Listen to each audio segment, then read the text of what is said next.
Welcome to the Heavy Spoilers Show. I'm your host Paul, and this video we're breaking down the 28 Days Later series. Kickstarting the noughties with a concept that was all the rage. Zombies have obviously been massive this millennium. Here they were faster and scarier than ever before, and taking over the UK without even offering a cup of tea. Throughout this video, we're going to be going through the entire franchise so far and working from Days all the way up to Bone Temple. With that out of the way, thank you for clicking this. Now let's get into 28 Days Later. Infected with what? Rage. Hello! Okay, so writer Alex Garland was pretty open on his influences, with him citing several zombie classics. Oh my god, I love zombies. I'd forgotten about them. Yeah. I love them. I don't know why I love them.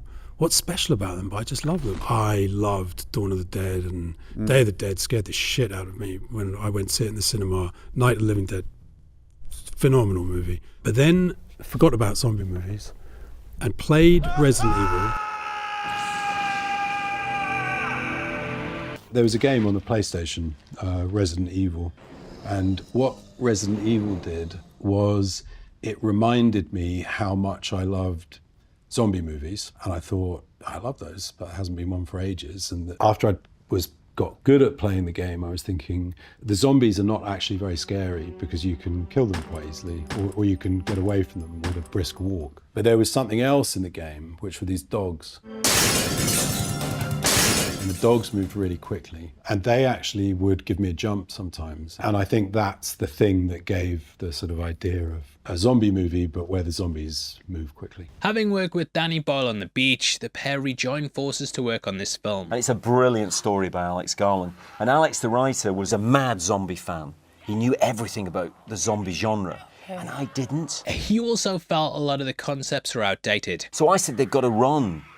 To be really scary, they can't just stumble around going, They've got to, because otherwise you just walk away from them. Things like zombies eating brains and so on, he thought that had been overdone and definitely overused. Any film that you've got a monster in, you've got to make it work. It's got to be individual and it's got to scare people. But actually, you've got to create this monster that's actually, the very presence of it makes you frightened, really. Looking at the resurgence of zombies, he tried to understand what made them popular originally. A lot of films came out around the time where there was the fear in the zeitgeist about atomic weapons. Though the blasts were horrifying, there was the added fear of the radiation after. People suffered birth defects, mutations, and so on and so forth. This spawned off into people imagining it could awaken the dead and possibly even turn people into cannibals. Meteors could strike us, bring their radiation from space, and so on and so forth. The pair thought, though, that didn't really fit well with the modern fears at the time. The threat to us at the moment from infectious diseases is probably as big as it's ever been and getting worse. Also, I'll probably use the term zombie as a catch-all phrase in the film, but technically, they are infected, which kind of takes me into my next point. I looked at the world and noted that viral infections and diseases were some of the big worries. I don't think we're ever far from the next pandemic. Boom! Spoiler alert.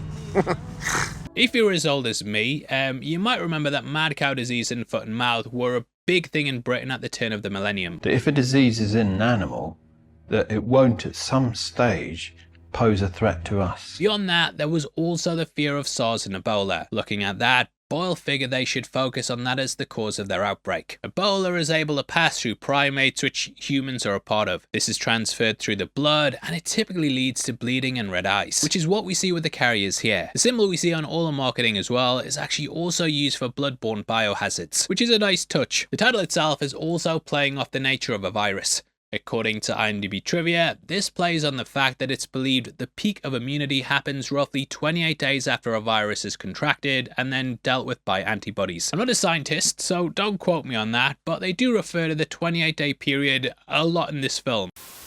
However, the references to other staples of horror are laced throughout. Day of the Triffids begins with a main character Bill waking up in hospital, which is also something they brought across for Jim. The characters then escape London and come across soldiers who've given in to their worst side, which you can see how it's in the film. The Omega Man was also looked at as well, with that centering around seemingly the last man on Earth. I vividly remember a lot of the movie's marketing, with the focus being on Jim walking through deserted London, which definitely felt like it echoed the beginning of that story. story. Though he starts off alone in that, he eventually comes across Rosalind Cash's character, which sort of feels like she may have inspired Selena. When it comes to the Dead films, we have them stopping for supplies and going on a shopping spree, which feels like some of the mall scenes in Dawn. In that film, some undead children also attack, which is also something that Jim experiences here. We also have a zombie chained up to be observed, which is something I do with Bud and Day. In addition to that, that film also begins with people in a deserted city shouting,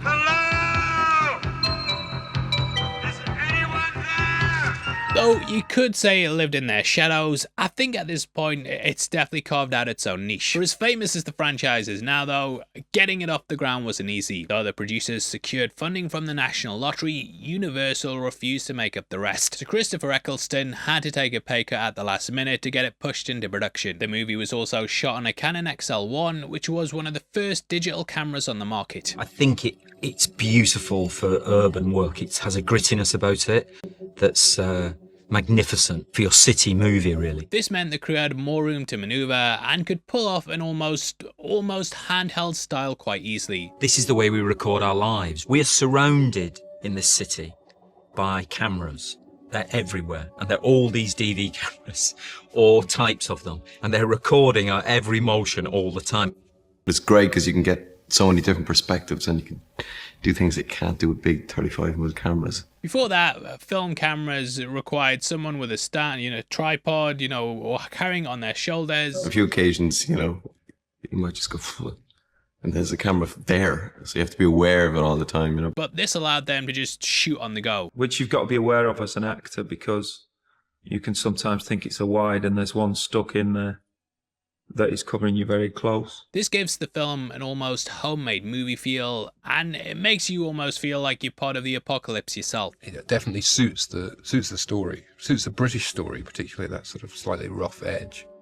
They're currently rolling out a 4K version of the film, which as of making this hasn't been released. However, the movie is like super standard def, and I do think it's going to look like crap on the format. Either they keep it as it is, or we get the worst AI upscale since the dual TV version. I don't believe it. If you've seen it though, let me know below, as I do have it on pre-order, just for the steelbook. Either way though, this look was intentional, as it added to that gritty, grounded feel. For the ending of the film, they switched to 35mm, which gives it a much more cinematic look. So now we've moved to 35mm because we wanted it to feel like the film had opened up nature and freedom and some kind of hopefulness, yeah. However, keeping that dirty, cramped, cluttered feel for most of the film, it just makes it feel claustrophobic and very, very gritty. And that takes us to the opening of the movie, where we begin with some news footage. Alex wrote all these images for the beginning, a lot of which were based on Sorius Samora's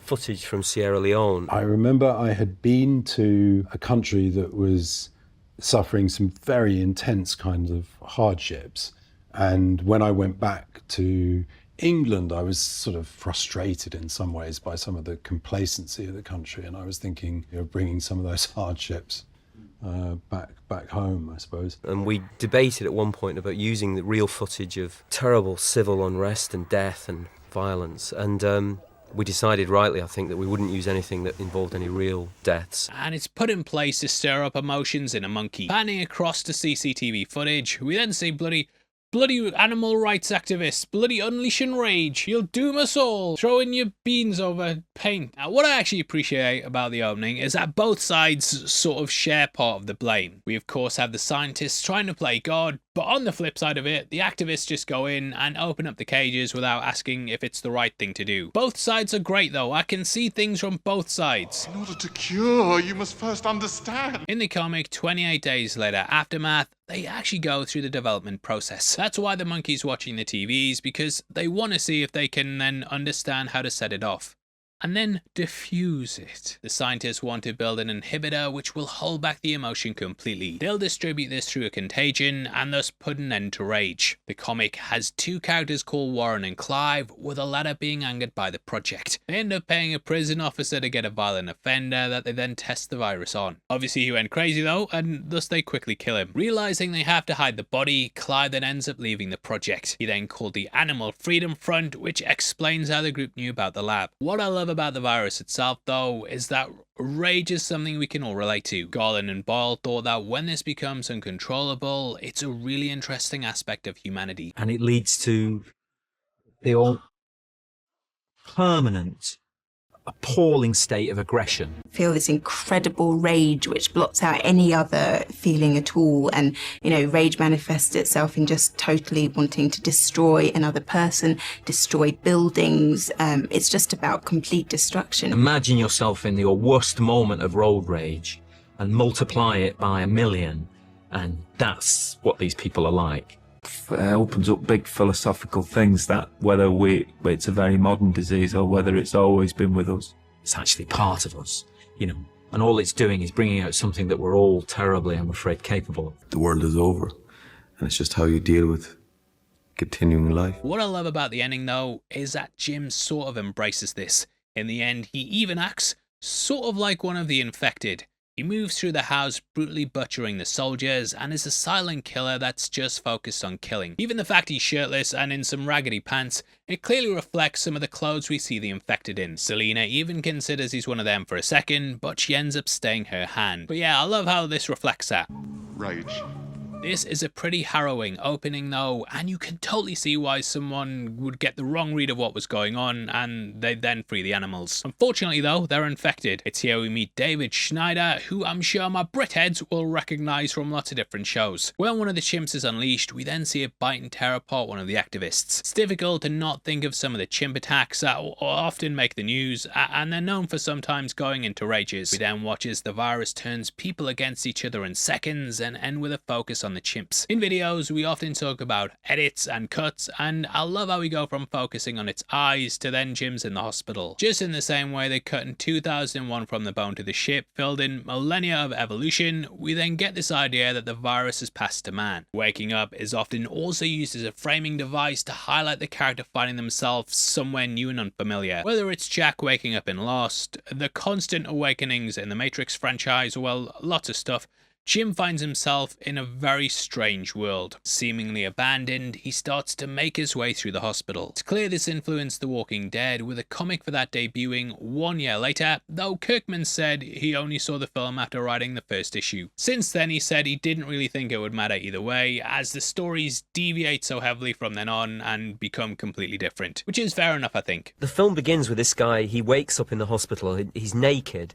in an intensive care unit, and there's nobody in the room with him. Which kind of shows that they're not holding back. Whereas Grimes was fully clothed, Cillian's got it all on display, which makes him appear even more lost and vulnerable. Guy's gonna need some clothes though, and he should check out our merch store right below the video. There we've launched our brand new Predator themed shirts, which is celebrating us covering the series. We've also got an Alien Chestburster one, so if you like sci-fi horror and lots of different designs, you can buy 3 and get 20% off, which is a big sale. So huge thank you to everyone who's picked one up. Now though Cillian Murphy owns the role, he wasn't the original choice for the character. Ewan McGregor was approached first, with him and Boyle working on Trainspotting. He was then cast in The Beach, with it due to release in 2000. However, if you've seen it, you'll know he's not in the movie. Boyle ended up swapping out the lead, and he went with Leonardo DiCaprio. Oh, that's better. Him and McGregor fell out for a bit. It was a misunderstanding and a mishandling of... It was just over a film that I... This was The Beach? Yeah. It's a shame we didn't work together all those years. Yeah. Not because of any particular film. And it didn't really matter about the beach. It was never about the beach. It was about our friendship and how much I felt like Danny's... I was in the first 3 movies, you know, Shallow Grave, Trainspotting, and then A Life Less Ordinary. And then I wasn't in the 4th, and I was a bit... it made me a bit rudderless. I didn't quite get it. And...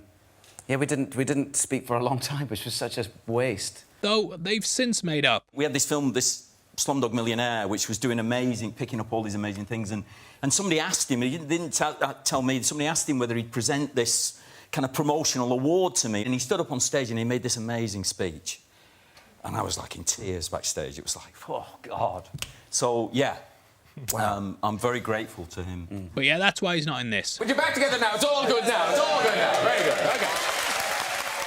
Ryan Gosling was also considered too, but I think Murphy fits the part really well. We wanted people that weren't really known. We felt that they should be Mr. and Mrs. Anybody. We found Cillian Murphy, this Irish actor, and this girl, Naomi Harris, to play Selena. There's a definite last man on earth feel, and we watch as he comes across the remnants of humanity. Cans of delicious Pepsi and Big Ben models line London Bridge. I think they might have even completely cut the audio out at this point, just to add to that sense of loneliness. We turned up very, very early in the morning.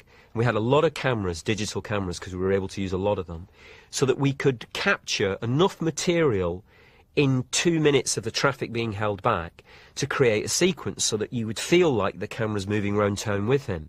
So there were 3 or 4 shots and the editor could spin them out so that they felt like it was a protracted space he was walking over. In fact, it's only like 2 minutes, 90 seconds that the traffic will be held for. Because even at that time of the morning, and even with a lot of traffic marshals, who were usually very pretty girls that we sent out to ask motorists to wait, please, even then you only get 2 minutes of tolerance from people before they go, oh no, I've got to go to work, you know, and they go back into the rage, really, which we're all existing in cities. Jim then walks past a double-decker bus which is located just outside Downing Street. Just in case you don't know, that's where Britain's Prime Minister lived. The team asked the council if they could film for this shot, but they got denied, which yeah, you can kind of understand. But they showed up at 4 AM with the bus, saw no one was there, turned it over, shot the scene, turned it back up and then drove off. Mark Tilsley, the designer, swore blind to them that he could get it in and out of there in 15 minutes, and he proved himself right. And it kind of highlights how fast they were operating on in the film. Jim then comes across lots of money which is just left on some steps. This stuff is based on a photograph out of Cambodia. After Pol Pot was driven out of Phnom Penh, there was money all in the streets because it was useless, and there's various kind of references like that we had, you know, which just gave us a visual image to kind of add to details of the story as he makes his way through the city. Also feel like this is a nod to Day of the Dead, as there we have the bank in the opening. We then pan down to see $100 bills lining the steps, which cements just how much society's over. It's over.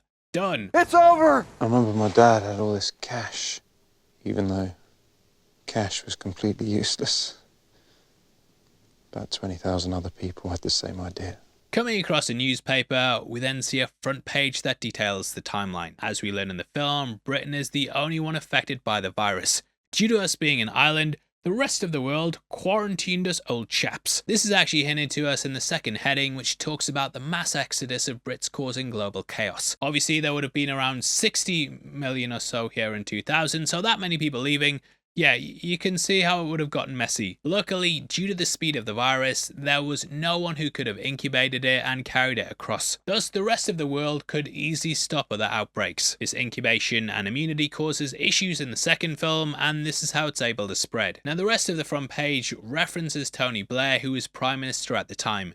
The military were ordered to shoot and kill, and that the government checkpoints were overrun. The UN then built giant refugee camps, but this caused chaos at the airports. So the government called for calm, all the roads out of London were gridlocked, which we see later, and now the US Navy patrols our waters, which again gives away the reveal that the rest of the world's okay. Next we have Jim walking past some missing posters. Eerily, the film was shot over 9/11, with posters like this being placed up in New York. This is this image that became, I don't know, prescient's not the right word because it's after the fact, but this was shot pre-September the 11th. It's an earthquake in China years ago where they'd done the same thing of trying to contact each other when normal communication breaks down. But we did it literally because we came up with the idea because there were billboards round Eros, the statue in Piccadilly Circus, and we thought, how can we use that? So if you're flowing, one kind of good, like something good comes out of things always, really, in a way. Good ideas come out of even problems, you know, stuff. Though unintentional, this gained some criticism upon its release, with it being labelled as insensitive. Boyle has since said that had he shot it after, then they just would have removed this moment. We then see he picks up a postcard which has a quote from the book Nahum in the Bible. Nahum predicted the destruction of Nineveh, which was wiped out due to the sin of its inhabitants. And you can totally see how this would have been seen as a biblical event. As we end it, we then get a close-up on some of the notes. One of these is a kid's drawing where it looks like the military turned up and murdered the kid's parents, which is really messed up. Closing in on a missing child, that ends our opening montage. I love the way that the entire scene's set to music, and it just ramps up the longer it goes on. We didn't use music at first in this sequence, and that moment with the alarm going off used to give you a heart attack if you didn't have some kind of background music. So we used this track from Godspeed You Black Emperor,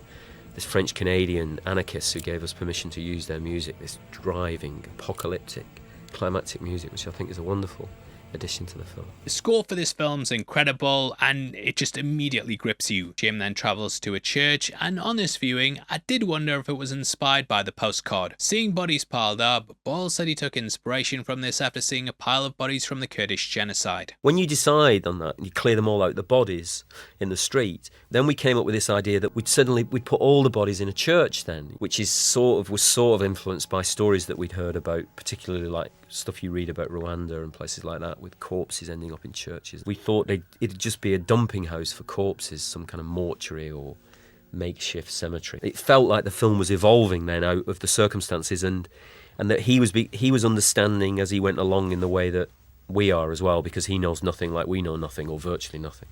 Saying hello, we watch as this awakens the infected, including a priest, which is the first person Jim kills. Now, this is symbolic for a number of reasons. Priests are seen as figureheads of the community, and they represent a guidance and pillar of religion. They're men of God, but being like this highlights how devastating the apocalypse is. Like, not even the religious are spared the end, which I think the bodies being piled up represents. The fact that a figure of moral guidance is also now a mindless killer highlights how society's collapsed. Jim ends up smashing him like the like button, and it's also the wake-up call that makes him realise he has to act. Running into the street, I love how we get a flicker of flame along the bottom. This is quickly revealed to be a Molotov, which is tossed at the petrol station. This actually caused a couple of issues though. Obviously, when you have an explosion at a petrol station, you kind of need to make sure everything's turned off. However, someone focused too much on that and forgot to notify the police. Thus, fire crews turned up and everyone was panicking. After a couple of hours, Boyle managed to calm things down, but you can imagine it causing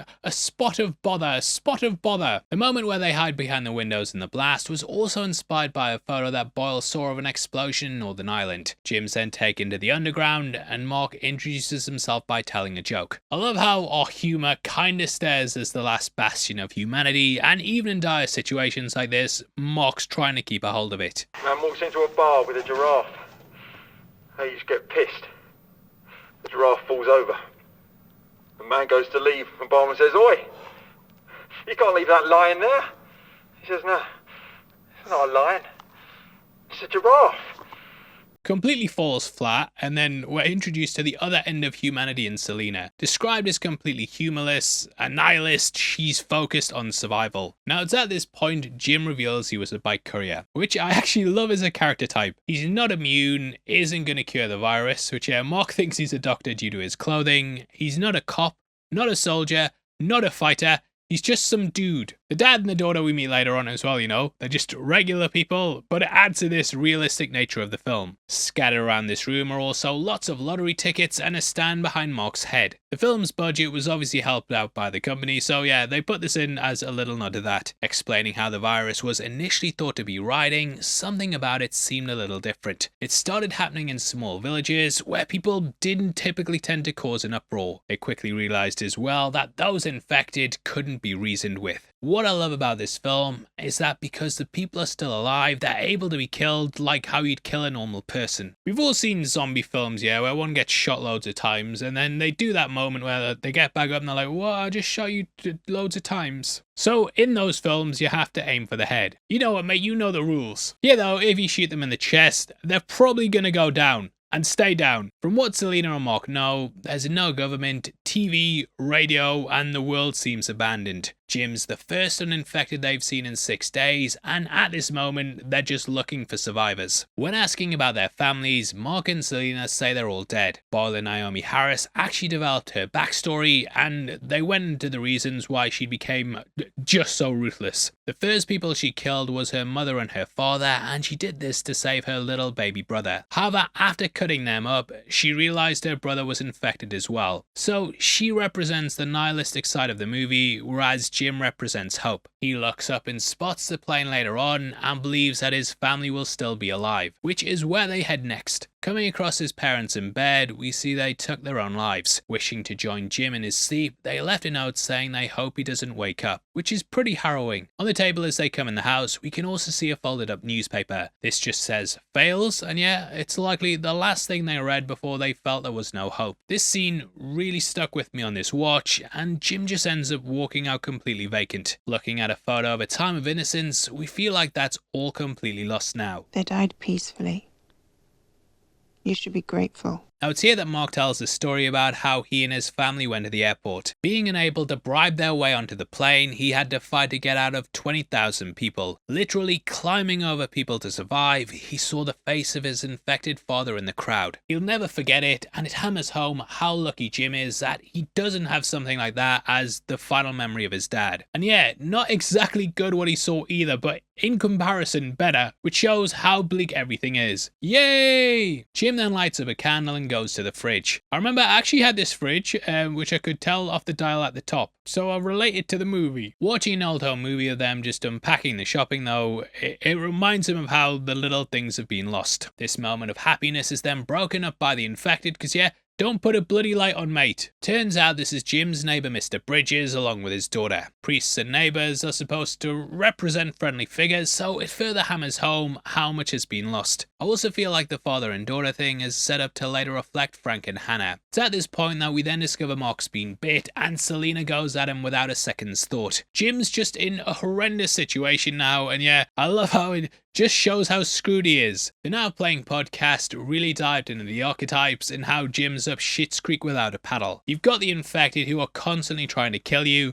and then your saviour, your hero, is a woman who will cut you to pieces if she thinks you're infected. Alright, yay! Selena then explains how the infection works. I love how as they walk past 3 clocks, she also discusses how long it takes for the infection to strike. These clocks have also all stopped, which highlights how the world stood still. If you look at the second hand on the middle one, you might also notice that it stopped at 28. Noticing some flashing Christmas lights, this almost seems too good to be true. Christmas lights are some of the last things you put up during the apocalypse, so it represents a glimmer of the old world still being alive. This is hope, and like the North Star guided people towards Jesus' birth at Christmas, these lights guide them to a place of refuge. They'll have to ascend to get to it though. Clambering over some trolleys used to bar the stairs, they then make their way to the top. I love how Jim has to stop though because guy's crashing out. This guy was in a coma for weeks and probably hasn't had proper food for a while now. Them Maltesers at the station ain't cutting it. It just humanizes him a bit though, and whenever I crash out like this, I think of this moment. Drink some more delicious Pepsi, mate. Sponsor us Pepsi, please. Unfortunately though, it's broken up by the infected arriving. Selena just sprints off, and I love how Jim's just screaming for her to wait. Selena! Wait for me, please! Please, Selena! Wait for me! It shows how self-centered she is, and also gives Frank a badass introduction. Rocking Riot gear, he saves the day and then gives them safe harbor. This changes the dynamics of the movie, and I love how friendly Brendan Gleeson comes across as. Just happy to see anyone else alive. This is great. It's just great. Calling for a celebration, this actually had a sadder story behind the scenes. Ball said this was the scene they shot on 9/11, and it was weird filming what was a happy moment when the world was horrified from the events. But Frank breaks out the creme de menthe, which yeah, it's not even the hard stuff. This kind of hints to how soft they are and how they're not really down to fight, which Selena picks up upon. We then get a moment I also think about all the time. Cutting to Jim cutting himself with a dry razor, we learn how they're almost absent of water. Also love the shot we get of the fish where they're just swimming around in that tiny reserve. Frank and Hannah have obviously had to drink from the tank, but they've left enough to help out these 2 little fishes. The 2 fishes themselves could represent Selena and Jim, who've been brought to the flat to try and give them some sanctuary. However, they're existing in this tiny piece of hope that isn't really giving them much of a life. They're surviving though, just like the fish, even if it's barely. Hang in there, guys. Which yeah, is such a great shot to include though. Selena then says, Well, they're desperate. Probably need us more than we need them. Stephen King actually quoted this line in Dr. Sleep, and he said he's a massive fan of the film. Apparently, the guy even bought out an entire showing at his local cinema to watch it when it first released. This conversation also helps to hammer home the difference between Jim and Selena. I think they're good people. Jim's sort of a taste of the old world, and he brings back how people used to feel. Selena's been beaten down by the way the world is now though, and she just sees them as people who could slow them down. I'd leave them behind. In a heartbeat. Yeah. which calls back to this line from earlier. And just so you know where you stand, if it happens to you, I'll do it in a heartbeat. Jim says he wouldn't leave them behind, and he's still trying to see the good in the world. Both are shot at opposite sides of the frame, and it highlights how they oppose one another. They're also shot with a Dutch angle, which cements they don't really see eye to eye. Jim ends up thanking her for saving his life though. She didn't really have to, but the fact she put herself in danger for him shows she's not as selfish as she makes out. But she does close the door on him, showing how she wants to isolate herself and be locked away from this notion. Because caring gets you killed. The next day, Frank takes Jim to the roof where he shows him he's set up lots of buckets. Most unbelievable part of the movie though, hasn't rained in 10 days, mate. Another detail I love is that we can see one of the baskets is just one used to carry clothes. Full of holes, mate. What you gonna catch in that? I feel like that kind of highlights the fool's hope that Frank has though, and how hopeless his plans really are. The lack of rain helps to ramp up the final act though. The movie ends with a giant storm, and it's nice we go from a drought to something like that for the climax. Realizing they're gonna have to leave, it's here they pick up the radio signal. Promising sanctuary with soldiers, they say they've got salvation. Located just off Manchester, they say it's possibly gonna take 2 to 3 days to get there. 2 or 3 days, mate? Are you walking? Do that drive in a couple of hours? What are you talking about? But being near Manchester makes sense as that's in the middle of the country. Rolling out in Frank's black cab, there's a nice grommet on the dashboard. Going into the tunnel. See, this is a really shit idea. You know why? Because it's really obviously a shit idea. Which yeah, turns out to be as well, mate. Filmed in a new tunnel extension at the time, the crew were allowed to shoot here due to it still being under construction. They had to change their tyre, and I love the way the rats rush them. Like scurrying from a sinking ship, they usher in the incoming doom. Rats are also known for carrying viruses as well, with them being the reason several plagues spread. We see how fast they move and how quickly they hit the group, which could symbolize how fast the virus spread itself. To have them running from the infected also highlights how scary the infected are. I love the way the shadows appear on the wall here, and it just adds some more tension to the scene. Having just had to change a spare tyre myself last week, I just can't imagine having to do this in 2 minutes while getting chased. I think it took us like an hour. It's a really tense scene though, but we then get some levity when the group escape. Hitting up a supermarket, this then plays into those Dawn of the Dead themes. However, in those films, Romero was commenting on consumerism and being critical about it. The characters got bored, surrounded by the shallowness, and just ended up living very dull lives. Here though, the movie embraces this stuff. It feels like a really nice change in tone and gives the audience a moment to breathe. Irradiated. These lasting longer than the other fruits is even shown at the end because the apples are still intact at the mansion. Another National Lottery sign as well. If I never see another chocolate bar again, it will be too soon. Yeah, I love that bit because they've just been eating nothing but junk food for weeks now. Frank upgrades from the creme de menthe as well and picks up a single malt. This somewhat carries a darker side to it though. Come the mansion, when we join West, we see him drinking this same bottle. Now Playing Podcast pointed out how throughout the film you get these constant different father figures. The first act is the priest, and then the second act is Frank. Come the third, we get West, who somewhat wants to co-opt this family unit. He takes the apples, the booze, and even takes Frank's daughter. However, these are all twisted and taken to darker places. I feel like each act also looks at different sides of humanity. The first is a focus on the infected, and the second's about friendship and family, whereas the third is the darker side of what's in us. Now Playing also brought up how you can very much see the film as a road trip, and there's clear apocalypse now illusions. In it we go on a journey in which we travel to the heart of darkness. The soldiers at the end represent that, and they've given into their baser instincts. They shoot the infected for fun, play games involving death, and even chain up a man who was once their friend. They also want to force themselves on Selena and Hannah. West invites Jim into this, but in the end he rejects this deal. West, just like Colonel Kurtz, is a military figure who doesn't answer to any higher ups. He invited Willard into his command, but Willard returned and ended up killing him, which is of course what Jim does later. The soldiers represent what people are like when they lose control and don't have rules and limitations. They're off the leash and almost given into the emotions that the scientists were trying to cure. Jim ends up embracing this rage too, and thus he's able to defeat them. Though he comes back from the brink, that's pretty much his character arc, and he's sort of an opposite to Selena. Also, I love how Frank puts down the credit card to end the scene because it doesn't mean anything anymore. Money's useless. Now, viewing their journey, it's at this station on the road where their arcs cross paths. Selina becomes less ruthless and gains back her humanity, whereas Jim almost loses his in that final act. It's only when he quote-unquote dies and is born again that he goes back to how he was. Now, this character arc crossroads sort of comes at this crossroads at the station. We see Jim going inside, which is a stupid idea, bloody daft. However, I think because of the conversation he had with Selina, he's trying to show he's not dead weight. She's someone who will leave people behind if they're useless, and he wants to go and prove he's useful. This is kind of him going into the belly of the beast and proving that he's able to kill. However, it's not all it's chalked up to be. Upon entering, he sees a dead woman on the floor who can be seen covering her baby. This is actually a nod of the gassing incurred, which Boyle saw a photo of. Though I don't think we're allowed to show it because of YouTube, you can see the monument to it, which Boyle clearly gave a nod to. It's here that Jim once more says, "Hello?" This again gets him in trouble as the infected attack. This not only repeats the scene from the church, but it also comes full circle at the end. When the plane flies by, we see they've laid out a message, which, yep, says hello. In the end, it shows that even after all Jim's been through, he's still willing to say this. The hope hasn't died out. As humans, hello's one of our friendliest greetings, and it highlights he still sees the good. Even after being grabbed by that kid zombie, Jim goes in looking to prove himself, but all he does is kill a child. This further plays into the loss of innocence and how the world's slowly eating away at him. The kid is also the only infected we see talk.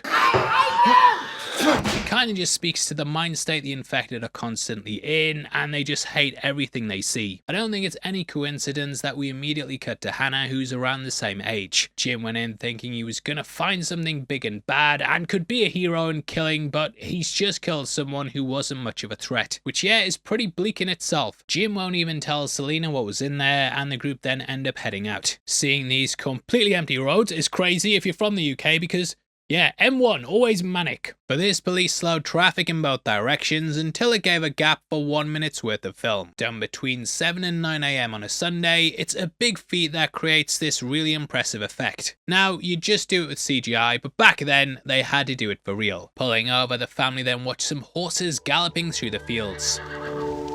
Like a family. Do you think they're infected? No.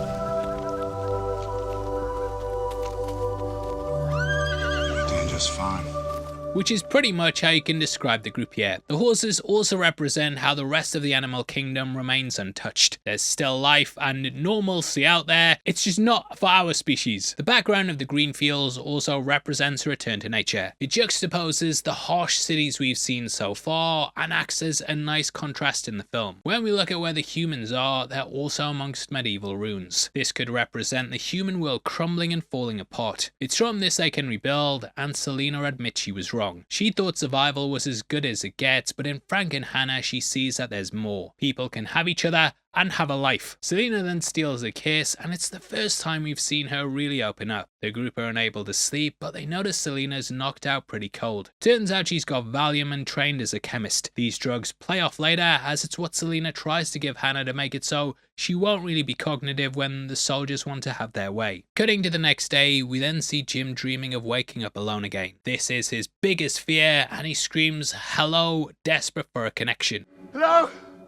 Hello? Hello? Which yeah, you get how that comes around at the end. The agony of his screams here though is so devastating, but Frank ends up comforting him. And my reaction there, exact same as Frank's, and you kind of see him as a character just looking for comfort. His dad will never calm him down from a nightmare again, and yeah, it's a really somber moment. The following scene mirrors the nightmare, but this time he wakes up to his friends. Seems like everything's coming up Millhouse, but we of course need to ruin the fun. Heading to the M602, I've been on that road, mate. I've actually been on that road. I'm in a movie. Seeing Manchester off in the distance, we can see the city's ablaze. Such a harrowing sight, and we learn this has pushed the infected into the surrounding areas. This is where they strike from at the end, and why the mansion's constantly on guard. Arriving at a blockade, it's here that Frank gets infected. Though it's a raven that symbolizes death and doom, I can't help but thinking the crow carries the same meaning. Just a single drop of its beak turns Frank infected, and it highlights how dangerous that rage is. Single drop gets in you, you're screwed. This is such a devastating death as well, as we can clearly see that he's changing. I love how in just 20 seconds we see the range of Brendan Gleeson. He goes from an apologetic father who says sorry for losing his temper and tells Hannah how much he loves her, to like a rageful monster willing to rip everyone apart. Now, though the soldiers pop up and kill him, one of the endings from this point on was way different. Though this was never shot, the storyboards are on the Blu-ray and they tell of what they were going to do originally. The group were going to bind Frank up and then take him to the lab from the beginning. There they'd come across a scientist who'd hold himself away, and Walking Dead Season 1. Telling them of a blood transfusion that could save an infected person, Jim agreed to sacrifice himself. Infected stormed the compound, we had a final stand, but in the end this ended up working. Frank was saved and we closed out with Jim strapped to a bed, watching TVs like the monkey at the start. This bed brought things full circle from the hospital and was a bleaker way to close it out. As they worked on it though, they realised it would be impossible to transfer all the blood from someone that way, especially as they established just one drop can infect you. So yeah, big difference, and we'll talk about some of the other endings they shot later. Taking the trio to the mansion, they then meet Major West. Initially, Robert Carlyle was offered the role, but he returned for the sequel to play the lead there. Well, like for the first half of the movie anyway. Though West comes across as a friendly face, we learn there's a darker side to him. However, he does give Jim a tour of the grounds and explains all the traps and locations, which yet gives him a good idea of where to go later. It's here that he also introduces him to Mailer. Infected and chained up, he'll show West how long the creatures can survive for. I did wonder if there was a racial element to this as well, and Williams College actually did a study on the scene. They said that Mailer's got a chain around his neck and is at the disposal of a white man, which may be a comment on slavery. West is trying to use him to build a new civilization and study how you wipe out the infected. Mailer here is shown in a sympathetic light, and we learn that West is the real monster, which is an interesting read on the situation. Whether that was intentional or not, Mailer ends up being the one who kills West. He's the one who grabs him at the end, and it's poetic justice for torturing him like this. He even reaches out to Jim and clearly wants an end to his suffering. It's here that we get a Last Supper and get lots of philosophical conversations. Those come mainly from Farrell, saying that technically,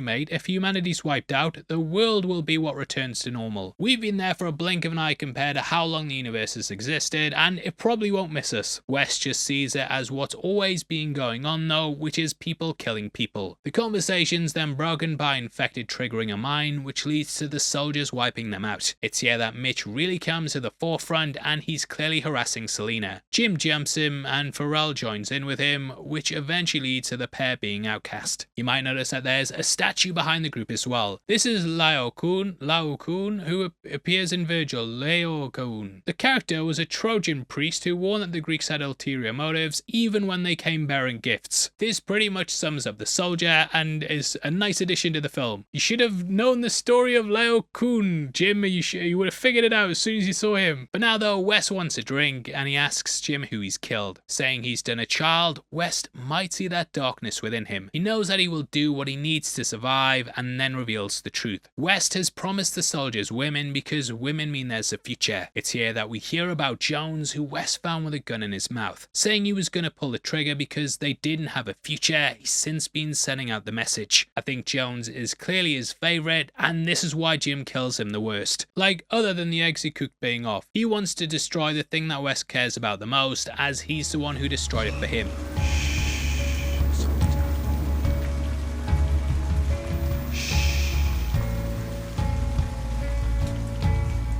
Chained to a radiator, it's difficult not to see similarities to real-world hostage takings. There's something that the subtitles also show you as well that you can't really hear in the audio.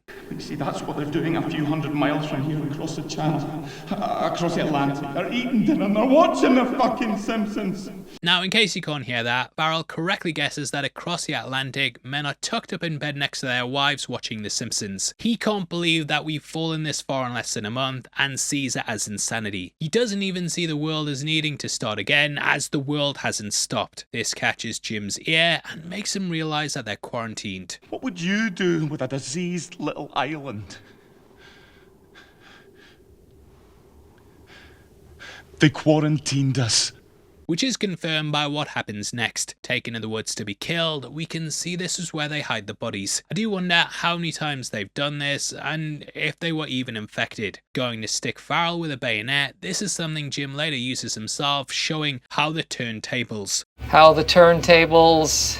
Hiding amongst the bodies, he climbs over the walls and heads to the woods. This is when Jim notices the plane, which is almost like a shooting star across the sky. Going back to those Christmas lights earlier, you've got the shooting star above Bethlehem potentially, and these images just add that feeling of hope. Whereas Selena said earlier she would leave people behind that slowed her down, we see Jim isn't like that. And yeah, what's going on with Selena and that is horrifying as well. This is much worse than the infected to me because those people can't control themselves. Sexual assault is real though, and it just highlights the worst of humanity. Especially because of how young Hannah is. Selena buys them time by saying they'll dress up for them, and this is where she gives Hannah the drugs. Now, though I slagged off the look of the film before because of the crappy camera, I actually love the way it makes the raindrops look. There's a bit where they almost appear like hailstones, and it just adds to the world beating down on the characters. We then return to the mansion and watches Jim unleashes Mailer. Though the movie makes it seem like they fight out on the second floor, this is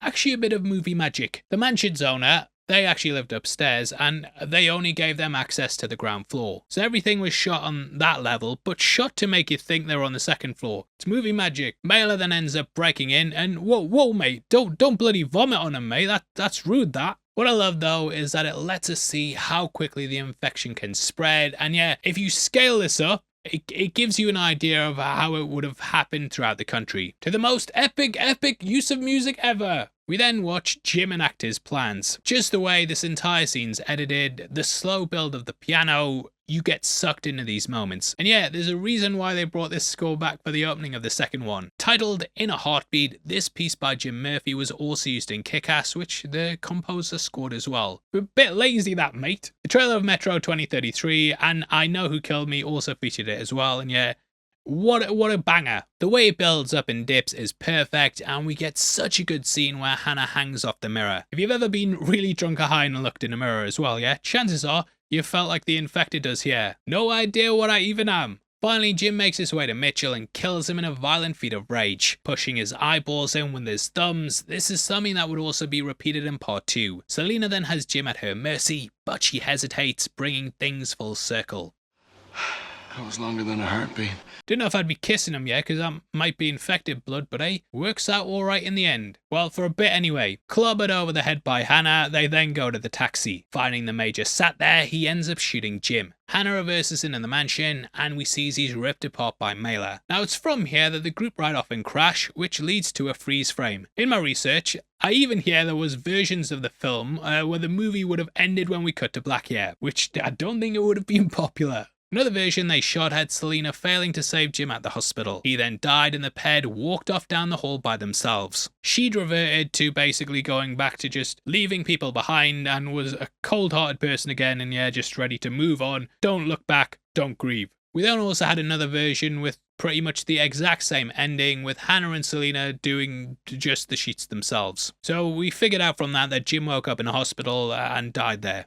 Yay! Side note, all these hospital scenes, they were shot in a real one that's actually only open throughout the week. On the weekends, they hire it out to filmmakers, which then pay the hospital directly. This then funds the work throughout the week, so it's the film work basically paying for the hospital. The final version, though, that's the one I'm glad that they went with. Seeing Jim wake up in bed, this brings things full circle in a very positive way. The cameras have been changed to that beautiful 35mm, and there's just a different feel to the movie. Boyle went with this ending for the final cut because he felt like the characters had been put through enough. Whereas most zombie movies, they end on a bit of a bleak note. He wanted to have a nice happy ending. And it's nice seeing the characters actually survive this. A jet flies overhead and we can hear from the radio that he's finished. The subtitles tell us that he's calling for a chopper, and yeah, the guys are gonna be okay. Watching Jim go through the house, we can see they're stocked up on cans of beans. Selena's also using the red dress as part of the sheets, and we see as they once more say hello, which is a great way to end the film.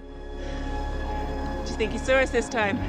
Cillian Murphy would then go on to star in Danny Boyle's Sunshine, which also featured Rose Byrne. Byrne also appeared in 28 Weeks Later, and yeah, we'll also be covering that as well. That closes out this film though, and what an incredible take on the genre. Makes you proud to be British.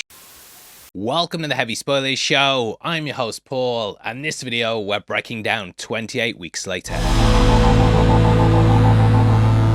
The sequel saw life returning to London, but rage ended up conquering all. Ending with the virus spreading to Europe, it laid a lot of the groundwork for the future of the franchise. As for this film though, I'm sure you're aware just how much of a smash hit that first one was. This one feels more Hollywood in every way, and beyond its bigger budget, it's also got a bigger cast. Looking at it now, it's some of the who's who of Hollywood, with names ranging from Jeremy Renner all the way to Idris Elba. Whereas last time it felt like an independent film, you can really see the cash on screen throughout. Money, money, money! Off the top of my head, I can't think of a franchise that went from clearly an independent feel to this massive Hollywood sequel. People were excited to jump back into the franchise, and Boyle & Co had an easy time getting it off the ground. However, due to his commitments on Sunshine, he had to step back from the director's chair, suggesting Juan Carlos Fresnadillo he'd been blown away by his film Intacto. That's sort of a supernatural magic film that deals with the trade of luck. So it's quite a unique concept, and Boyle thought he'd bring some fresh blood, excuse the pun, to the film. Thus, Boyle ended up taking a step back, and he took on the part of executive producer. However, he did direct some of the second unit stuff, and he's the one who was behind the opening scene. Beyond that, they gave a little nod to the director and came up with the name Doyle to play on Danny Boyle. Also, I do wonder if Don was a play on Danny. But moving on. As for the concept, they said they wanted to directly acknowledge the prior movie and almost kind of show the response to it. Whereas Romero's Dead trilogy had all felt like self-contained stories, the idea was to go beyond that for this. Pitched as the US's response to Rage, it was sort of playing on the zeitgeist at the time. When I was younger, I never really saw it as like a metaphor for the war on terror, but looking at it now, yeah, I feel that they were definitely basing some things upon it. The US and Western forces, of course, went into the Middle East and overthrew regimes to try and stabilize some countries. Here we see the military controlling Britain and the civilian and soldiers' lives crossing paths. It also highlights the failures and systematic flaws that often exist in these sort of structures. At this point, the war was pretty unpopular, and there'd been a number of things that had fallen apart. So even the little slip-ups here led to massive outbreaks, and yeah,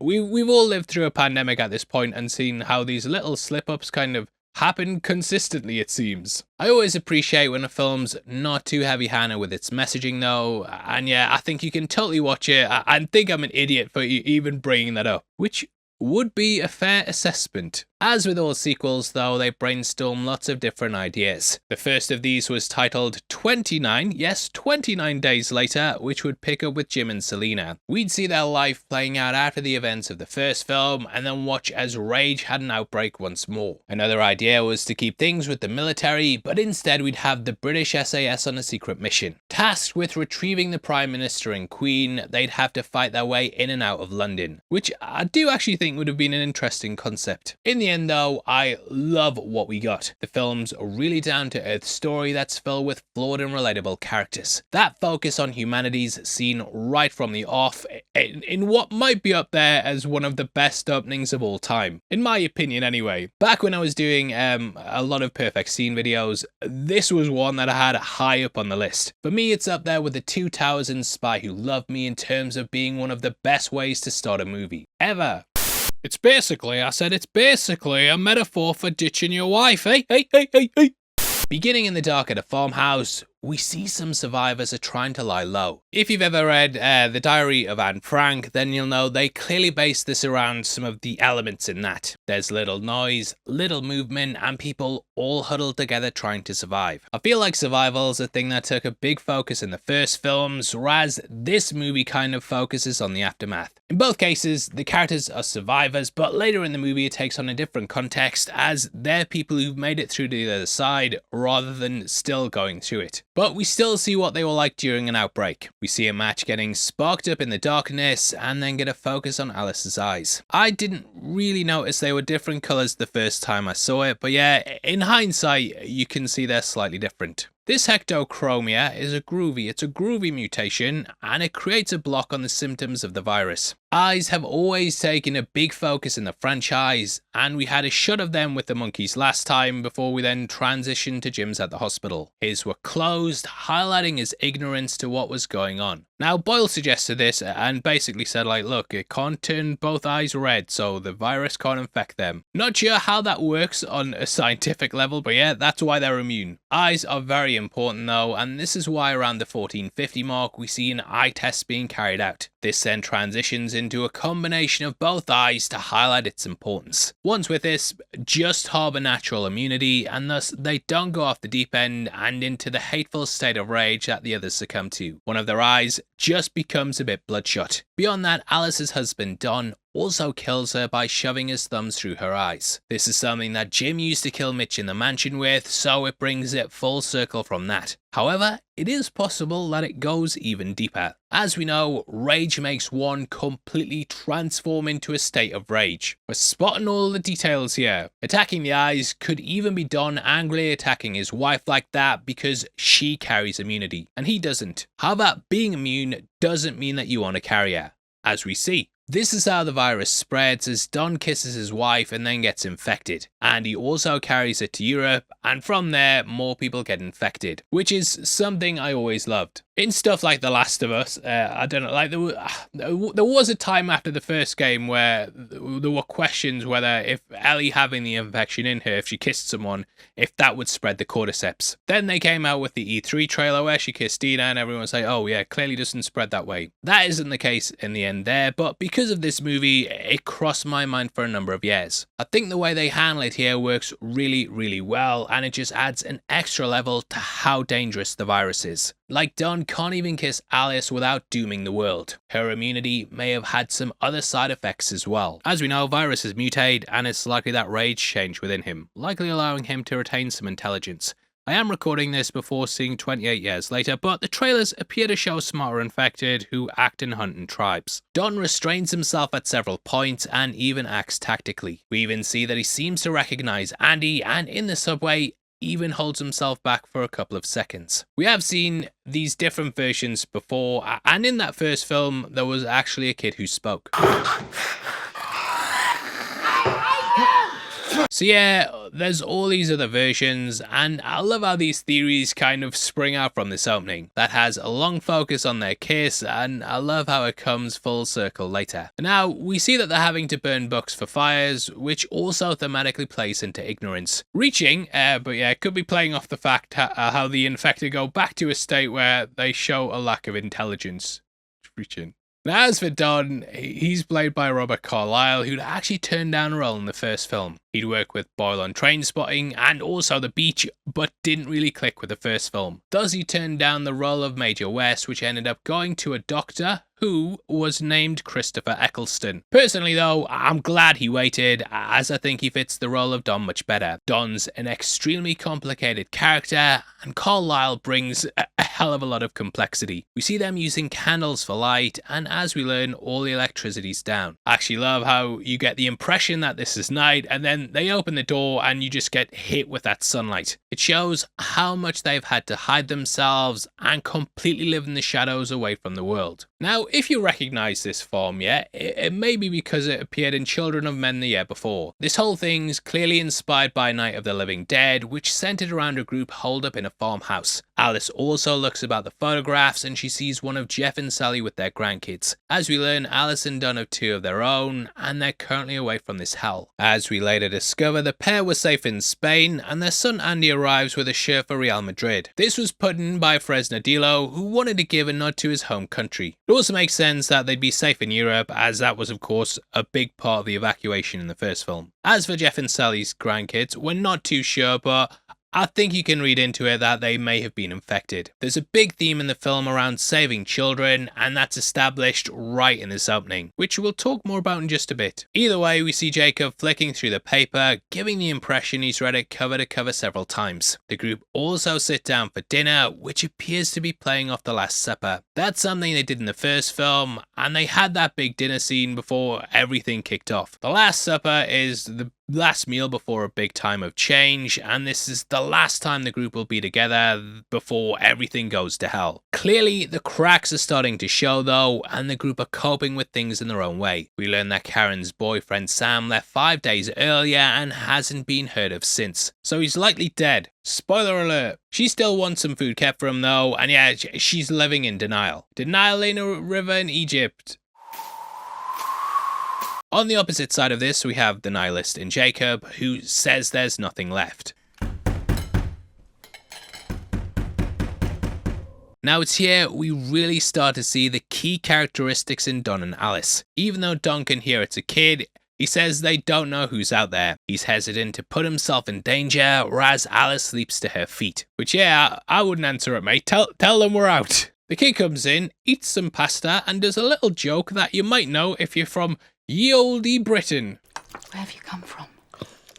Sanford. So, in case you don't know, police used the fake village of Sanford to train their recruits, and it's appeared in a couple of films and TV shows. Sanford was actually the location in Hot Fuzz, and this was of course made by Edgar Wright, Simon Pegg, and also Nick Frost, the old mates. Before that though, they of course all made Shaun of the Dead, which in the end did a little joke about rage. So it's sort of giving a little nod to that. If you're on Twitter, you've probably also seen the parody police account for Sanford, which just winds people up with absolute shit every day. Anyway, we learn that his parents turned and have since been trying to rip him apart. This sets up one of the themes in the films, and the rest of the story centers around Don trying to kill his kids. As we see, hordes have followed him here, and I absolutely love the eye jump scare. Now last time we talked about how Garland was really open about how Resident Evil inspired the script. That included the dogs bursting through the window, which this moment feels like it's giving a nod to. Arms would also burst through the RPD boards in Resident Evil 2, and yeah, definitely reminded me of that. Alice is then bit, and immediately she goes on the attack. Though Don saves Jacob, nobody's safe, and it leads to everyone racing to the roof. What I love about this is that it shows just how fast things can fall apart. This is like 0 to 100. I remember seeing a James Cameron masterclass where he said the most gripping scenes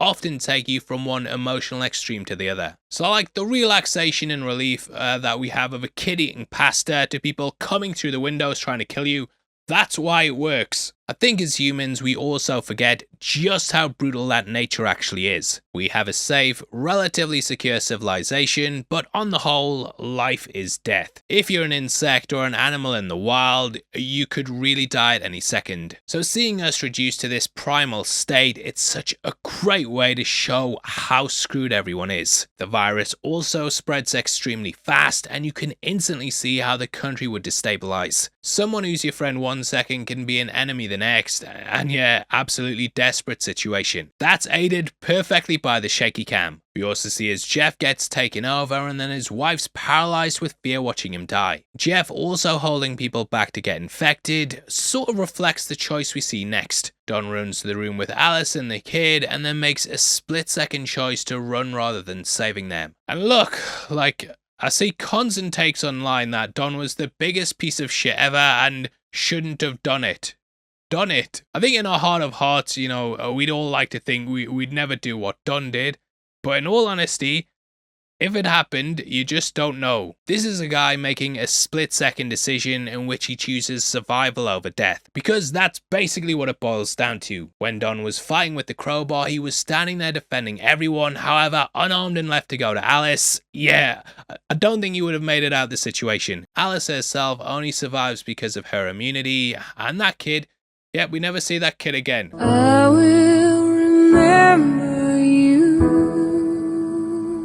Every single person has a thing built into them that's based around self-preservation, and your fight-or-flight instincts often keep you alive. What kept Don alive here was the flight overriding and taking him away to the boat. I think like if the guy had like 2 weeks to think about what he would have done, you know, he likely would have stayed, but he doesn't even get 2 seconds. Now if we look at the grander scale of the survivors that we meet later, I guarantee that a lot of these were Dons. It would take a certain kind of person to survive an outbreak like this, and those kinds of people would be good at running away. Those that stay to fight and do dumb things like going for a kid, Alice, they're the ones who would probably end up dead. So Don survives because he's a coward that's fast on his feet. If you want to survive in a world like this, you have to set your compassion to the side. That's something Selena showed last time, and though she changed her mind state, it had kept her alive.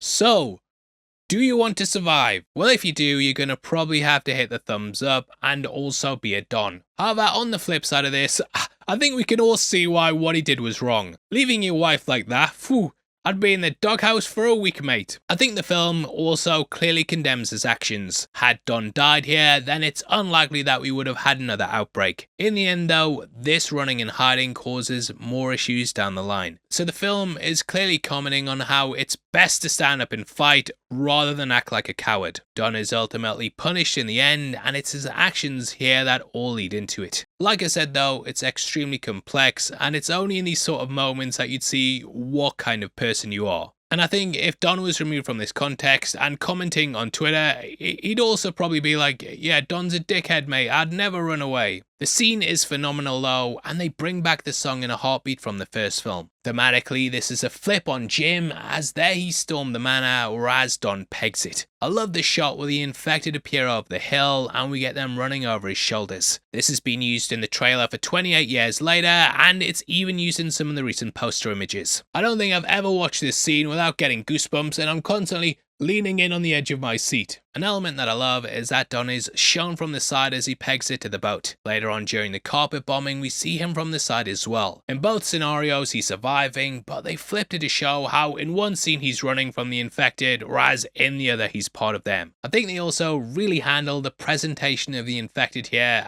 a hell of a lot better. For this film they hired people with a background in movement and also had workshops to properly map out how they act. Don manages to make it to the boat, but even then he doesn't have it easy. Jacob gets shoved into the water and then pops out as one of the infected, which is such a great touch. Nice that. Combining over-the-shoulder shots, helicopter flybys, and just an evolution of everything they learned last time, this lets you know the movie isn't messing about. I think in a lot of my breakdowns, I've often talked about how a good action scene requires one key ingredient. That is character drama. Sure, we can all watch, great gunfights and big stunts, but often the best action scenes are driven by emotion. There needs to be something at stake with the characters, and that's exactly what we get with Don. Beyond just being an incredible chase, it also has that emotional dilemma. Though Don managed to get away, he still looks back at the window where he last saw his wife. His expression is what haunts him, and that's the real gut punch for this scene. It's completely bittersweet because though he's alive, he's left behind the thing that made life worth living. We then close out with a wider view of the house, and I love how you can still see the infected running up the bank. I could gush about this scene all day, mate, like I could talk about this for an hour, but we do have the rest of the film to break down, which, kind of never lives up to this. Actually, would have loved to have seen the rest of Don's time in the Outbreak though, and what else he got up to. Like following him as he finds others, tries to worm his way into other groups, like, I'll help you, mate. Yeah, I think that would have been a really great concept. Guy like this as well. He is the kind of person you want in your group because he seems like someone who could hold their own and seems like a nice dad who'll always have your back. So yeah, I would have loved to have seen that, but the rest of the movie then gives us the timeline. This was thought up by Alex Garland, and it quickly relays what we need to know. From the wiki though, we actually learn a lot more about what happened and have an even better idea of the timeline. The outbreak started November 1st, 2002, with the infection spreading through the south until November 3rd. Downplayed by the BBC and Sky News, they said these were local riots and nothing to be alarmed by. Things got worse though, and by the 8th, Tony Blair announced it was an epidemic. Along with the Queen, they were then flown to Balmoral Castle. By November 14, the virus was too far along, and the pair were then flown out the country. Arriving on the HMS Illustrious, Blair briefed Bush, and they ordered an evacuation. NATO and American forces were then brought in to help, and Britain was quarantined and evacuated. This led to chaos at the airports, but a large part of the population left. That then takes us to November 17th, which is the date the newspaper from the first film was printed. Come day 20, the virus had infected millions, and those left on the island tried to flee to the north. You might remember last time, as well, that Selena said there were reports of infections in Paris and New York, but Jim later figured out this wasn't real. It's mainly because the virus spread so fast it could never really get on a plane or boat without people being alerted. However, the news stations put out these reports to stop survivors trying to leave to other countries. Their camps were already over capacity, and this was done to handle survivors. In the meantime, survivor funds were created with millions being donated worldwide. There was even a recording of Nearer My God to Thee, which came from a radio transmission from some survivors in Wales. That ended with the sound of people going snarling, and yeah, it was just a harrowing thing that basically got loads of attention. Becoming an international hit, this sold millions and millions of copies, and the profits were donated to the funds. We then hit the 28 days later period at November 29th. At this point, it's thought that 55 million people are dead, with only 500,000 being left alive on the island. Manchester then has a fire outbreak which spreads across the city. Obviously firefighters, yeah, they're not at work, mate, so this just spreads and spreads and spreads. There's then a massive memorial held with lots of celebrities in attendance. According to the wiki, this includes the royal family,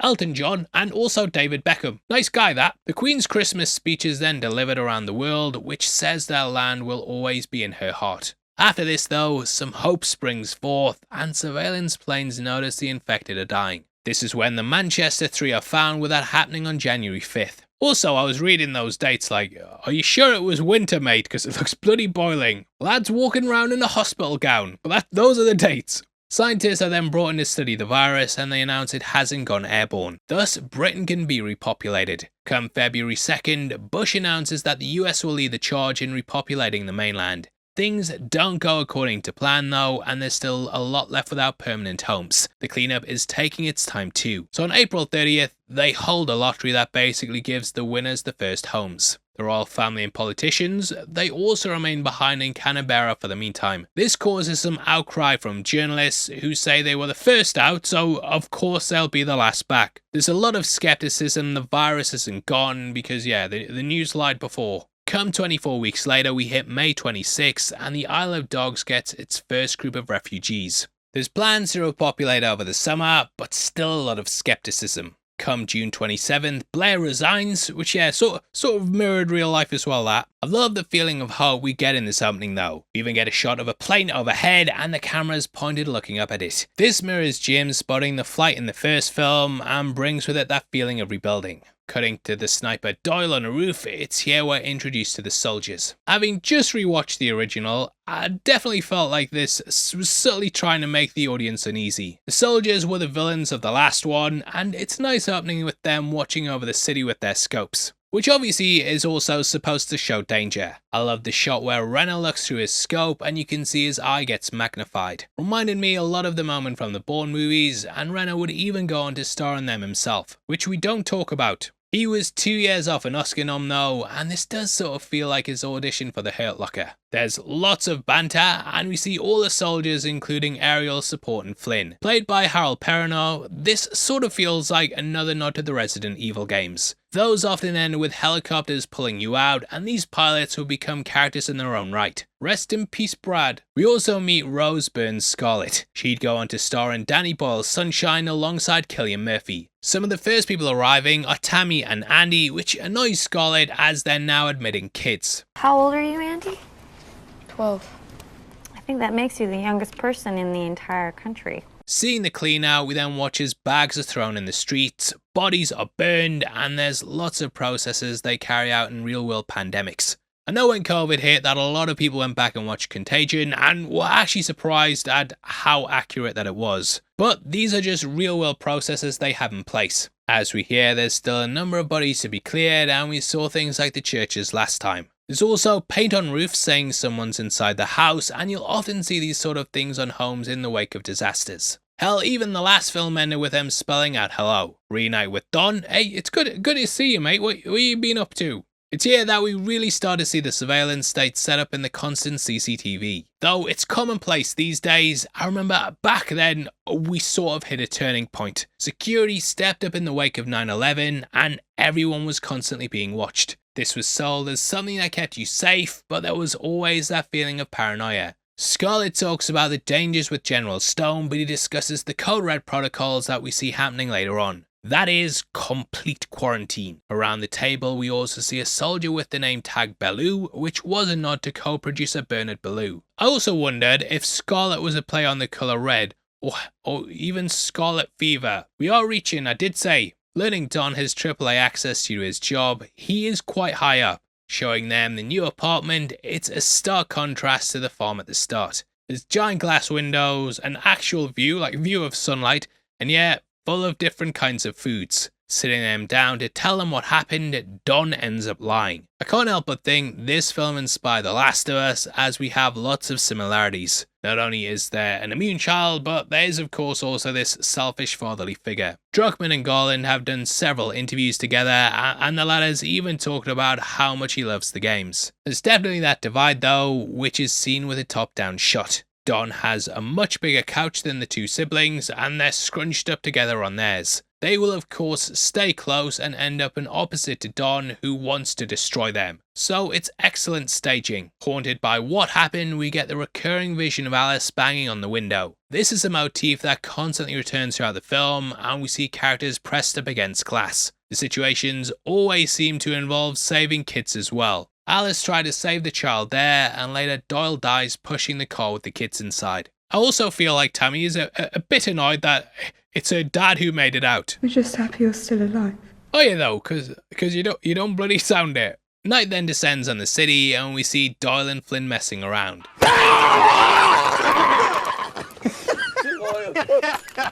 Like, it's clear they're not taking any of this seriously, and it's the kind of thing that makes things fall apart. Flynn also touches a photo of his wife and kid, which has a drawing of his chopper beneath it. Like Alice, he risks everything to save someone else's kid, and in the end, it's this compassion that causes everything to fall apart. That's a theme that carries across from the beginning, and had Alice not opened the door for the kid, then everything would have been fine. It's the same thing as what happens with Flynn, and by saving Andy, he dooms the rest of Europe.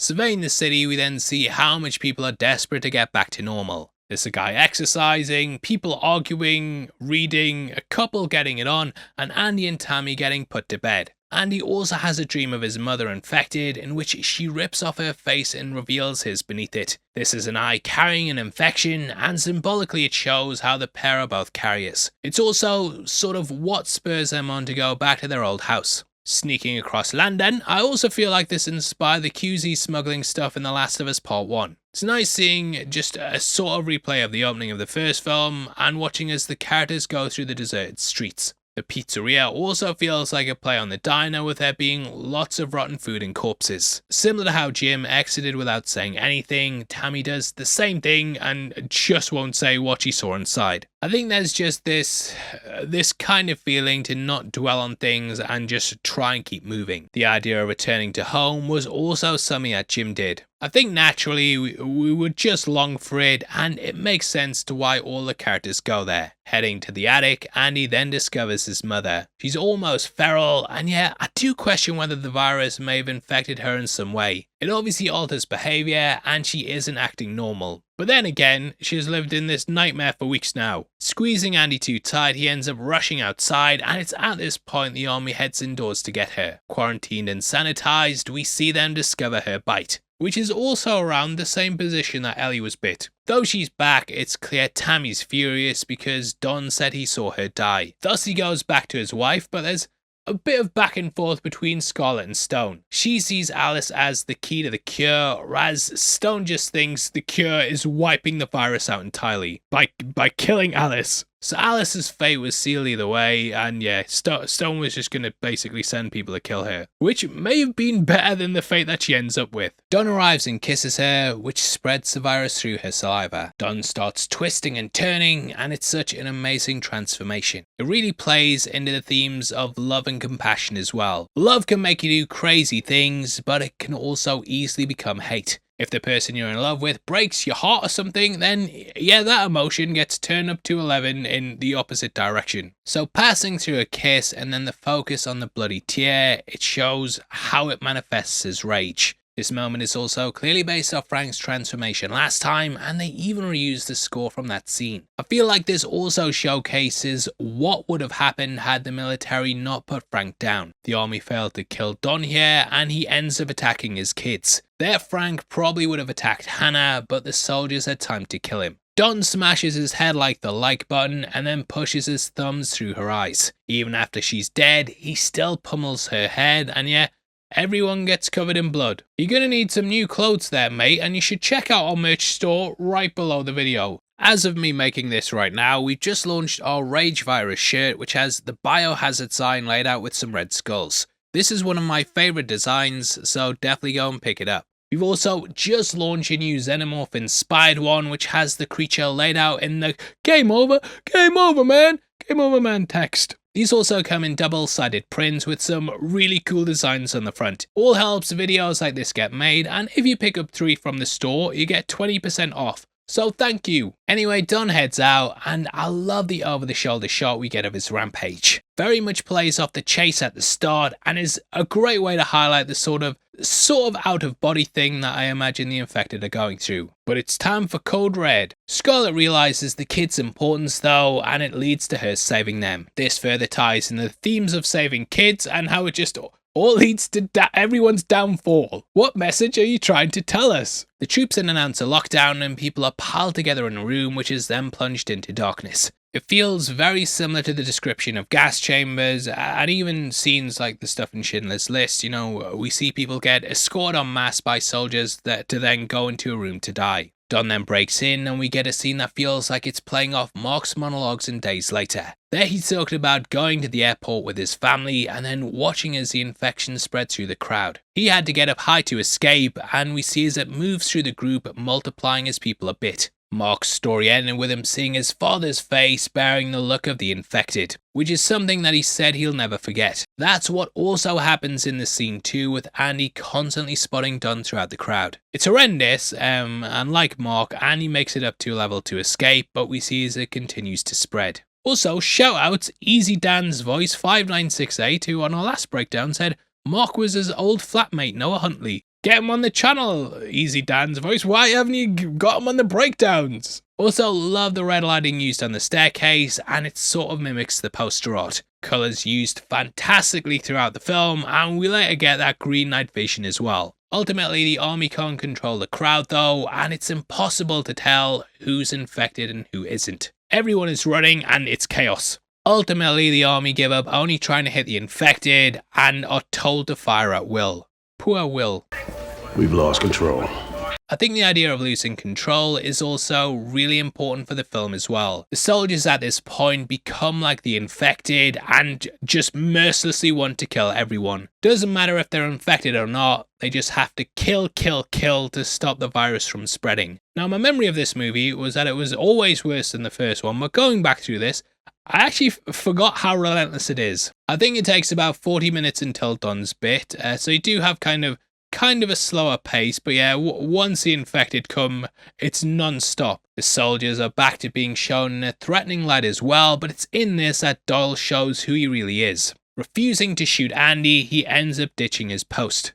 Again, showing compassion to a kid, which leads to everyone getting killed. What are you trying to tell us, movie? Reuniting in a supermarché, we get some of the red shirts who'll join them on the journey. Travelling into the night, all of these scenes were actually shot day for night. Now what that means is you basically shoot things during the day and then colour correct them and change them so they look like night. It's something they did heavily in Nosferatu, and it just means your cast and crew aren't staying up all night to do it, which is something you have to factor in when you have kids as part of the cast too. Beyond that though, this was because the power was cut in London, and thus none of the buildings could be shown showing lights. Obviously, when you're shooting a city at night, you can't just be like, hey everyone, turn your lights off.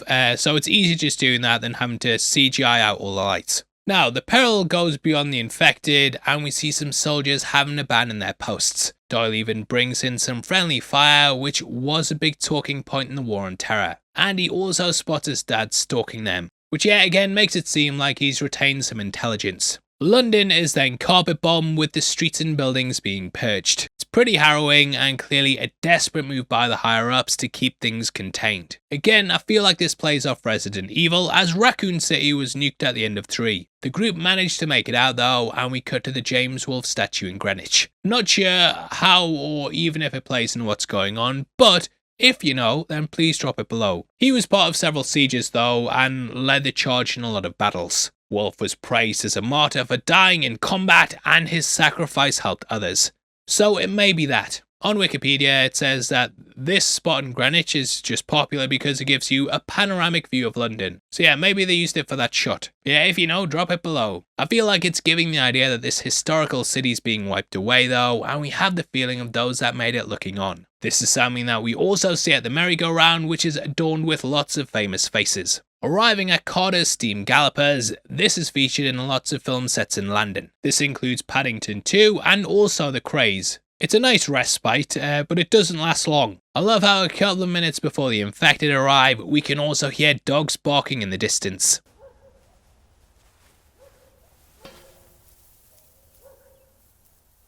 Flynn then radios about 3 minutes after to say they're closing in. So they hit the long grass, which leads to another brilliant scene. Can't show it because of YouTube, but the chopper chopping people up is brilliant. I did wonder if this was also sort of an advanced version of the propeller chopping scene in Dawn of the Dead, but that might be a reach. Also, I love how this movie is just one big get to the chopper, get to the chopper. It's just a whole movie of get to the chopper. Unfortunately, due to the weight limit, Flynn can't take them, and thus they have to head to the stadium. It's at this point that Doyle sacrifices himself. The area is gassed and the cleanup crew arrives, so he has to push the car. So again, it's an idea of compassion. The flamethrower crew also remind me a lot of the images of the Blitz and Chernobyl. That came to prominence again recently because of the show on HBO, and they just look like the figure that was used on the poster. I think it's ironic that Doyle's also killed by his own men rather than the infected. Like last time, we question who the real threat is, and yeah, great way to send off the character, which is very tragic. Now in the original script, it was actually Scarlett who died during this. It was Doyle that was then killed in the subway by Don. However, this was altered as they were shooting because Doyle was a much more capable fighter. They felt the tension and fear would be greater if it was Scarlett who guarded them for the rest of the movie. She's obviously been shot, is a woman, and yeah, just not being a soldier just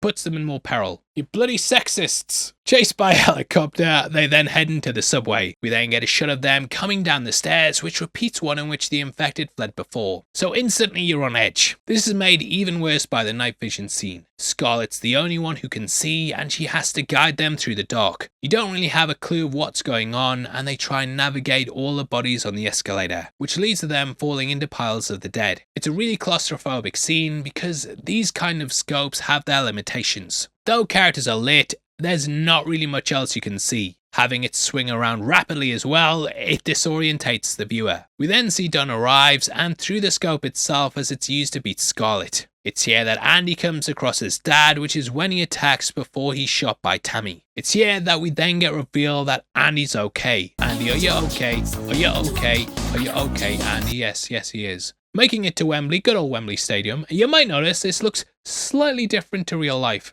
My fellow Brits, yeah, you may know the old Wembley Stadium was replaced by a new one. That was still under construction during this movie, so they then shot stuff at the Millennium Stadium in Cardiff. Our editor Matt, he's from down south, and he said he used to go watch the games at Cardiff, which is where the finals were played at as well. So a bit of trivia for you there, and they actually digitally changed the seats to red to make it look like the stadium, which you can kind of see in some of the shots because kind of looks like they're shot on green screen even though they didn't. Saying it's just them, Flynn then flies out. They pass over the White Cliffs of Dover, which was actually used for a publicity stunt to market the film. In the lead up, they shone a big light on it and they listed the UK as being contaminated. Keep out, cool guys only. We then get a shot of Andy pressed up against some glass, bringing things full circle from that moment with his mother at the start. He too is a carrier, and because of him and people's compassion, the virus will spread just like what happened with her. We close out seeing 28 days later and how Paris is now full of infected. It's an incredible shot to end the film, and yes, something that lives in my mind rent-free. This was actually done last minute as well and shot much in the same way they used to make the first movie. Guerrilla style. The creative team grabbed a DV camera and hired 12 local actors. They then just filmed them running and got the shot and then fucked off. The movie was actually supposed to end with the abandoned helicopter and photos, but this added an incredible end to the film. And it's nice they brought back that raw DV style from the first film to showcase how the worlds went fully back to that state. Also, not good that it's in Europe now, because look, it can spread to most of the world now. The Aussies and Americans are okay, but yeah, I'm interested to see where we go from here. Beyond that as well, yeah, it's also sort of a flip of the ending of the first film. There, Jim realised the virus couldn't get overseas, so the rest of the world wasn't screwed. However, here it's that worst nightmare come true. The virus has now managed to do it, and yeah, not very good, is it, mate? It would be almost 20 years later until we got a sequel, and yeah, after this there was a big issue with the rights. The movie was in development hell for decades, but we are getting a new trilogy. As for this one, I don't know, in my mind,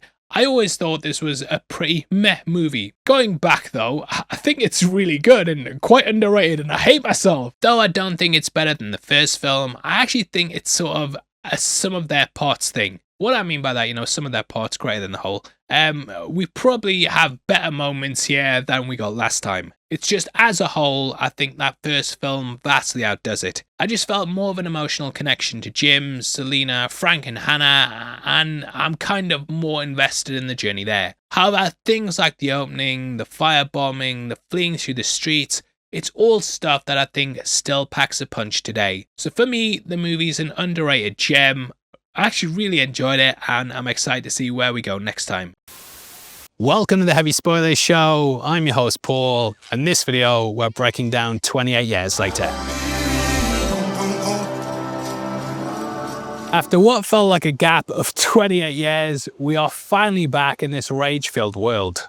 Throughout this video, we'll be discussing everything within it and pointing out all the Easter eggs and things you might have missed. I'm also lucky enough, or unlucky enough, as you could say, to live around the area, so we'll be visiting a lot of the locations from the movie. This is going to be pointing out stuff from a local perspective and definitely picking up some stuff that you might not know.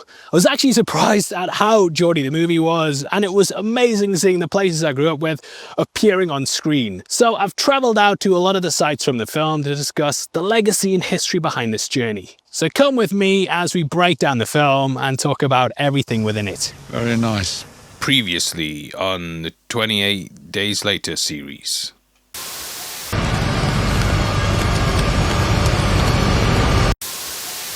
It's been 84 years.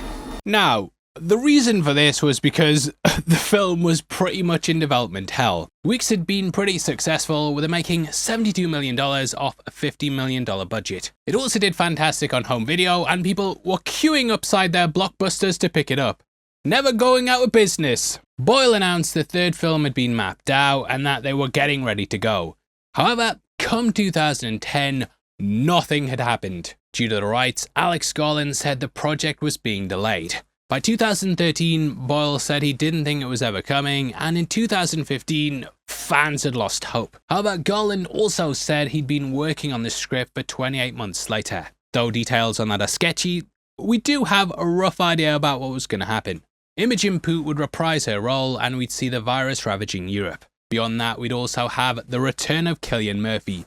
Yes, Jim was back, and the film would pick up in Russia, with this being where humanity was fighting back from. As we know though, that was scrapped and they came up with a new plan. Months was then changed to years as a little joke for how long the movie took to make. Come January 2024, they announced it was in development as they'd finally got back the rights from Searchlight Pictures. Announced as heavily influenced by the movie Cares, we'd watch a small community living life in this world. Anyway, we begin 28 years ago with the outbreak in 2002. If you cast your mind back to when Selena met Jim, she told him of how the virus spread. Initially, it happened in the cities, and people thought it was right. However, when it spread to the villages, they realized that wasn't really typical behavior. Something was severely wrong, and we witnessed an attack like this firsthand. It's at this point we meet Jimmy, and we see the character several decades later at the end of the movie. Where we begin though is with the Teletubbies, with this obviously being a symbol of innocence. It perfectly juxtaposes the violence that will follow, and little Jimmy has to grow up quick. The opening of Teletubbies also begins with "Over the hills and far away," and we often see the infected coming from over a hill. We also have a focus on the sun, which is what Spike sees when he puts his mother to rest. I don't think it's any coincidence that all these kids are blonde as well, and that's what the gang look like later.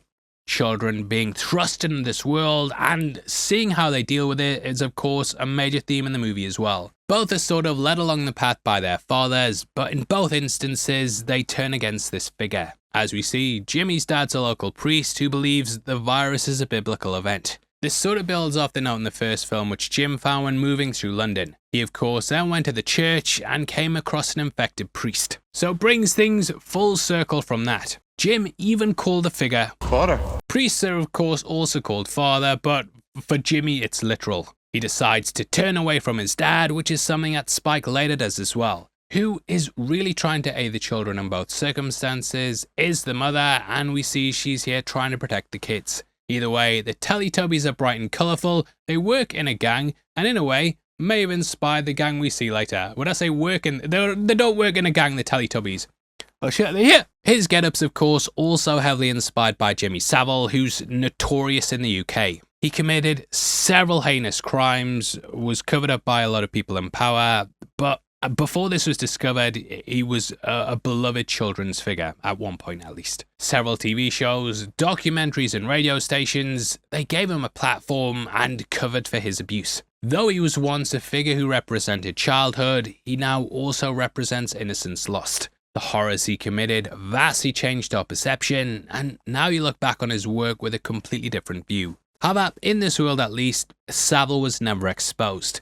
So you can see how kids will continue to look up to him and how someone like Jimmy would take on his look. However, there's also the possibility that with this gang taking him under their wing, it's further representing innocence lost. Like the last thing you want to see as a parent is your kid go off with Jimmy Savile. So whether they're bad or not, we're going to have to see, but yeah, it's a very big cliffhanger. When doing these videos as well, obviously we wear costumes, and like for this one I was like, either the dad, the alpha, or dress up as Jimmy Savile. So yeah, not many options there, and I was actually surprised they still sell Jimmy Savile costumes. Either way, I think the major point the movie's pushing is how appearances can be deceiving. This has been something laced throughout the franchise, with the first film having the soldiers that were worse than the infected. It was initially thought they would protect and serve, but they turned out to have ulterior motives.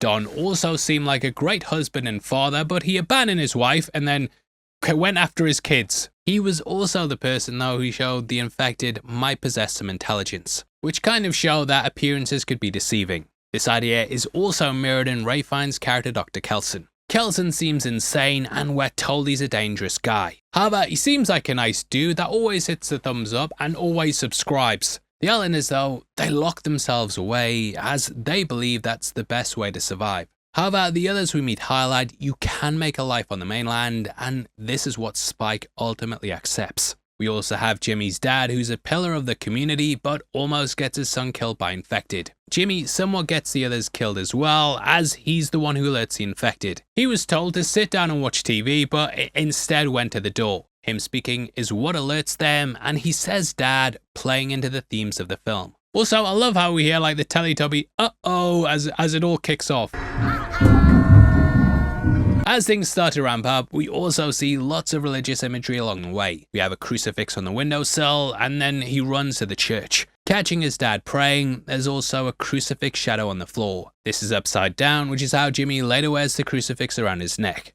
This comes from his dad, who says, "Keep this with you always." Historically, an upside-down crucifix, that was associated with St. Peter, who was crucified upside down. This was supposed to represent martyrdom, however, since then, it's taken on a different meaning. An upside-down cross tends to represent an opposite to Christianity, and it's sometimes thought to be a symbol of Satan. Jimmy also hangs his victims upside down, and it plays into that notion. Seeing what Jimmy's dad wants to do, you could also see him as being corrupted by evil. We then get our first Matrix bullet time effect. Several of these shots appear throughout the film, and they were done through using a circular rig. Several iPhones were then lined along it, and they basically cut between them and gave this amazing 360 shot look. We tried filming on iPhone there, but it looks shit. I said it looks shit. This kind of also follows the style of the first film, where it was shot through using early DVs. This was done because they were an emerging technology and what people were using to make home videos at the time with. These days, we of course all have iPhones, so it makes sense to use a contemporary camera to carry on that tradition. Jimmy then asks what's happening. His dad says that it's what was foretold in the rapture. He says the infected aren't dead, but rather they're saved. Has to be said that technically they aren't dead and they're more than your typical zombie. These people are simply just infected. Now, in our first breakdown of the movie, as I said zombie, it was a catch-all term that we'd use when talking about the creatures. I still used infected pretty much 99% of the time, but I got loads of shit for saying it, mate. So when they said zombie in this movie, I was fucking loving it. It's a baby! It's a fucking zombie baby! Take that, Loves to Spooge69. Fucking zombie baby! Take that, James Goon. Zombie baby! They used the word zombie. It's canon. Either way, to his father, this is Judgment Day and a time of celebration. Even when the dad's infected, he's almost lifted in the air and it sounds like he's saying yes. He then leads his congregation and goes off to spread the word. The music in this section isn't sad or intense either, but it's almost euphoric. It evokes a feeling of ascension, and the band who wrote the soundtrack are actually called the Young Father, which is either a crazy coincidence or playing into the themes of the movie. Spike in a way becomes a young father later on, or at least takes on that father figure role in the family. He looks after his mum and then later takes care of the baby. His mum also talks about her own dad and how important he was in her life. When the trailer first dropped, I thought it was going to be your kind of over-the-top zombie thing where everyone's constantly on the run and shooting people with arrows. The film's much deeper than that though, and there's lots of themes that are tied to family. The idea of fathers also plays into what Jimmy says when he's hiding. He asks, Father, why have you forsaken me? This has a double meaning, as father of course means God. However, it could play on how his own dad's forsaken him. That upside down cross could represent an affront to God and also the priest's father that almost got him killed. To him, he would have been an infected rage monster who may have even chased him after this moment. We see him running into the forest with the upside down cross in his hand, and fathers coming after their children is something that's laced throughout these films. Frank almost did it with Hannah in the first one, and the second film opened with a kid arriving at the farm talking about how his parents had turned infected and chased him through the fields. We of course also had Don, who was constantly on the tail of his kids. But Jimmy gets away, and we then have a recap of the previous films. We discover that at the end of 28 weeks that Europe actually defeated the virus. They managed to push it back to Britain, and I'm guessing that they closed off the Channel Tunnel. Or Chunnel as we call it around here. Because of that though, it sort of makes weeks feel a bit pointless, and there's theories the creative team just wanted to retcon the whole thing. Either way, Britain's now cut off from the rest of the world, and we've all been left to fend for ourselves. Due to this, many people have drawn parallels to Brexit, in which the UK voted to leave the EU. Now this was obviously by choice, whereas here the isolation's forced. We then have the location of Holy Island, which in itself is a small part of land off the coast of the mainland. So you have an isolated island with another isolated island attached to it. Throughout, Spike's desperate to go to the mainland and reach out to a doctor who can help his mother. To me, this represents those that want to reconnect with the rest of the world and move beyond the choices they've inherited. Whether that happens or not remains to be seen, and I'd of course love to hear you read on the meaning, because there's no right answers. Anyway, it's here that we jump to Lindisfarne, aka Holy Island. We see a torn and battered St. George's cross flag, and though England's gone, it highlights the people are still holding on. Now, look, I'm not saying that Danny Boyle stole an idea from my head, mate. I'm not saying that, but I remember when I was a kid, and I was thinking this would literally be the perfect place to have a zombie movie. Like, the film explains the causeway to get there and back, which is just a great natural defense. And even today's shoot, we kind of had to plan around when the tide was out. There's actually been several deaths when people have set out during the tide and they've been swept up in the current and then taken out to sea. So it was the perfect setting, and hearing we get a film here, it really caught my interest. The name Holy Island, of course, also builds off the religious themes, and it basically acts as a sanctuary to the survivors. I'm gonna read off some facts for you here. The island was founded in 635 AD. King Oswald, he established a monastery where they then spread Christianity. Home to develop art, shrines, and also the church, it actually ended up having its own issues. During 793, Vikings raided the area. This then marked the beginning of their rule in the country. I think you could even see the Alphas as Viking-like figures who planned to bring their way of life to the island. Seizing this was also extremely important, as the causeway gave it lots of strategic defenses. The tide allowed the island inhabitants to halt invaders and let Mother Nature do most of the work for them. Beyond that, there was also Lindisfarne Castle, which was garrisoned and fortified. These same tactics are used as the defenses that we see in the movie, with them having lots of different medieval weaponry. While being cut off has allowed them to survive, it's also something that's sort of limited the community. There's loads of signs saying take only what you need, and they're obviously low on resources. Even things like Spike's boots, you might notice they're an adult size rather than being for a kid. With Boyle also touching upon Brexit, I did wonder if this was basically them commenting on the trade issues. It also seems like a sort of anarcho-communist society like Jackson and The Last of Us. Alex Garland and Neil Druckmann have cited each other as influences on their work, so this might be part of that feedback loop. The Last of Us could also be the template for the opening part of the film, as we have a father and child making their way through the infected mainland. The dad is also selfish and kinda wants things for himself. Up you get. It's during this that we meet Spike, who's played by Alfie Williams. Absolutely phenomenal actor, and he does an incredible job carrying the movie. You can see drawings of infected and arrows in Spike's room, which shows kids are taught about them from a young age. The fact you have arrows as well also highlights they've been shown how to kill them. Across the island we see targets and archery ranges which highlight how the kids are trained to kill. The fact that this is on a kid's drawing further emphasizes that idea of the loss of innocence. The top drawing of the infected also somewhat resembles the shot we see later of the infected coming over the hill. This was used heavily throughout the marketing, with it constantly appearing in the character posters. We also have it sort of playing off the opening of Weeks, where the infected came over the hill when chasing Don.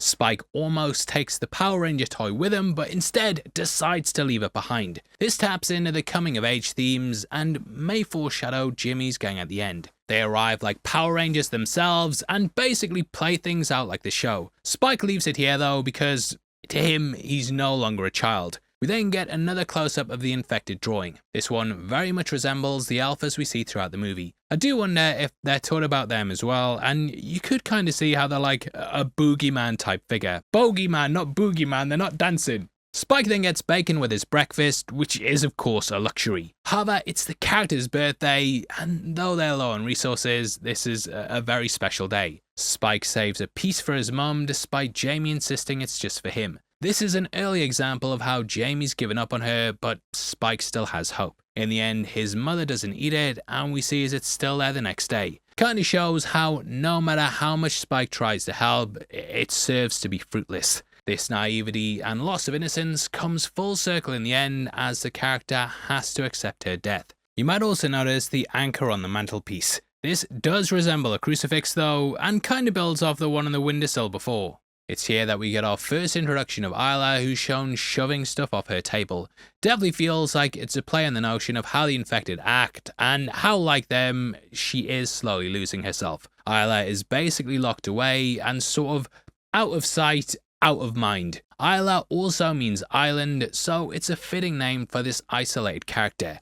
The islanders don't have a doctor to help her, but they also don't deal with the infection. It's akin to Boyle's film The Beach, where we had a character attacked by a shark. Rather than taking him to a doctor or getting him help, they just put him out of sight in a tent. With him away like this, they didn't have to deal with it, and that's sort of what it feels like here. Jodie Comer does a fantastic job as well, and she's an absolute expert with the accents, which I'm sure you've seen on Killing Eve, but yeah, she does a better Jodie accent than me. Better than me, that, like. Even the dialogue is bang on as well, such as stuff like this. You crazy fucking sick baby murderer! Like, that's exactly what a Jodie would say. As we learn, the character has cancer, and this has infected her brain. She's having memory lapses, becoming immobile, and slowly losing herself to the disease. Without any advanced medical technology, they're also unable to save her. It just leads to a really sad film in which no one can really help her. Jamie also stops to collect himself before heading upstairs, and this is highly significant. It shows how he's struggling with that caretaker role, and how he has to compose himself and put on an act. He's trying to appear like a loving husband, but to him it's over, and he's already got his eyes on another woman. Spike lies and then says he's going back to school, but also he kind of is, as he's beginning his journey into adulthood by learning these survival lessons firsthand. Away then, son. Let's go. Which, yeah, any Geordie knows how son, how Aye. As they head out, we get loads of big water bottles showing how they potentially collect rainwater. This is something Frank attempted in the first film, though it failed there due to how much of a drought there was. Everyone then wishes Spike good luck as he heads out. Rather than seeming like a scavenging mission, Spike's going out purely to kill an infected. Typically, this is called blooding, in which a first hunt and kill is seen as a rite of passage. Slowly, Spike starts to reject this though, and eventually he turns away from his home. The island definitely has this weird cultural fixation with killing the infected, which is seen with their weird mask rituals. These masks have blood dripping from the eyes, which is something that the infected also share. This is why they're later used on the archery targets. The mask usage here is to celebrate Spike coming of age and how he must tackle this beast on the mainland. Masks also represent hiding away and not revealing oneself to the world. This is a mentality of the island, which is hidden away from the rest of the country. We then see food being grown and an outdoor shower asking people not to take too long. It not only shows how tight their resources are, but you also give a pass to Jamie for going down to trim the rose bush. I think it is weird though how we keep getting reminded of how low their resources are, but they're just going out to kill an infected and not collect anything. It's almost like the island are more bothered about keeping in place its traditions rather than living within their means. Like they'd rather throw a big party than ration things off properly. Upon reaching the gate, we then see the gravestones, which are denoted by crucifixes. It highlights how many died going to the mainland and how it's not an easy journey. Another thing you might notice is how close these gravestones are to each other. Like clearly there's no bodies buried underneath them. The virus obviously spreads so fast that you wouldn't have someone come back and die due to an infection. So these people were likely killed on the mainland or left upon being infected and simply thought of as dead. It's here though that we meet Jenny, who's clearly one of the leaders. She mentions how Spike's a bit young to be going out and usually they send 14 to 15-year-olds. However, Jamie insists he's ready. Due to his mother's illness, it's possible that Spike's been forced to grow up much faster than the rest of the kids. He takes on the caregiver role with his mother and this is seen throughout. First it's with the bacon and later on with the journey. I know kids who had ill or disabled parents and they often had to grow up really fast and basically become young carers from a very, very young age. They were just thrust into adulthood. She also says how you can leave, but if you don't come back, no one's coming after you. There's no rescue parties and no one's permitted to leave, which kind of explains why Jamie's reluctant to go after him. But yeah, I think the dad in me knows you still would. This once more plays into the themes of isolation though, and how the island cuts itself off from everything else, including the people that are from there. It also sets up the stakes for when Spike heads out later. He's on his own and needs to be capable of looking after himself. We also get some of the names on the graves. One of them says Nick Egan, who's a British music video director. He has credits for Duran Duran and also Oasis. It's also possible this is playing off Negan, who is of course a character in another zombie franchise. At this point we then hear Boots by Rudyard Kipling. Written in 1903, this recording we hear is from 1915. Performed by Taylor Holmes, this was what was used as the backing for the trailer. And best trailer of all time! Written from the perspective of a British soldier, it chronicled them marching into South Africa in the Boer War. Its use here draws a parallel to entering the mainland, which is just as dangerous a war zone. The poem's repetitive and monotonous because it's supposed to reflect a soldier's mind state. They're becoming like an unfeeling machine, which is what you need to be in this wasteland. But there's definitely a feeling of madness to it as well. You kind of feel like everyone's on the verge of having a mental breakdown, which is sort of what the poem enforces. British war footage is also coupled with this to emphasise how they're like soldiers heading into no man's land. The editing here is masterful and they use several clips from lots of different things. We see children marching, which is a direct line drawn between the children sent out to war and Spike going to the mainland. Children doing this was to turn them into soldiers and hammer home, say it with me, the idea of loss of innocence. We also have footage of archers shooting down from a tower. I believe this is from Henry V, which starred Laurence Olivier. This is then paired with a sniper shots from 28 Weeks. It highlights how part of survival has always involved war and how boys had to take up their duty and become men to defend their homes. Jamie asks Spike if he wants to go back, but Spike says if they do, people will think they're soft. Jamie loves this and is clearly very happy. He's kind of forcing his son into this adult role, but also proud that he's ready to embrace it. You might also notice there's a chemtrail in the air, which kind of builds off the fact that planes still surveil the UK. Just getting a shot lined up.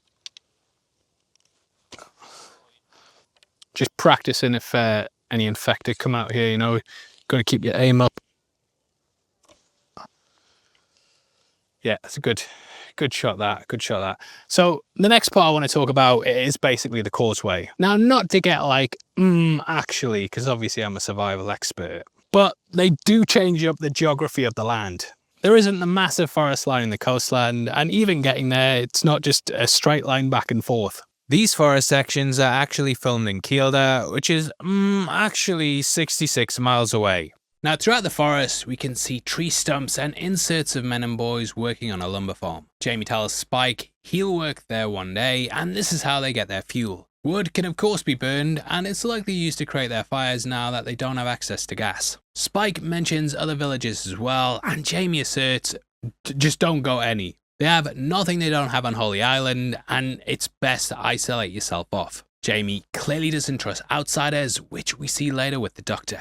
I think though that you'd need to learn to trade and get new things, and that includes some brand new clothes for yourself. Why don't you check out our new 28 Years Inspired shirt, which you can find on the merch store below. This has the skulls from the Bone Temple laid out in that famous biohazard symbol. Beyond that, we've also just launched our brand new Predator shirt along with our Xenomorph Vitruvian Man one. If you love James Bond as well, yeah, we've got the Akira inspired one, and if you buy 3, you get 20% off.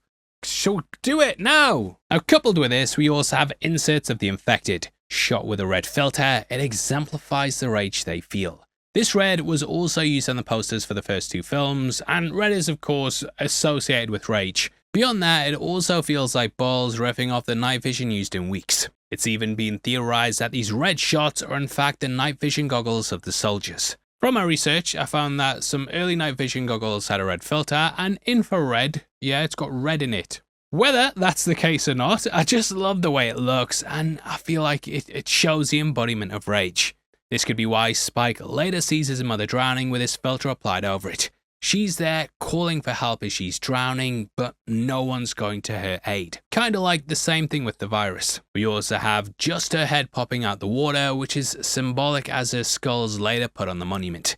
Now from here, we get our first shot of the slow-low infected. Due to the closeness to The Last of Us, I did wonder if these were inspired by the bloaters. They're sort of our first indication though of how the virus is mutated. When discussing the film, Boyle said that initially it started off as something that basically threw the infected into a frenzy. This overheated their nervous system and had them constantly turn up to 11. However, a virus's goal is to survive and spread to others rather than killing its host. If it did this, it would wipe itself out, and that's normally why viruses tend to get less deadly. Things like the Black Plague, Spanish flu, they all mutated over time to be less deadly to the infected. The infected, though, they initially died of starvation because they just went wild. Now, though, they need to retain some intelligence, which is what we saw the bare bones of in Weeks. There, Don would avoid missile strikes and even show restraint when stalking his kids. Nowadays, though, they're able to hunt and act in a way that sustains themselves. The fat ones use very little energy and crawl on the ground scavenging worms. Jamie also says that you need to fire at the neck, which does kind of suggest that the chest is too thick. That might be either due to bloating or they're armored to a degree due to them having to live in this environment. According to the wiki, they suffer from tissue engorgement, which bloats up their insides. They're also usually bald and hairless, which might be a side effect of what's going on inside their body. Now here, we also get a shot of a crow. Symbolically, crows are linked to death, and we saw right before Frank turned. Throughout the film, we also often see birds right before the characters are in danger from the infected. This isn't always the case, but it's enough to be significant. When the slow-low gets hit, it then stands up, as does the other one who's creeping up on them. This shows that they can walk, but generally don't want to, which is potentially to conserve energy. There's also a child which looks at Jamie as he hesitates. It almost sobs and has potentially just watched its family die. It then runs away, further showing how they're able to think strategically. They're now more than just mindless aggression. Spike seems conflicted about his first kill though.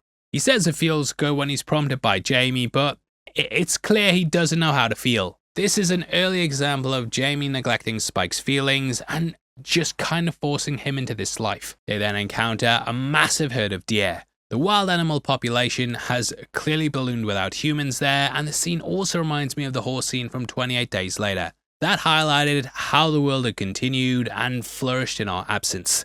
They then enter the house and find the body of Jimmy's victim. Jamie insists Spike doesn't look away, as there's a lesson for you here. To him, he has to witness the violence of the world firsthand, and you could say it's a loss of innocence. There's a lesson for you here. See, I nailed that impression. As we see, the body was tied up and left for the infected. It's also possible that Jimmy did this due to what his father said at the start. By infecting people, they get to ascend to heaven, so perhaps Jimmy does this as a sort of religious figure. This would also tie in with his inverted crucifix. Jamie suggests they were left there as punishment, and perhaps Jimmy punishes those for their sins. He may have even been a part of their group. Jamie then says how the more you kill, the easier that it gets. In this world, adulthood is tied to violence, and you grow by killing and mature by being okay with it. It's pretty messed up, but this idea does kind of come back later. Spike accepts Dr. Kelson's philosophy and lets his mother pass and then gives her to the shrine. He then says, The affection takes away their minds. He's got no mind, he's got no soul. He's obviously talking about the infected, but this could also apply to Isla. Again, she's slowly losing her mind as the cancer progresses, and he's no longer able to connect with her. It's this philosophy that allows Jamie to cheat on Isla, and it may even be what he tells himself to justify what he's doing. Also, this is coming from a guy who just let the child slowly go away after it seemed like it was acting slightly human. So yeah, I'm not even sure if he truly believes it himself. Spike still hesitates though. He refuses to accept these people are truly gone, which is also something that's reflected in his mother. That comes later in the pregnancy scene, but here we see Spike just won't accept death. This is a big part of the movie and basically his arc. We see that all kind of summed up in the scene, and he pretty much goes through his entire arc in the movie here. He's initially told what to do by his father, but eventually he ignores this and goes against his wishes. He wants a person to survive, but things get worse and worse the longer that it goes on. Eventually he kills them and accepts their death, which is basically what happens with his mother. Immediately after this, we then cut to kids in a classroom singing. Rosie points to the words and is clearly loved in the community, whereas Isla's pushed away. This is the hymn Abide With Me, which was played in the first film when Jim discovered his dead parents.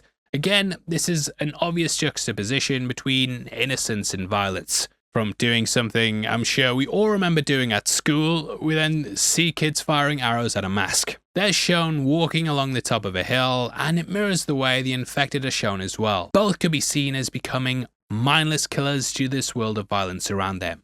One of the dummies with an arrow through the head also looks similar to the person that Spike's just killed. Either way, it highlights how in this world, you go from a moment of innocence to death in an instant. There's no gradual growth or time to mature, everyone just has to grow up quick, which reflects Jimmy as well. We then get a sign that says, jobs in our community. There's not really much career progression, and kids don't get to sit around talking about movies. They either have to be a hunter, farmer, forager, builder, fisherman, baker, counsellor, seamster, or man on the watchtower. I do find it interesting as well that counsellor is so near the bottom, and it kind of highlights how the members of the council who run things, they're not seen as being as necessary as the others.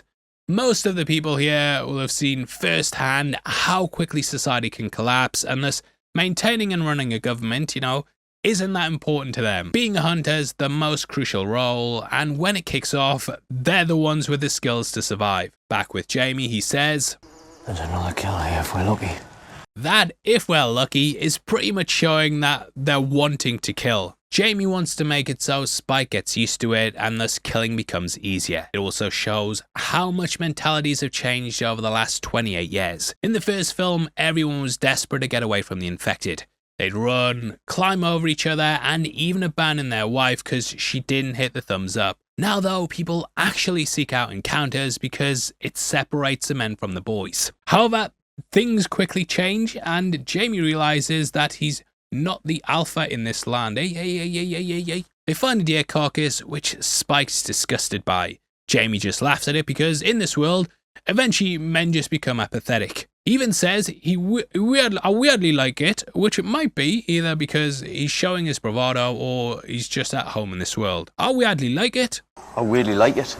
Shortly after they discover the beheaded deer and the spine in the tree left by the alpha, this clearly isn't a mindless act of violence. It's definitely been done with intention, and again shows how the infected, or at least the alphas, aren't just brain-dead zombies. Why they do this isn't clear, but it could be as a mark of their territory. It notifies Jamie about the alpha's presence, so is perhaps a warning to leave. We also know there's a few different alphas in the area, so perhaps it does this to keep the others off their land. Boyle and Garland said this is like a dog arranging their toys, and you get the feeling here that it's just being placed to strike fear. However, son, let's gone! And that kind of takes us into the different types of infected that exist within the land. The first of these are the alpha infected, who are basically rage on steroids. Like literally.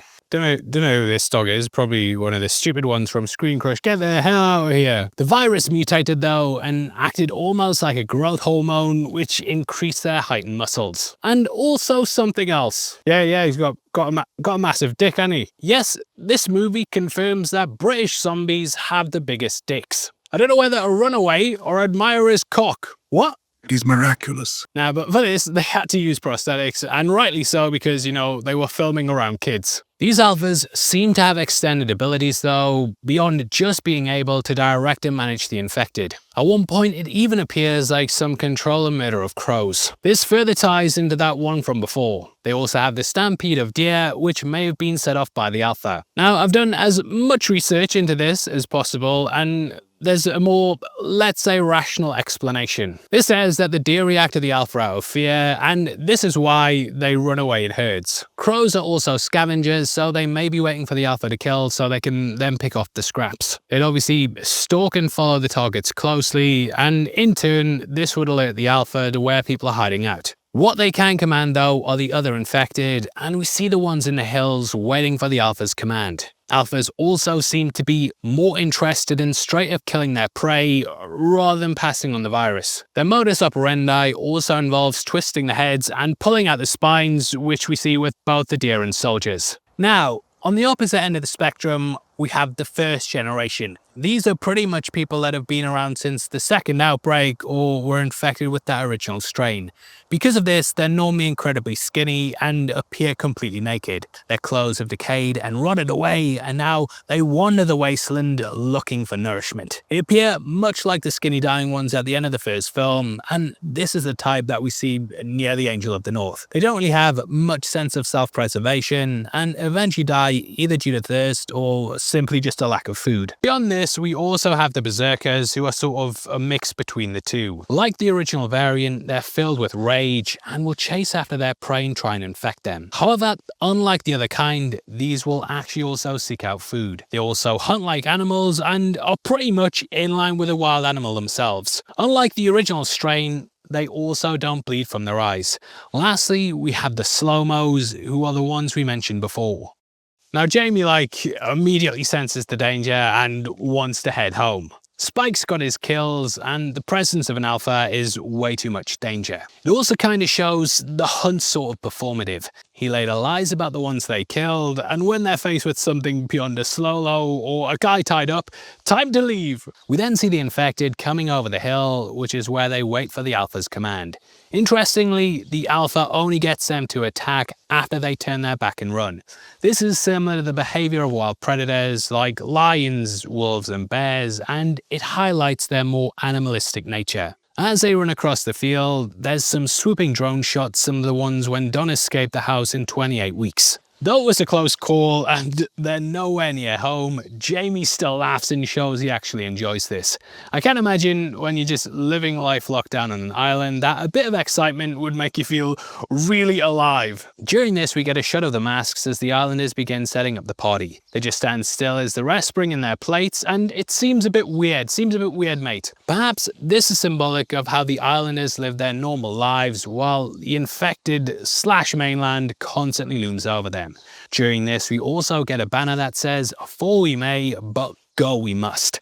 This plays into how, despite the fall of the UK, the islanders keep going. We then see a group of boys heading back from archery training. They have the infected dummies atop a hill, resembling the Alpha and his group by the tree. Like the masks, they show how the threat of the infected is always looming over them. They live out this cushy little life on the island though, but the threat still remains. Ever present. Ooh. It's waiting. Now, watching the Alpha on the hill is such a creepy scene, and it reminds me a lot of Signs. It's just standing there, ominously, probably swinging its stick, and waiting for when they're gonna leave. They also see the quarantine patrol boat out at sea. It's reminiscent of the plane flying overhead in the first film, and is the rest of the world keeping surveillance on the island. Jamie says they're probably French, and they're of course just over the channel. I do kind of wonder what's going on with Ireland though. The images of the UK show it's part of the quarantine, but yeah, I don't know how it would have crossed the sea. Also know that them being French kind of contradicts the idea of the Swedish patrol boat, but we do know they crashed in Scotland, so probably made their way down. Which would also explain the night vision goggles stuff. The boat might even be looking for them, which is why it's shining its spotlight on the water. This is coupled with the other light we see on the other side of the house. Spike asks about the fire set by Kelson, and symbolically it acts as a light in the darkness. Spike then has his dream, and we also see Jamie throwing a stone into the sea. This is next to a pile of stones, which in some cultures represents death. The deer then run by the house, which causes it to start to collapse. Shoutouts to our editor John for pointing out that this might also be a tactical move by the Alpha to herd them to the house, and then send the deer to trap them or make them leave. Forced to run back to the island, we get an absolutely incredible chase. Akin to the rats ushering in the infected in the first film, we see the birds flying overhead. The music and visuals of this scene have a dreamlike quality, and it reminds me of the euphoria in the opening scene in the church. The northern lights are also visible due to the lack of lights coming from the mainland. They desperately race across the causeway and have to wrestle with the tide that hasn't gone out yet. The Alpha is then killed by the group of people on the watch, but it's a massive effort. Earlier, Jamie said it would take 10 men to kill just one, and we see how difficult that is firsthand. Jenny's also reluctant to let them in until she sees both their eyes. This echoes the scene from earlier in which she said they'd be on their own and they refuse to let anyone in unless they're sure. Wait!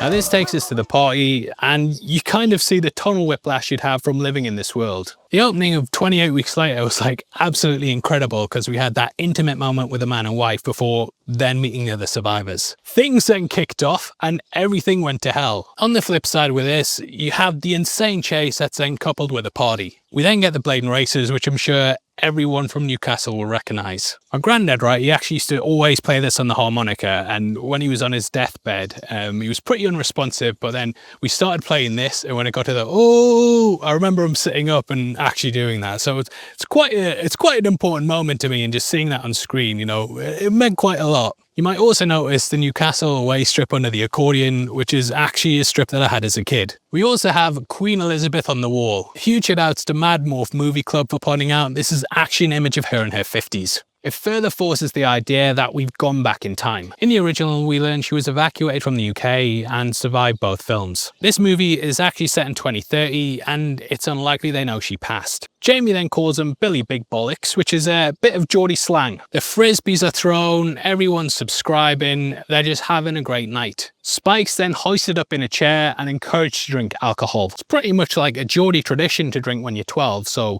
yeah. Carrying that on, Jamie then cheats with Rosie, which Spike ends up seeing. For him, this is the breaking point. He's having dreams about his mum dying, whereas with his dad, it seems like he couldn't care less. He didn't even check on her after coming back from the party, and yeah, he's just off living his best life. Intercut with this party and Spike leaving are also shots of the infected mask. This further hammers home how the islanders party on while the threat of the infected's ever present. Spike leaving the party also shows how he's rejecting the way of the island and basically going off to do his own thing. Now here, Spike tells the truth of what happened on the mainland. Between his ill mother and his emotionally neglectful father, you can tell Spike doesn't really have anyone he can open up to. Sam tells him about Kelson and the fire, which his dad previously omitted. This further solidifies his contempt for his dad because he knows there's a doctor, but he refuses to seek him out. We then get Whitley Bay mentioned.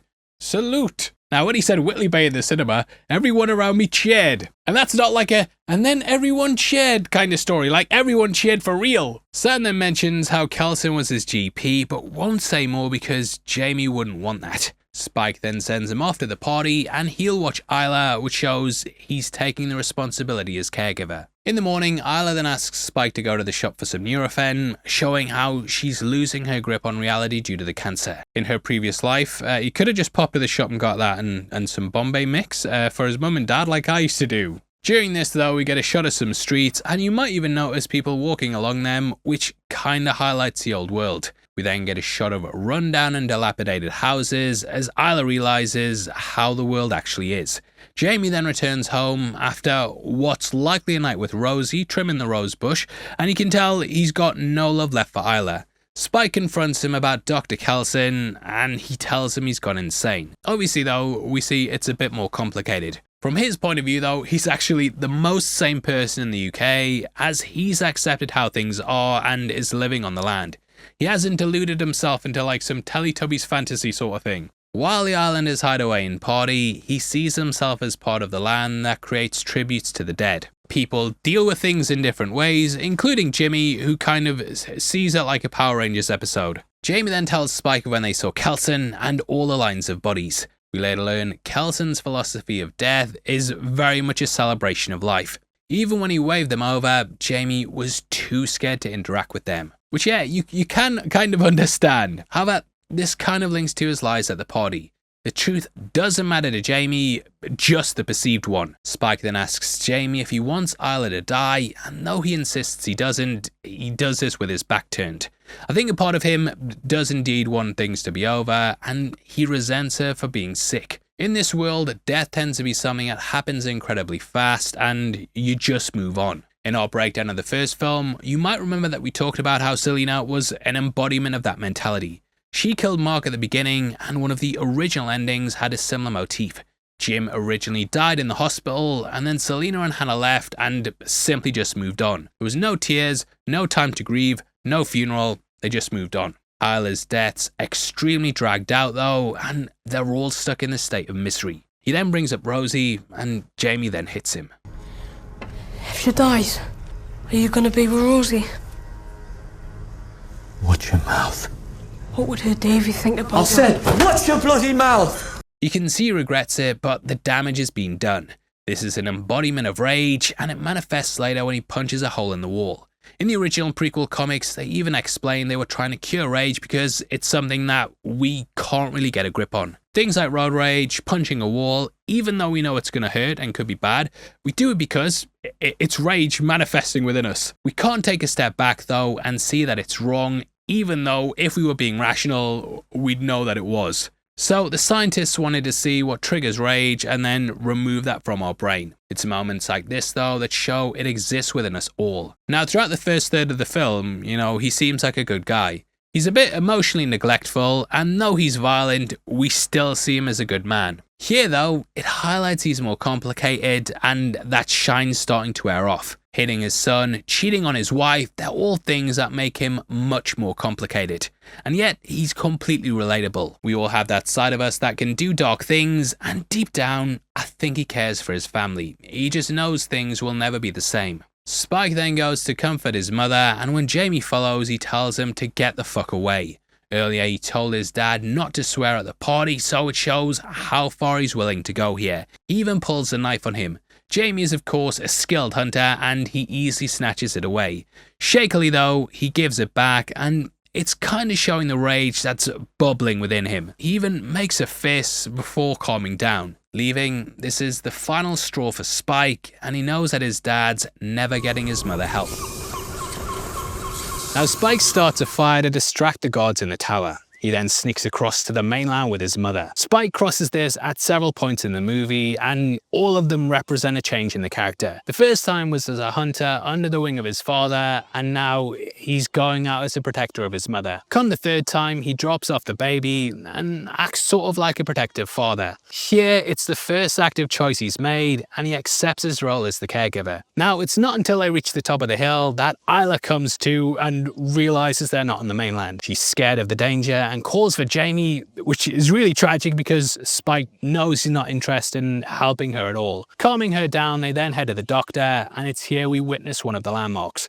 Also, shout out to Lawrence, our editor, who basically pointed out this entire movie is like about how difficult it is to get an appointment with a GP. Now in the film, the pair go past Sycamore Gap. This tree stood for hundreds of years, but it was cut down in 2023. Daniel Graham and Adam Carruthers snuck onto the site in the middle of the night and cut down the tree using a chainsaw. And people were pissed. I remember this being all over Facebook, and even myself, I was like, I can't believe some fucking dickheads have done it. People from all around the area would pop down to see it, and a company that I work for once even had it as their logo. It really was a beautiful tree, and yeah, the outcry was pretty big.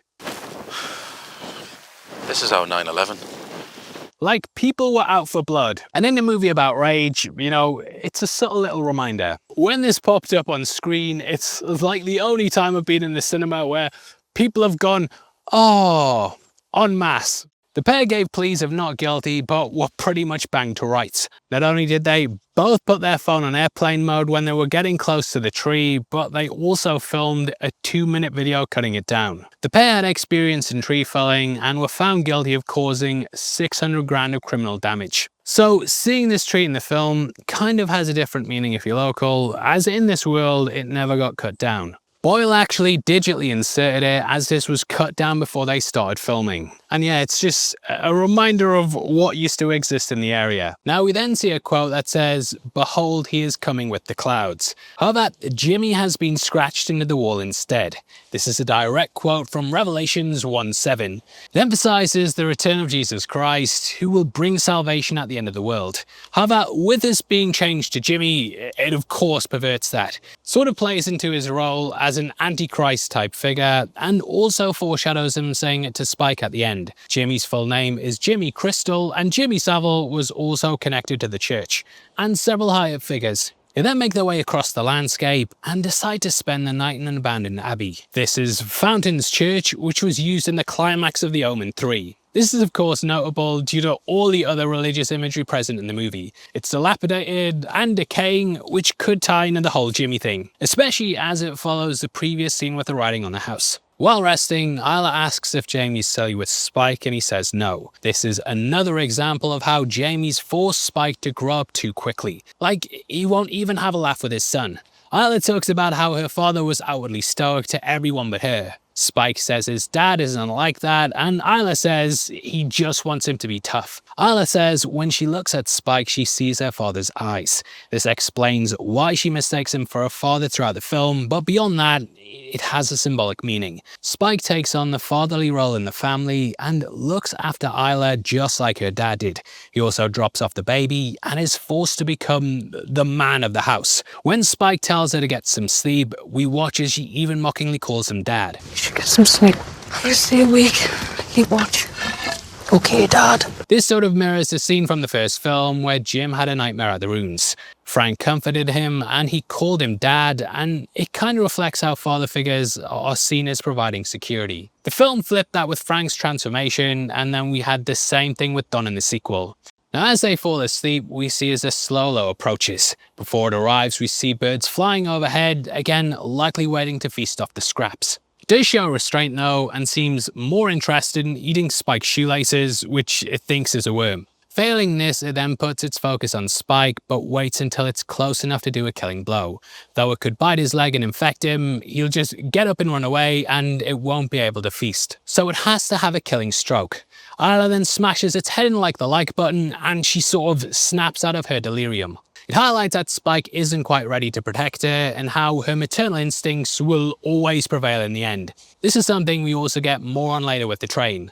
And don't call me moron. Come the morning, she's clearly forgotten it, and I think anyone who's dealt with someone with Alzheimer's will instantly relate to this. Kind of marks the end of the first act, and from here we meet some brand new characters. Now, those are Eric and his band of soldiers. If you go to the website Rage Leaks and enter the password Memento Mori, you can access lots of different things. This includes one of the last messages from the ship. Mayday, mayday, the Odyssean survivors, we're still here. We're trying to stay away from the shore, but this... it isn't strong enough, fairly keeping us where we are, so if you wanted to send a rescue ship, now would be a really great time. We also have things like an email chronicling the alpha variant and how people don't believe that they're real. There's even a message request for photos to prove something concrete. We also have an Instagram post where a woman begs for information on her boyfriend. He's part of the team and probably gets torn up in the scene. Yay! Cutting to the alpha overlooking a lake, we see as he's stalking the group. Obviously, horrors need to have a body count, and yeah, you can't just have everyone constantly surviving the infected. It just kind of lessens the threat, so we need to see how dangerous the infected are. And what a better way to do it! They're funneled into a dam and tunnel with many getting picked off by the infected. Again, I suspect this is a tactical move by the Alpha, and he's basically herding them to a place he can use to his advantage. It's very dark, cramped, and yet even the lead up to it somewhere you can't really climb out of. This happens at Kielderwater Spillway, which is located in Northumberland, and you couldn't just walk to the Angel of the North from there, or put it that way. The soldiers are out of their depth though, and clearly haven't had the training to fight the infected. Even with their guns and gear, Jamie and Spike killed more with bows and arrows. Cause the Geordies are the best! The tunnel scene feels reminiscent of the one in Days, but here they're cornered with no chance of escape. Well, I say that, but when Samson arrive, only Eric manages to get it out, and it's here that we also see the infected in their day-to-day. Residing by a stream, this is a behaviour that's typical of animals. They'll often either go there to wash or drink, which is what we see the infected doing. We also have a pregnant infected, which raises one of two questions. The first is whether she got pregnant before becoming infected, or if the infected are capable of reproducing. Later on the train, you could easily take it that Samson's the father, and he may even pursue them to get his baby back. Samson comes from the Bible, and the character looks the same as the figure. Samson was extremely strong, and he fought against the Philistines, which might mirror how he fights against the survivors. At the party, the people also sing Delilah by Tom Jones. Delilah comes from the story of Samson, and she's the person who cut his hair and took away his strength. The people go to the mainland as part of their ritual, and even though they've searched the houses hundreds of times, they still go back there. So you could see these as being like the Philistines in the Bible that arrived and attacked Samson and his people. To him, it's his land, and they're constantly stepping on it and just going too far. Taking his baby could be, seen as the next big step, and this is why he constantly pursues them and seems to have more of a grudge. Because yeah, Samson and Delilah, it seems like a big coincidence, especially as Delilah's the one that took away his powers, but moving on. Due to her having clothes though, I always took it as her being recently infected, and that she was probably pregnant before it. But I'd obviously love to hear your thoughts, and yeah, we may get it cleared up in a sequel. Now that takes us to the Angel of the North, which is a major landmark in the area. Built in part to commemorate the industrial past of Newcastle, it was erected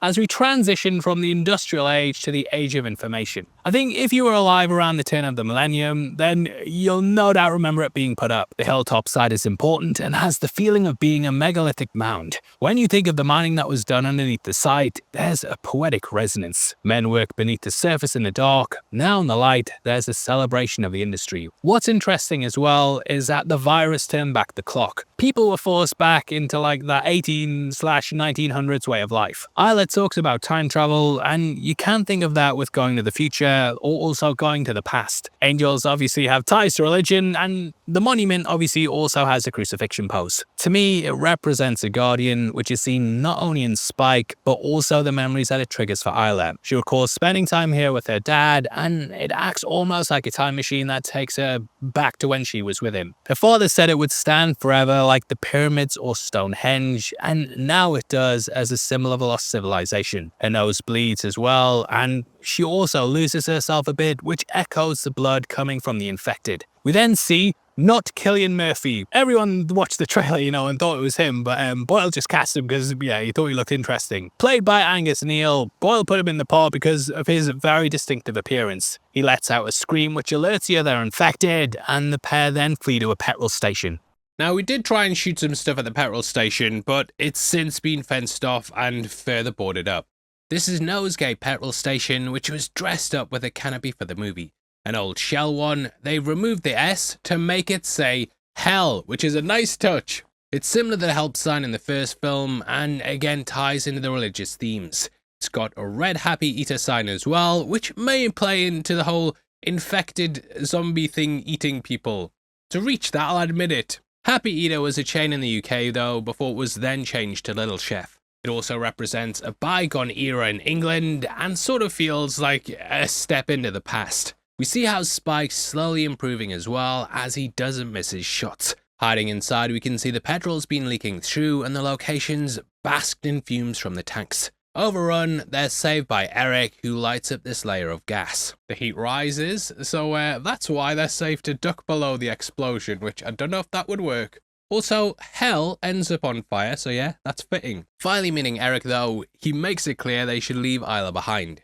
However, she says thank you daddy and is obviously lost in time. But Spike's taking on this active role and the group then head off together. Kinda while learning how normal the rest of the world is as well, and Eric even has an iPhone. You could make a movie on that, mate. I don't know if you guys have ever heard the phrase about how if a lion could speak English, you still wouldn't understand it. What it means is basically that the animal's terms of references, its phrases and so on, they'd be so detached from what we understand that we wouldn't get what they're talking about. And I feel that in Spike's conversation with Eric. Spike can't understand what's up with his girlfriend's lips, but at the moment, they're all filler and no killer. What's wrong with her face? Which yeah, every one of us sat with laughed at. And the whole crowd cheered. It kind of shows how disconnected they really are from the rest of the world, and that the rest of the world's just carried on as usual. This was something Farrell mentioned in the original, and he theorized everyone in America was tucked up in bed and had probably just been watching The Simpsons. I kind of imagine it's like when you hear about one of those islands that's never been contacted by outsiders. The people there wouldn't really understand things outside their home, and that's kind of just how I assume what people in England would be like. Alex Garland even said there's atrocities and war happening every day, and we're all sat around waiting for our Amazon parcels. And if it's 5 minutes late, I'm kicking off. But yeah, even today, like my internet's down and I'm like stressing out about being like, how am I going to do things? But the rest of the world, that there'll be war-torn countries, people living in poverty, you know, we're very blessed, and our life just carries on as usual while they're going through hell. Eric explains though that once you set foot on the UK, you cannot leave.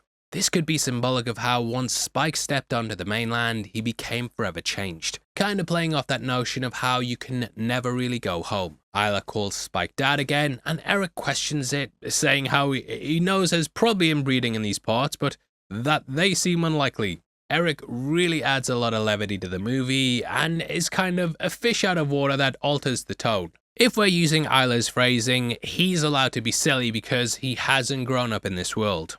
As they head off, they then discuss the alphas, and Eric says it makes him sound like a Wall Street guy. Berserker is a better term to him, but in turn, it makes them sound like Viking warriors. Coming from Sweden, you know, they obviously have a culture built up around that, and would probably call them that if the outbreak happened there. They look like that as well, and it kind of plays into the themes of how Holy Island was stormed originally. I do wonder if that'll be a big plot point in the future sequels, and they may storm the island down the line. Isla is then drawn to the train by the sound of the infected woman giving birth. This further plays into her maternal instincts, and we get a throwback to days as well. As she enters, rats run out, which is akin to them running through the tunnel in the original. Isla calms the infected and coaches her through the birth, showing a lot more care and empathy than Jamie ever did. Similar to Spike, she shares a sort of reluctance to kill her like Spike with the one in the house. The fact that the infected accepts this coaching instead of just attacking is another example of higher brain function. I do wonder if the rage hormone in her head's being overpowered at this point by the other endorphins kicking in.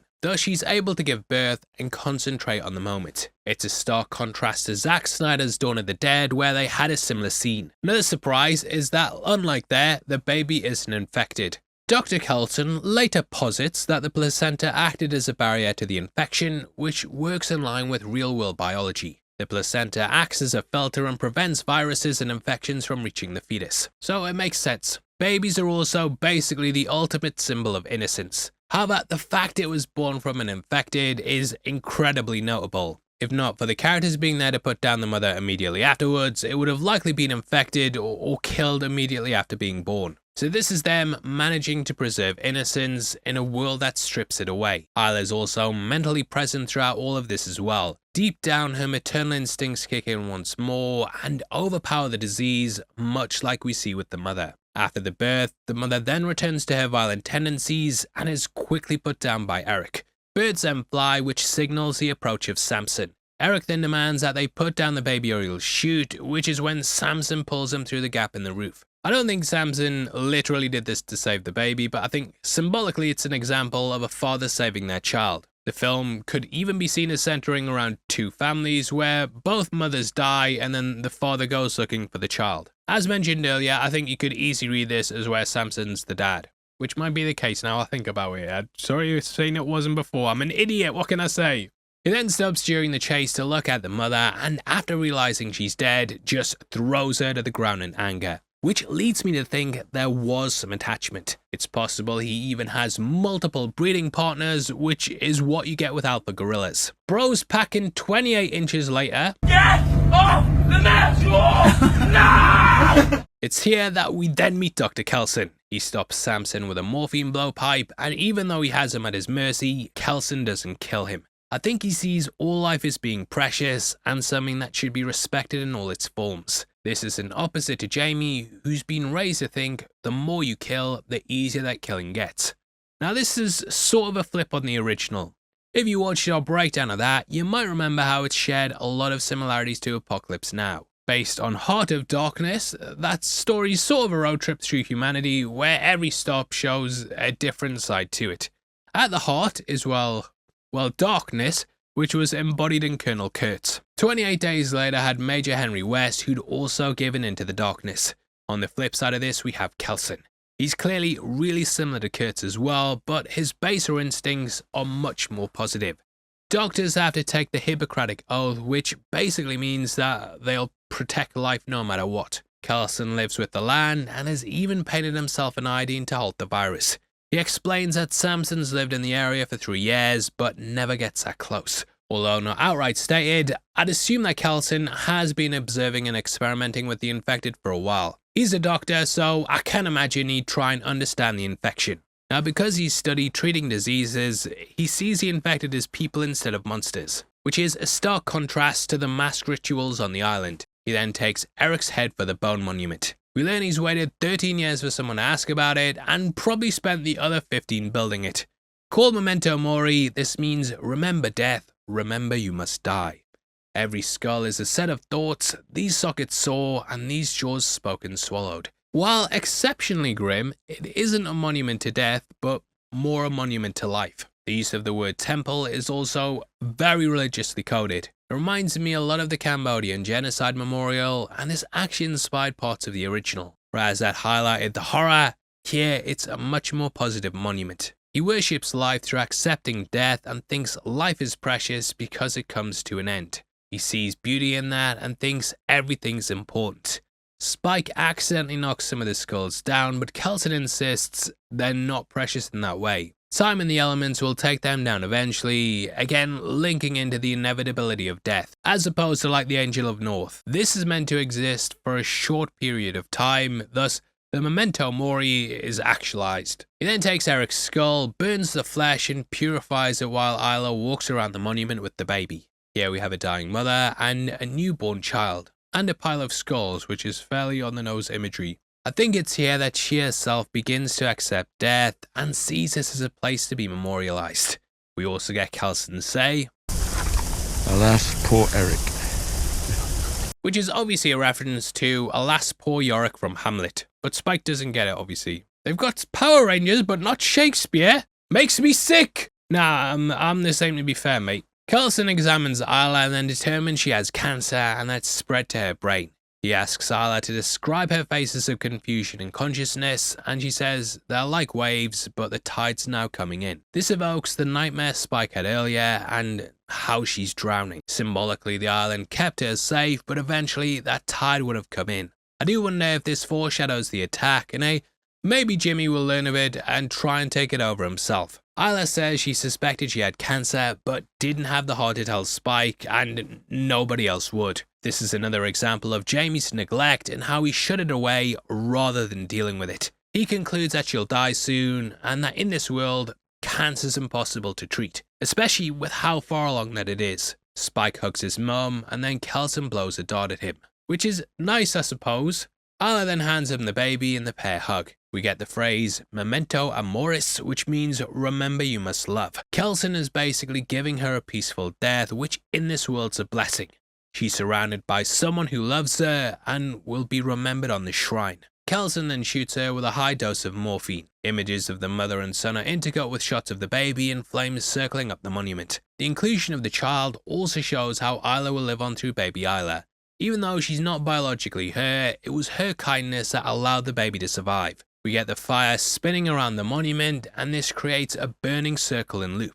Gives the idea of life being cyclical, and then we transition into a magnifying glass. Spike then finds a place for Isla's skull, and Kelson says that it's best while warm. To him, this is basically saying it's more important to confront the grief and accept it while it's still fresh. He then climbs the tower, which is symbolism for his growth, and he places her at the top. Spike has officially become an adult, lost his innocence through the loss of his mother, and now fully carries the responsibility to care for another. Rather than being tragic though, it's euphoric and beautiful. While Jamie pushed Spike towards adulthood through instruction, Isla left him to grow on his own. The sun rises as soon as he places her down, signaling the beginning of this new chapter, which is such an amazing moment. And these new 28 years later popcorn buckets, mate, they're wild. Spike and Kelson then hide in a little bunker as Samson approaches. The guy wants his baby back, if it's his, and I do wonder if this will take him to the island. If he is the daddy, then that kind of juxtaposes Jamie, who wouldn't leave the island to go after his son. Even the way he attacks Kelson here is a level he hasn't gone to before. So him moving hell and earth to get to the island to take his kid, that could play off how Jamie refused to leave his sanctuary. He then tries to grab Kelson through the ceiling, but Spike stops him with a dart. This is a small and apparently inconsequential moment, but it shows how Spike's now able to fully take care of others. Kelson concludes though that it's time for them to go home. Though it was difficult getting there, returning is super easy, barely an inconvenience. This emphasizes the fact though that Spike's very capable. Leaving the baby at the gate, he's able to sneak past the watchers. We end with Spike writing a letter for his dad, in which he explains that he's not coming back. Over the top of this, we can hear the music from the first film when Jim was initially making his way through London. Out in the wilderness, he hears some people, which is clearly Jimmy and the gang loving the apocalypse. He shoots some infected, but is then overrun and backed into a corner. You might also notice that one of the infected eats the fish instead of chasing him, which is another example of the infected ignoring people. We then get what's probably the biggest tonal shift I've ever seen in a movie. It was like that bit in the studio where they say the Ron Howard movie was the greatest film ever made, and then they've got like another 40 minutes. I do wonder how they'll handle this next time though, but yeah, it's gonna add some interesting dynamics, I know that for sure. Casting your mind back to the start of the movie, you might also remember that Spike left his Power Ranger figure behind. However, these arriving like this kinda plays off the group. Whereas Spike was forced to grow up quick, these guys have never left their childhood. Jack O'Connell also comes across from Sinners, and he asks for permission to help before stepping in. In Sinners earlier in the years, he was a vampire as well, and he also had to ask to be invited in. In our breakdown of that, we talked about how it symbolized you have to let evil in and accept the devil's corruption. That's a similar thing here, and due to the connection to Savile, it definitely feels like there's a sinister side. Welcome to the Heavy Spoilers Show. I'm your host Paul, and this video we're breaking down 28 years later the Bone Temple. The film is packed with a lot of major twists and turns, as well as some big reveals about Rage. Directed excellently by Nia DaCosta, we can finally forgive the Marvels. She began filming this only 3 days after 28 years wrapped, and did so without seeing anything from that. All she had to go off was the script, but reading the one for Bone Temple, she said she had a vision. And yet, I'm surprised at how well it all fits in and just works perfectly off the last film. Throughout this video, we're going to be breaking down the movie and also discussing all the things that you might have missed as well. Like last time, I've also come out to some of the sites where the movie was shot to break down some trivia about the area. So hopefully this will be your perfect companion to the film, where we discuss all the big things in it. With that out of the way, thank you as always for clicking this. I'm off to skin someone, and we'll get into 28 years later the Bone Temple. Well, let's see what old Nick says tonight. Now, before diving into the movie itself, it's probably best to quickly recap the previous entry. That was a coming-of-age tale that saw Spike taking his mother to the mysterious Dr. Kelson to see if he could treat her unknown illness. This turned out to be a brain tumour, and at the site they saw the ominous bone temple. But yeah, as Kelson had collected the dead and created an ossuary. This is a site to house the remains of the dead, which he referred to as a memento mori to remember the fallen. It was a long journey fraught with danger, and along the way, Spike and his mother Isla encountered a pregnant infected woman. They were able to deliver a healthy uninfected baby before being pursued by the dick-swinging alpha Samson. Samson killed a soldier they'd met called Eric before being subdued by Kelson and his morphine blow dots. He then took them to the bone temple and explained the philosophy of memento mori, which translates to remember you must die. That was basically his way of saying that life is precious and that it should be celebrated and lived to the fullest despite the bleak, unhopeful world that they find themselves in. He countered it with the phrase memento amoris, meaning remember you must love, which explain this stuff because it's all important later. This was a great way of saying though that the act of connection is the greatest celebration of life. It massively plays in this film, and his appreciation of life and willingness to find a connection is ultimately what draws him to cure Samson. However, he was unable to treat Isla. After euthanizing her, Spike placed her skull on top of the bone temple to commemorate her life. Spike then returned to Holy Island with the baby, who was now named Isla. He then went back to the mainland on his own, where he was eventually cornered by Infected. However, his saviour, yay, I'm so glad he's come, that came in the guise of Sir Lord Jimmy Crystal and his band of backflipping psychopaths, known as the Fingers. Dressed in tracksuits and blonde wigs, they are clearly emulating the look of Jimmy Savile. He was a beloved TV and radio personality in the UK, as well as a child's entertainer. Platformed by the BBC, he was known for his charitable endeavours and had close access to hospitals, schools and care homes, with him even being knighted in 1990. It's also likely that this plays into why Jimmy calls his torture charity. However, after his death in 2011, he was outed as one of the most prolific sexual predators in British history. He had hundreds upon hundreds of victims, with an overwhelming number of them being children. This was seemingly an open secret in some circles, but he was protected because he was so valuable and ingrained in British institutions. His wholesome persona acted as a shield, which allowed him to carry out abuse, and he never received justice during his lifetime. To this day, he's symbolic of institutional failure in the UK and still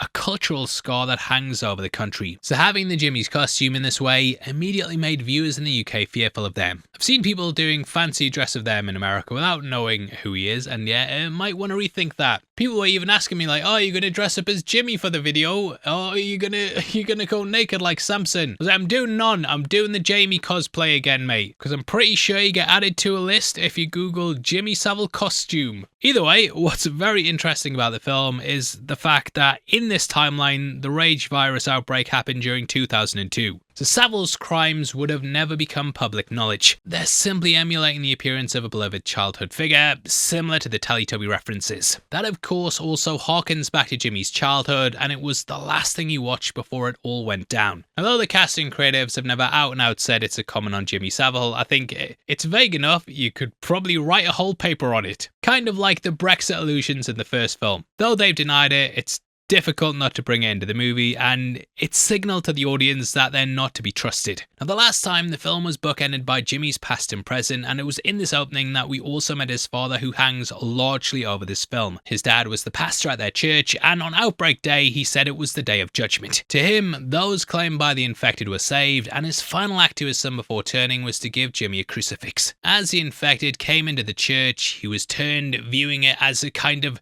divine ascension. Jimmy then fled into the wilderness, clutching his father's crucifix, which we saw him wearing as an inverted cross at the end of the movie. This is of course a sign of the devil, and Jimmy believes that he's the son of Satan. In Britain, he was actually given the nickname Old Nick, which is something that Jimmy refers to his father as.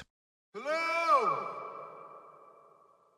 As the opening titles play, we can hear screaming. We draw closer to the sound and are able to differentiate the screams of fear and those of the infected hunting them. The volume rises to a crescendo before cutting out to complete silence. This mirrors the way the chaos of the early outbreak has now been replaced by a more quiet apocalypse in 28 years later. That hello is also what Jim said in the first film while in the empty streets of London. Jim comes to bookend the film here, and he also plays in the idea of father figures. This is something seen throughout the franchise, with Jim initially coming across a father in the church who was the first infected that he met. Are you okay? Jim then discovered his dead parents and was then cared for by Frank. He even called him Dad when waking from a nightmare. You're having a bad dream, that's all. Thanks, Dad.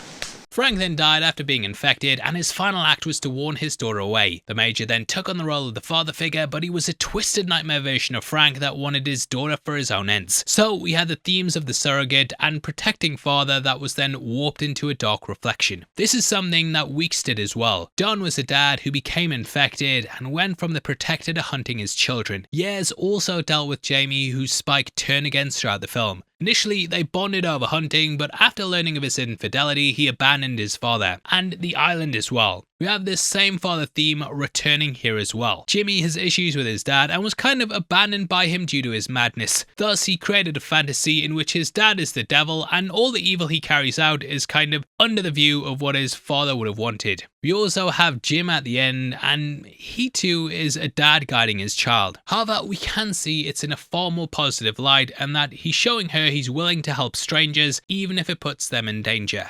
Dad, do we help them?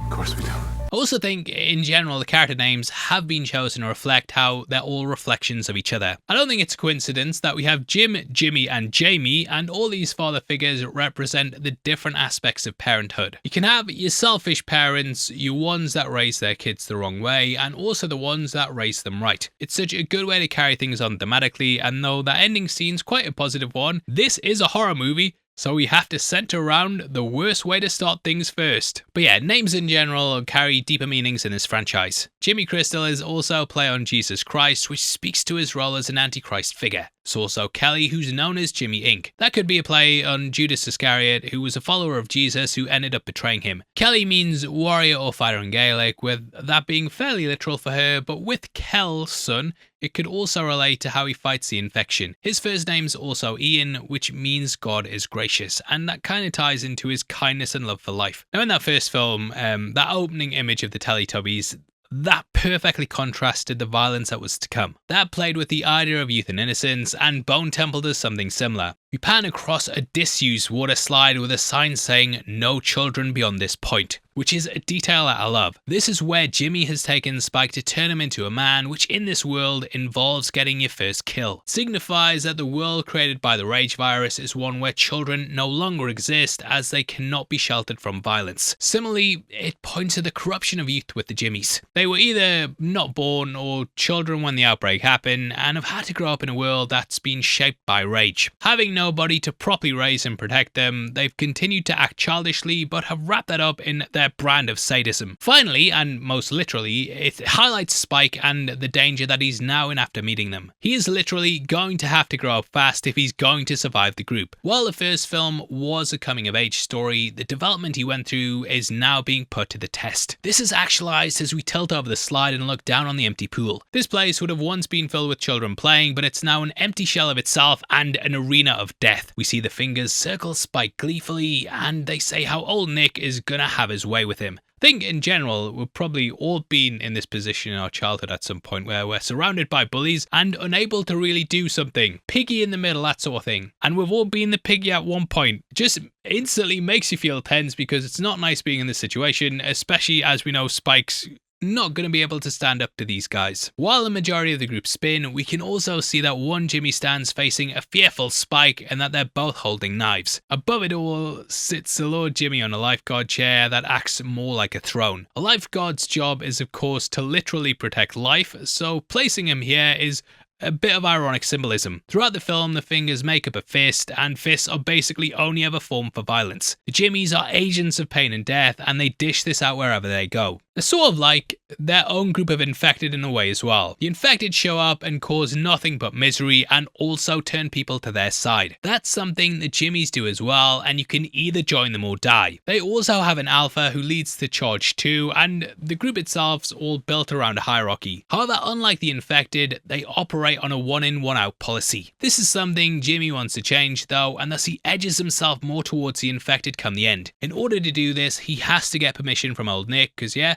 I can't imagine everyone in the group being like, wait, you made me kill my mates and we were hiring more anyway. He then tells them that this is a fight to the death before he communes with his father Satan. Now, having seen the previous film, we know that his dad indeed was not Satan. Theory time denied. Without having any outside influences growing up after the outbreak though, it's clear that Jimmy just accepts the religious framework passed down to him. However, the world is upside down and rather than following the word of God, he's dedicated himself to the devil. It's also unclear to what degree he believes in all this, with him seemingly making up a lot of what he says to assert power and control. However, with moments like him seeing Samson as Satan at the end, he does appear to have some faith. So I think it's likely that he does believe in God and the devil, but uses that framework for his own gain. Jimmy then asks his father if he's ready to see if Spike has what it takes to be a finger.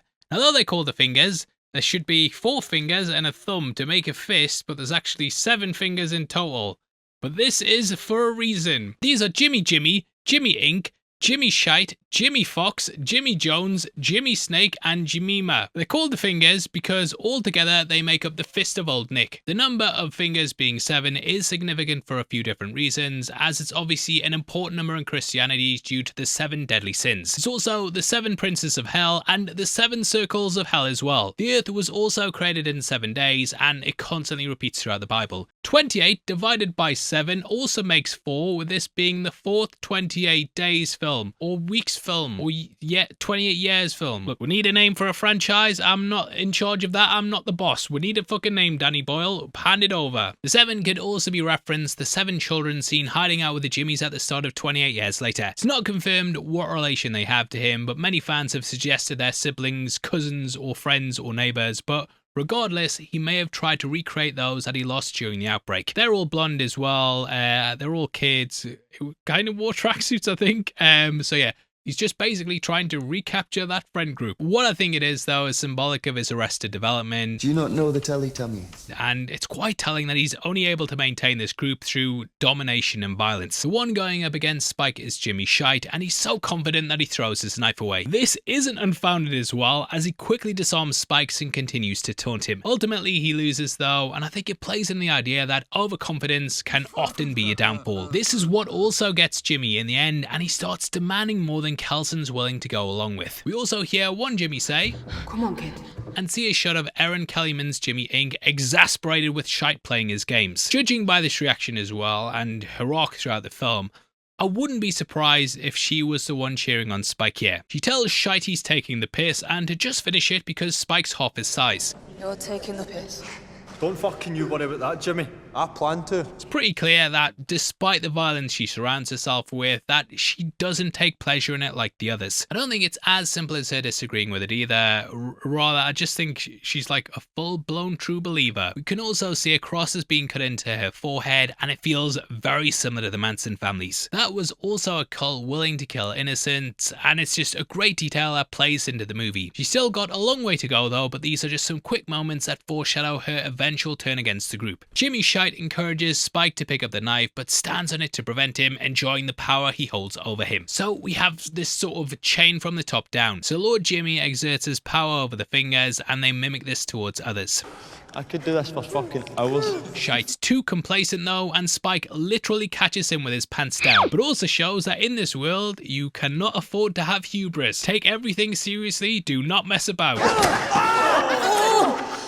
It's also very similar to when he stabs Samson with a morphine dart towards the end of the previous film. Shite removes it and blood spurts out, having punctured his femoral artery. This might be a reach, but I think it could be an example of how without proper guidance as children, the Jimmys have just grown up to be absolute idiots that lack basic knowledge. If he'd had someone looking after him, he might have learned that it's unwise to remove a blade from the body until you're in a position to seek medical assistance. That being said, the only doctor in the region is probably about to get busy getting high with his naked best friend, and it's not like the Jimmys would help him anyway. See them walking hand in hand across the bridge of madness. They all laugh as Shite then loses blood and it squirts onto Spike's face. It's sort of a baptism of blood, and it marks the first human life that he's taken. He tries to look away, but Jemima holds him in place, showing how witnessing and eventually enjoying acts of violence is a big part of the Finger's indoctrination. Back in 28 years later, Jamie also said to Spike, "The more you kill, the easier it gets." And this is personified by Jimmy and the Fingers. They've killed so many people that it's surpassed being easy and has now become fun, even when it's one of their own. Shite panics and begs for help, and Jimmy Fox tries to help, but he's stopped by Ink. She says that's not how it works, and it shows how alone they all are in this group. Fox is the only one who seems slightly compassionate, and we later learn that the pair were friends. You know that lad who stabbed in the leg was my best fucking mate, and you took him away with your cowardice and dumb luck. This makes him hate Spike, and it's such a subtle detail that you only pick up on a second watch. He's also the one who picks up Shite's wig and does it in a way where he clearly cares for his friend. Shite pleads to Jesus and then God, but Sir Lord Jimmy questions why he would ask help from them. It shows that in his final moments he turns away from the person he's dedicated his life to because he realizes they won't offer salvation. He then begins to slip out of consciousness, saying, "So what I'm getting." Jimmy mockingly asks if he's getting hungry, horny, or sleepy. What are you getting, Jimmy? Getting hungry? Getting horny? Getting sleepy?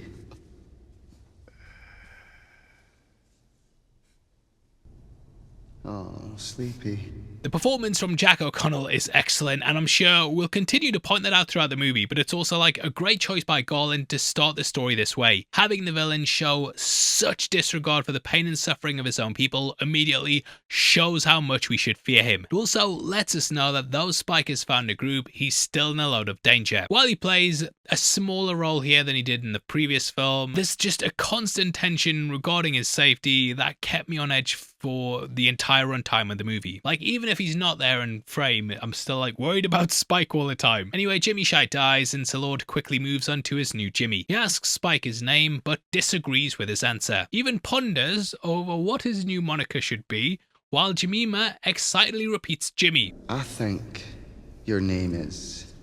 It's Jimmy. Jimmy.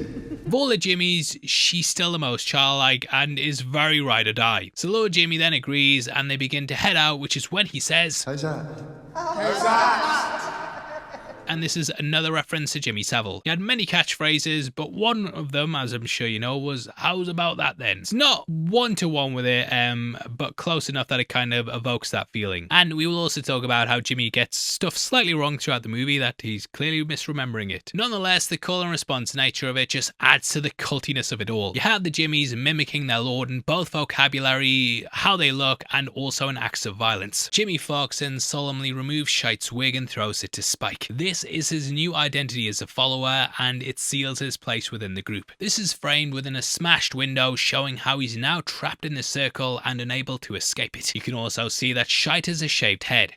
Reminds me a lot of stuff like Full Metal Jacket, where characters' heads are shaved to symbolize the erasure of their identity. So along with Spike's renaming, it shows how whoever they were before is taken away from them and replaced with the identity of the Fingers. As the Jimmys make their way out from the pool, they're then attacked by an infected. Jemima splits off to handle it while the others continue on. They don't even look back, showing how much confidence they have in their ability to take on the creatures. Spike does though, which indicates how despite the journey he went on in the last movie, he still feels the danger imposed by the infection. This moment's also a little disclaimer to the viewer that the infected are mainly just set dressing here.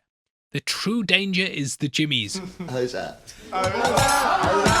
We also see a dilapidated ice cream van and playground, which are obviously connected to children and therefore symbols of innocence. They've all been worn away and lost, which highlights that idea of childhood being erased. Now, while the film is set in the northeast of England, much of it was shot in Yorkshire. Both the interior and exterior shots of the pool here were filmed at the Richard Dunn Sports Centre in Bradford, which closed in 2019. In addition to this, the Bone Temple itself and the train scenes were shot in North Yorkshire. Southern bastards stealing our culture. Anything south of where I live is basically the south to me. There is hope for the true north though, as the forest scene with the infected was shot near Gateshead and the farmhouse was in Northumberland. Apologies to people from Yorkshire for getting riled up there as well. Whether or not this is supposed to be Bradford, we can see the towering chimneys iconic to the city, which were built during the Industrial Revolution. To the left of the screen we can also see a plume of smoke. This could either be coming from the farmhouse we see later on or the Bone Temple itself, with Kelson firing up that amazing human stove.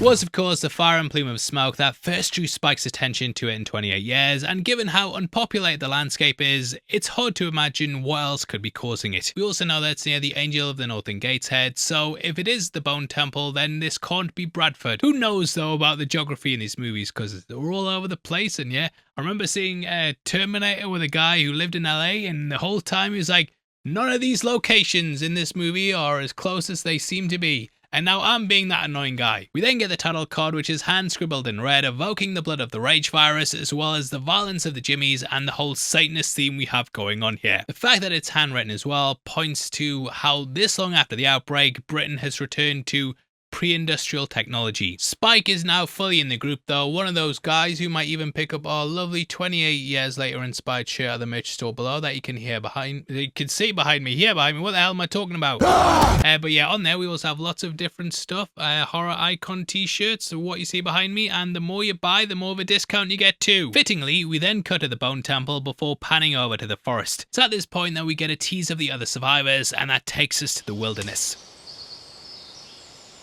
Now we then cut to a shot of a deer which flees at the arrival of a hunter. Though it's framed to be prey, we of course see that he's the one being hunted. Deer heads appeared throughout the last film as trophies, and the alphas would often place them as warnings for their territory. He's armed with a bow and arrow, which as we saw in 28 years has become the de facto weapon. Apart from the odd farmer and armed police, the UK doesn't really have guns. Either way, it's hard to imagine them working this long without a lot of maintenance, so yeah, they've just kind of resorted to these primitive means of hunting. He continues after the deer, but is jump scared by a group of naked infected running out from a bush. The previous entry had them nude because it shows how long they were infected, with their clothes rotting and tearing off over time. It also symbolizes how wild they are and how the virus has reset humans to a more animalistic state. I love the choice to have him hunting a deer as well, because it illustrates the role that humans play in the food chain. We have a prey animal that's hunted by a human who's then hunted by an infected. It just really quickly captures how humans are no longer at the top and we're functionally no different from a deer. He then tries to run away before tripping over like a bellend, which is when 28 inches later himself shows up. He has arrows in his chest and stomach, which is where he was shot by Spike during the train sequence last time. We then have one of the most interesting revelations of the movie as Samson looks at a man's face and sees a Snapchat filter that makes him seem like a monster. This inclusion has somewhat been divisive amongst fans, as it seemed to somewhat retcon the reason the infected attacked humans in the first place. Had been established in the first movie that the virus fills you with an uncontrollable rage that subdues your personality in the process and leads you to direct extreme violence towards others. So also adding on this idea that they also see non-infected as horrific monsters has just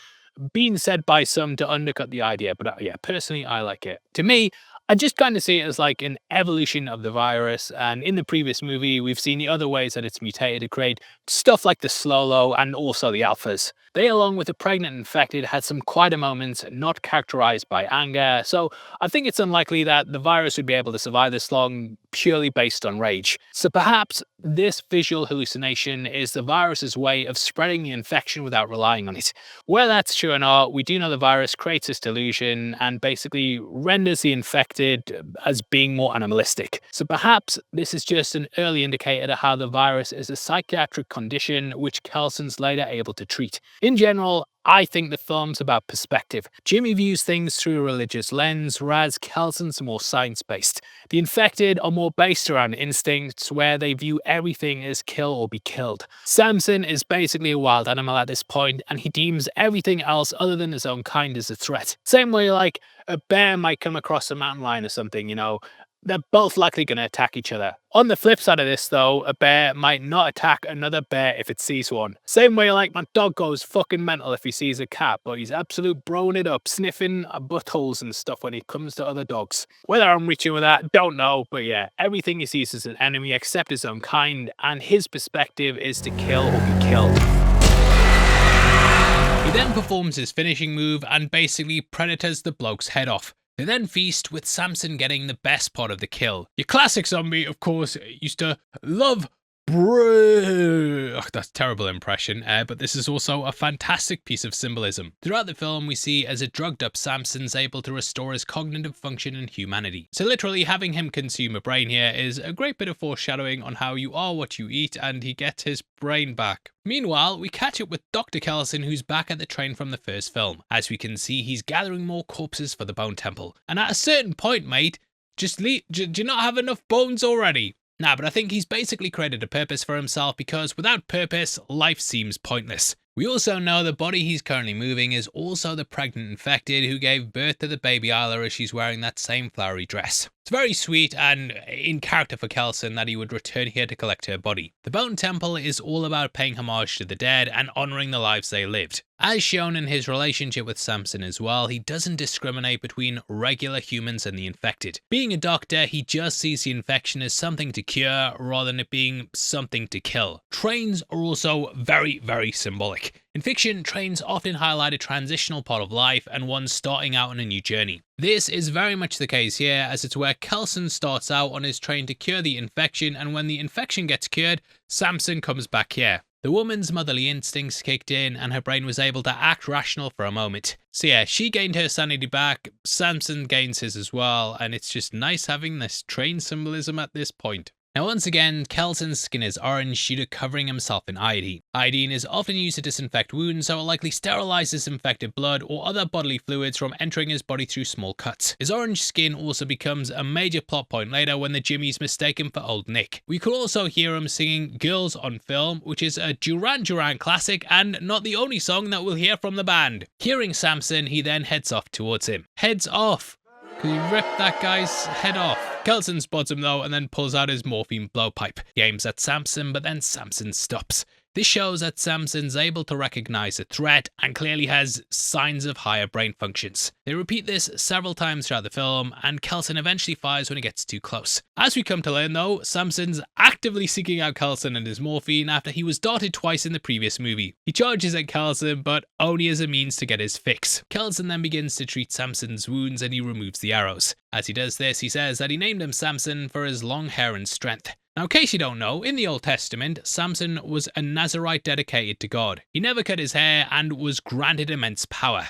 He slayed a lion with his bare hands and slaughtered an army of Philistines with a donkey's jawbone. And yeah, the Old Testament is pretty hardcore. That, of course, is also echoed later on when he takes out an entire group of infected by himself. Another interesting detail regarding the Samson name also comes with the use of the number of the beast by Iron Maiden later in the film. Before joining the band, lead vocalist Bruce Dickinson was in another heavy metal band called Samson. Shoutouts to IMDb trivia for that one. The fact he's naked as well could also relate to Adam. His nakedness was symbolic of being the first man, and with Samson, you have the first person to be cured of the rage virus. That could be a reach, but I don't think it's too far-fetched with the abundance of religious symbolism that we have throughout the movie, especially with the Jimmies. He even ends up developing some shame and covers himself up much like Adam and Eve did upon realizing they were naked. As Kelson removes the arrows, he also says he feels a bit like Androcles. Now he's a character from an ancient Roman fable who was a runaway slave. Hiding, he took refuge in a cave, which is when he was approached by a lion. This was in pain, and he realized that it had a thorn stuck in its paw. Instead of running though, Androcles removed the thorn and thus spared the lion of its pain, even though by all rights it could have killed him. Later down the line, he was recaptured and thrown into an arena with the exact same lion, and in return for his kindness, it refused to attack him. This story is about showing compassion towards something dangerous and disarming violence with mercy. What this film does is reframe Samson, and even this conversation basically reframes him from a violent beast to being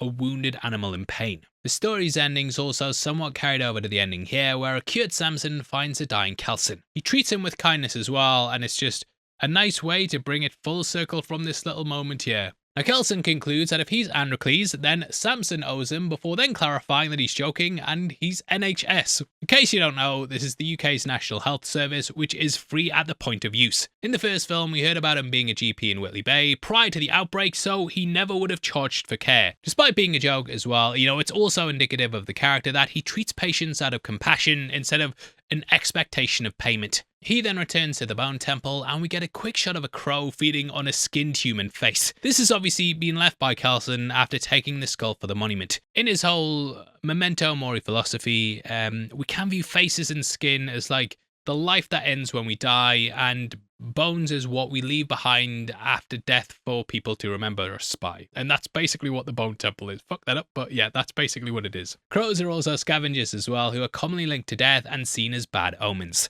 So having one feed on the face here acts as a bit of ominous foreshadowing that something dark, aka Jimmy, is coming to the temple. The ossuary itself was constructed from around 5,000 skulls and 150,000 bones, which were individually cast and assembled. These were then mounted onto roughly 1,000 vertical uprights to form the columns that make up the structure. We then see as Kelson goes through his daily life of roasting corpses and stripping the skin from their bones, which is very nice. We also have a push-in of a moth on a pelvis. Moths are also symbolic of death as well, so we have this abundance of imagery to foreshadow his fate. Upon first watch as well, I also thought this might be a butterfly, which are two symbols of transformation. So kind of playing into what Samson's going through. After this, he then retreats to his bunker. In the previous film, we saw him and Spike hide from Samson in a similar hole, so we must just have these dotted all over the place. That one was shallow though and lined with wood, whereas this is a proper concrete and metal bunker, likely built during World War II. During the war, Anderson shelters were actually built all over the UK as a place to hide from German bombs.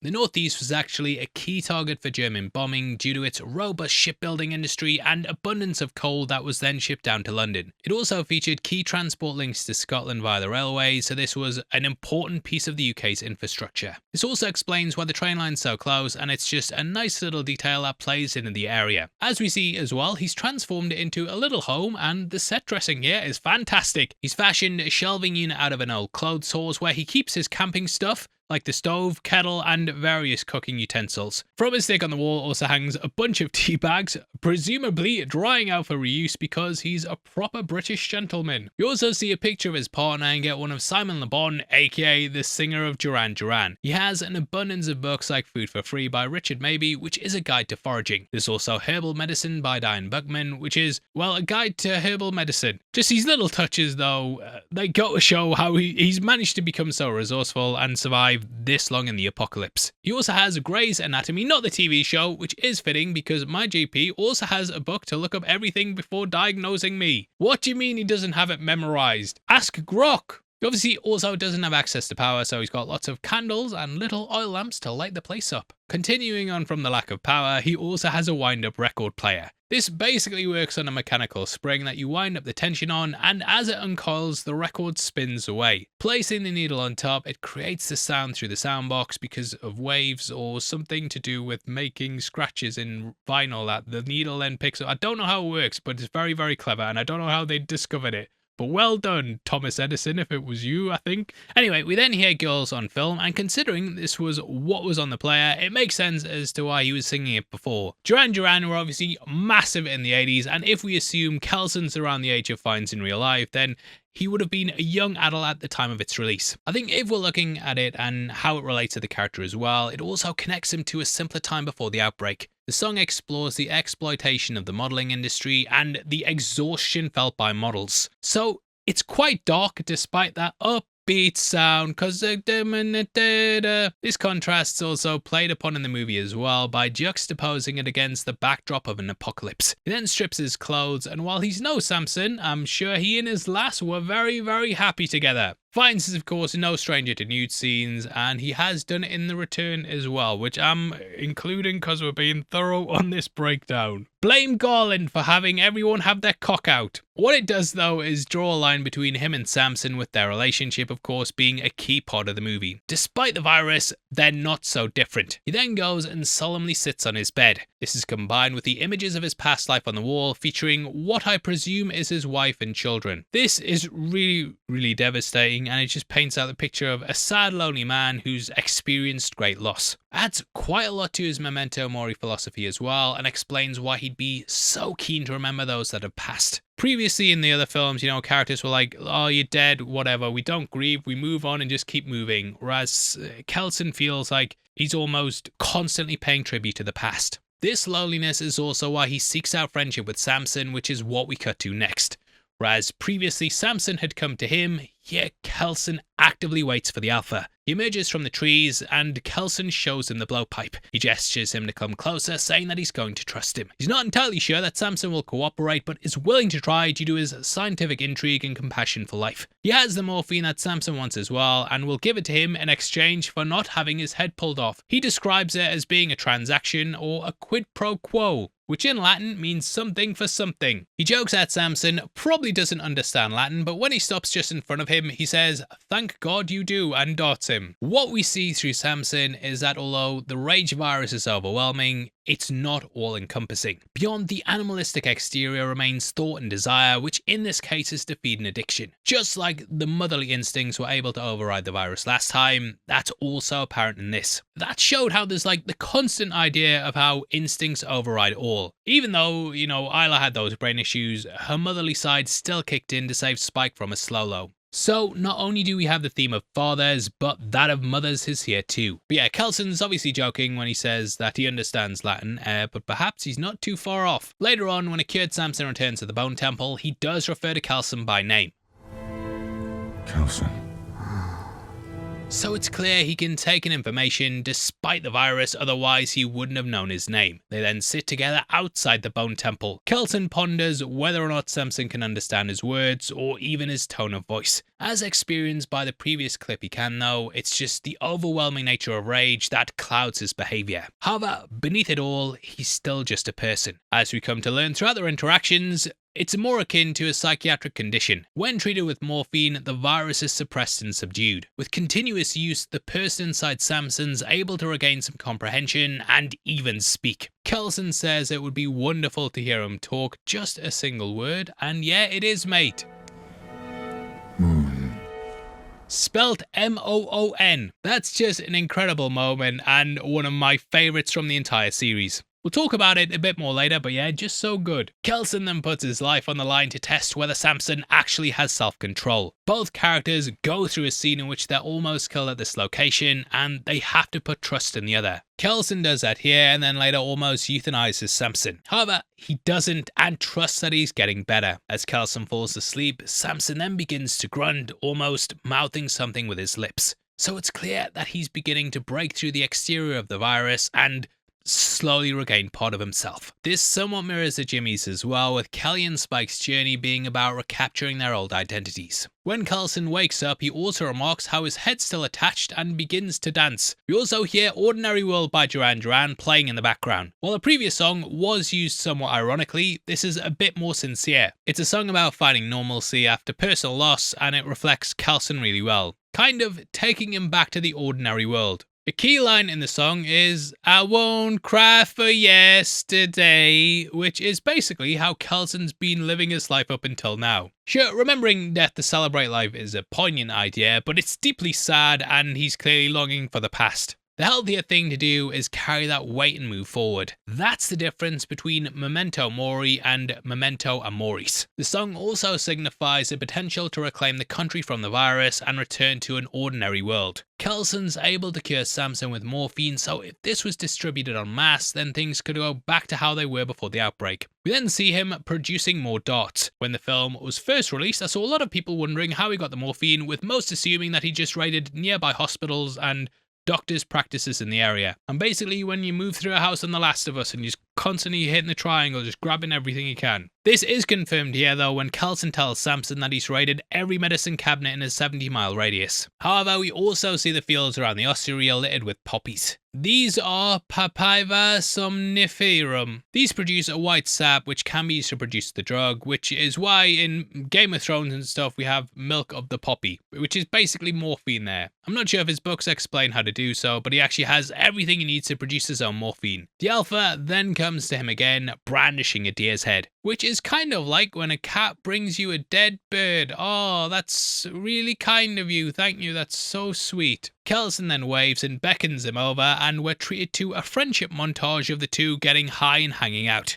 Kelson wants to get Samson away from the pain and misery, which is an opposite to what Jimmy wants to do with this cult. Sitting together, we see Samson twitching his fingers as if he's slowly regaining control over his body. There's also a shot of a swarm of birds flying over the top of the temple, and in our 28 years breakdown, we did talk about how there seems to be some sort of symbiotic relationship between scavengers and the alphas. Birds, like crows, would obviously feed on the remains of those killed by the infected, so they'd likely follow the alphas in anticipation of something to eat. This could create a sort of feedback loop where the birds seek out the people, the alpha would follow and kill them, and then the birds would feast and have their food. They're gonna be gutted here though, as Samson is straight chilling. Generally though, in the last film, they were an indicator of danger. You'd see birds, and that would mean the infected weren't far behind. So if we take that general idea of birds meaning danger, as well as the symbolism already present in the crow, you get the feeling of the death that's coming to the temple, which it of course does.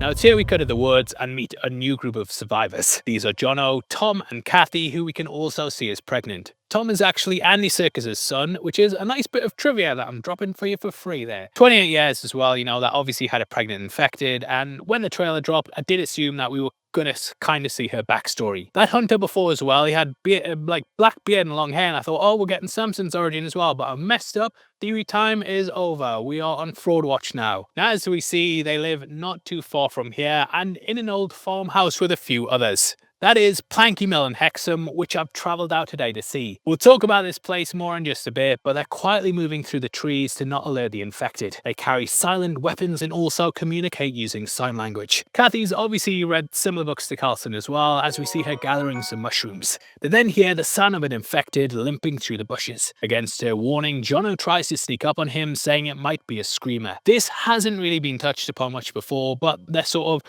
a staple in zombie movies and games, and often draw the attention of other infected, which is why you should have left it, mate. In a completely predictable and avoidable turn of events, the infected notices him, prompting it to scream. The guy had a broken leg as well, mate, and you're still fucked up. You deserve to die for that. Kathy immediately runs along with Tom, and the pair abandon Jono. This reminded me a lot of the opening of 28 Weeks Later, where Don left Alice to the hands of the infected at the farmhouse. It's ruthless, but the kind of thing you need to do to be willing to survive in this world. However, I do feel like these instances often have karmic effects. Though Don got away, down the line he was then infected when he reunited with his wife. This then destroyed the country once more, and the virus even spread to Europe. Had he died, that may not have happened, and it led to his children being put in more danger. Now, had the people here saved Jono, then they would have returned to the farm with better numbers. Having an extra man might have made all the difference, but obviously they didn't know what was coming. Also, considering she's pregnant, this is probably a wise decision. She's prioritizing her baby's survival over the idiot who couldn't sit behind a tree for a minute. He then fights off the first one, but unfortunately is quickly crowded. The wild thing is, he doesn't even get bit. The woman just spits blood in his face. This immediately infects him, and it's from here he becomes a monster. Anyway, at this point, they arrive here at Planky Mill. Located in the northeast, it's a remote farmhouse that's kind of off the beaten path and would be the perfect place to hold up a refuge. We see as the perimeters are covered in a long fence, and also that there's a massive gate, which isn't here. You liar! You lied to me! That's what I do, baby. It's what I do. Even as they come in, we can see there's bars in the windows, and it's far more secure than what we have here, where any old idiot can just come in. I love the close-up shot that we get inside the barn though, and that sets things up nicely for the following sequence. We then meet George at the front of the house and try and tell him about Jono's death. However, he interrupts him with the news that they have guests. Kevin Spoilers arrived. Jimmy Fox then pops up behind them and leads a pair inside, where we see Jimmy and the Fingers eating at the table. This is kind of a last supper, where it's a time before this group will be torn apart. Literally. It's here that we see Jimmy recounting the Teletubbies episode, and he asks Tom if he's aware of them. Do you not know the Teletubbies? Now, if you were paying attention there, you might have noticed he says Teletubbies instead of Teletubbies. It's clear he misremembered the name, and later on gives his name as Roberto Calamari. Now, this is a made-up name, but it is possible it's a reference to the designer Roberto Cavalli. Cavalli. Just in the same way I've messed up that name, and he messed up the Teletubbies, he might have got the name confused with calamari. Nothing's around to read or reference, and it's not like he can go on the internet. So it's just kind of remembering things, but not 100% on the names. He then gets Jemima to do her Dipsy dance. Look, I know what we have to do here is point out Easter eggs and references, but I'm a grown man, right? And I spend at least a good 20 minutes scrubbing through various clips of the Teletubbies dancing to find the specific dance that we get here. Couldn't find it, I'm sorry. Upon my research though, I did discover that Dipsy does indeed have the moves. If one of you out there wants to go watch the Teletubbies and find a clip of Dipsy throwing it back like Jemima here, then feel free, but I'm gonna move on for now. The whole scene that happens inside there is just so surreal and really sells the idea of these children forced to grow up in an apocalypse with no culture except what they had when they were kids. You also have the contrast between the childishness of the Jimmies and the absolute fear of the survivors.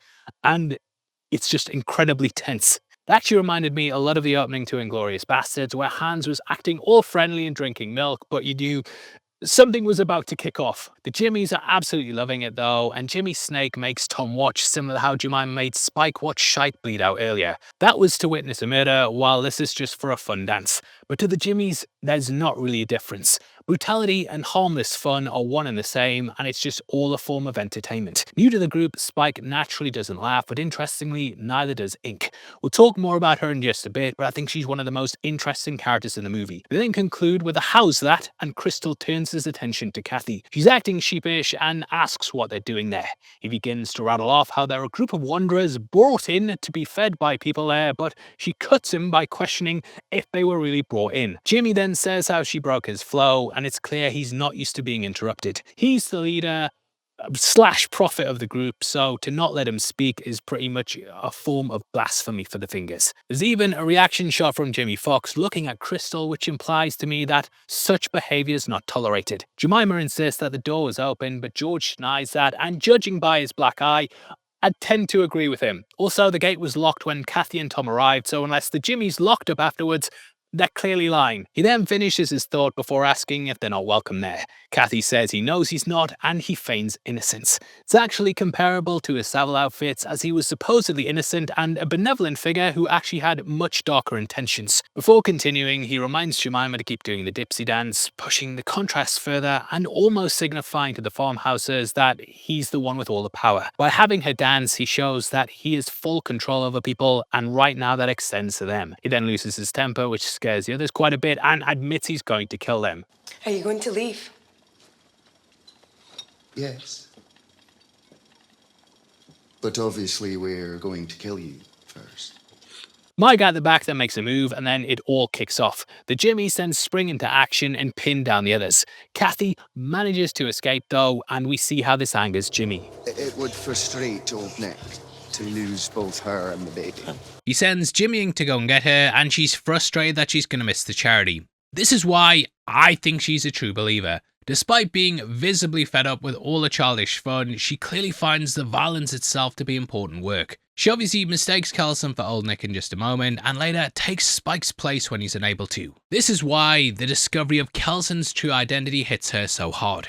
She doesn't take part in the violence for enjoyment like the others, but because she wholeheartedly believes Jimmy's story. We then have this shot of her splitting off from the others, which foreshadows her eventual turn from the group when she learns the truth. Once they leave the frame, she's alone, and the bars on the window create a cage around her, showing how the ideology of the group has trapped her in this cycle. However, she exits the frame, and the following scene lays the first domino in her breaking free from Jimmy's control. She then easily kills Jono, does it without even breaking stride, and it's clear she's fed up with Jimmy's leadership.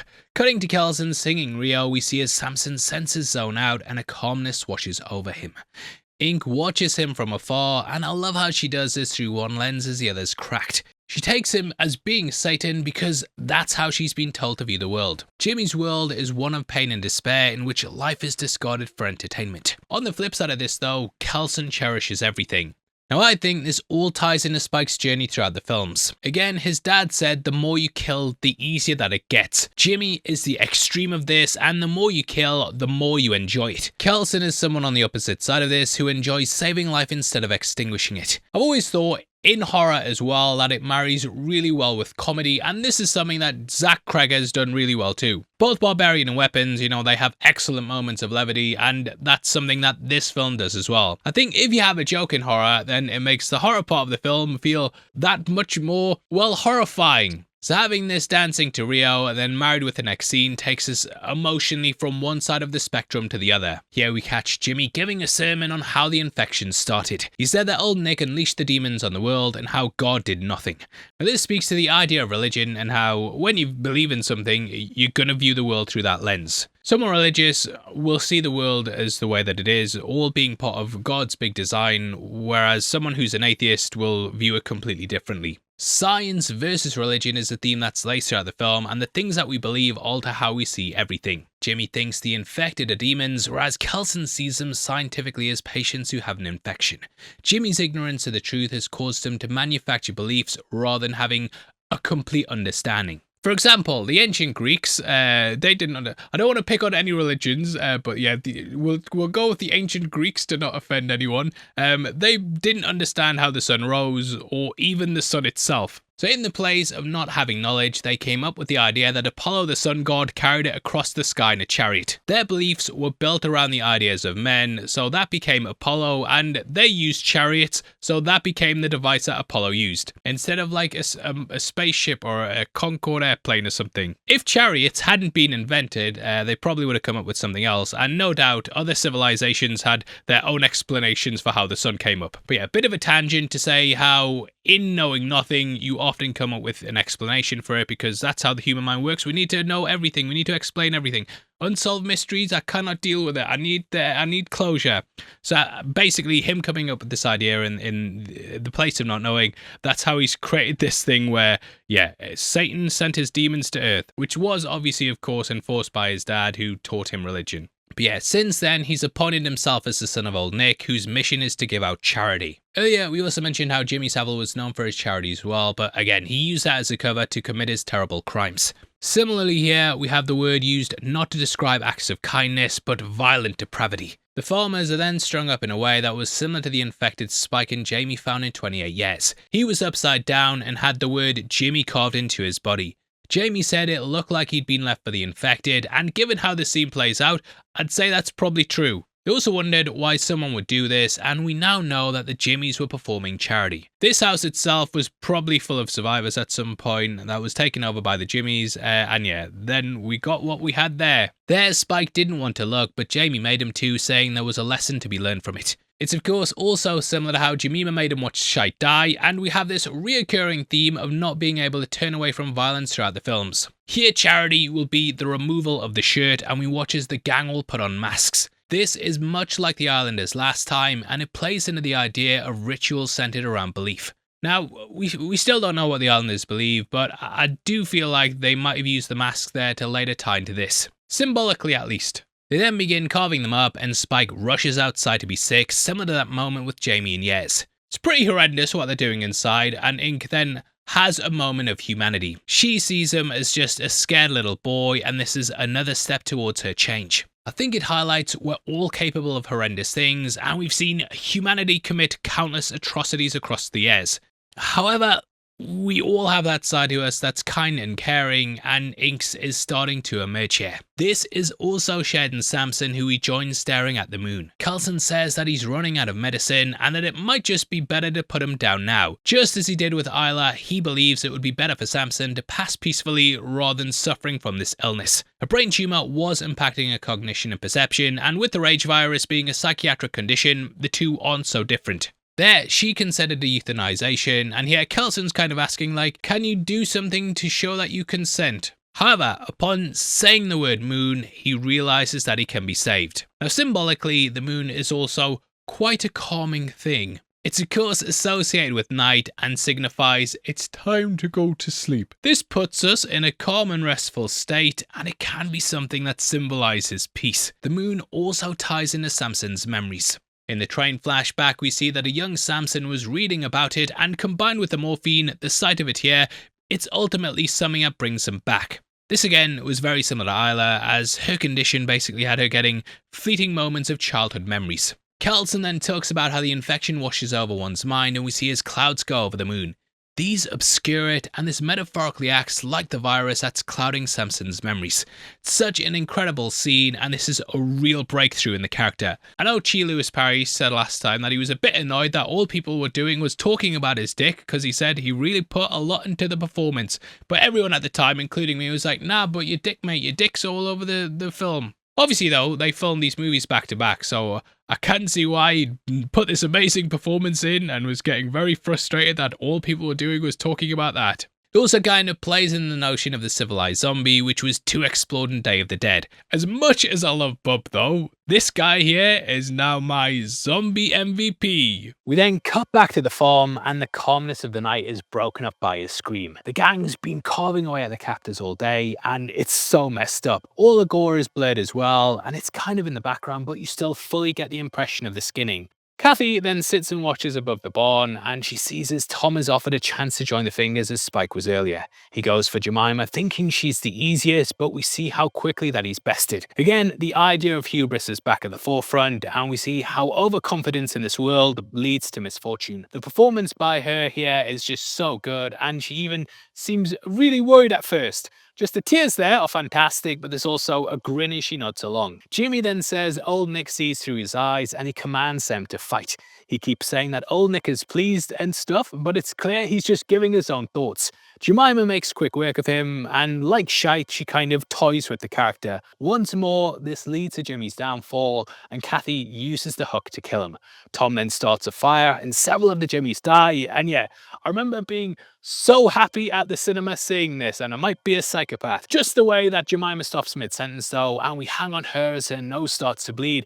It's all perfect. Like Shite, her last moments are spent focused not on her Lord Jimmy Crystal, but rather her cat. She cries out for that rather than focusing on Jimmy, as she knows that this has all just been a destructive part of her life. Despite the heinous acts they commit, the movie does a great job of portraying the Fingers as tragic characters. They could be normal, functional, happy people if they'd encountered the right colony, but instead they had the misfortune of meeting Jimmy. Tom then causes a fire, and Kathy makes a dash for it, which is when Jimmy sends Spike. He corners her at the gate, and for a moment he readies his bow to kill her. It's far from the empathetic Spike that we've come to know across the course of the first film and this one, and with her being pregnant, he could definitely see her as an analogue for his own mother. The fact that he even considers doing this though just speaks to the fear that he's living in. It's likely how all of the Jimmys started out, but the fear of the Lord's wrath led them down a violent path. However, he chooses not to do it, and in classic teenage in trouble fashion, he basically goes, I want to go home. I was actually expecting her to take him in here and for the pair to escape, but the movie subverts that expectation.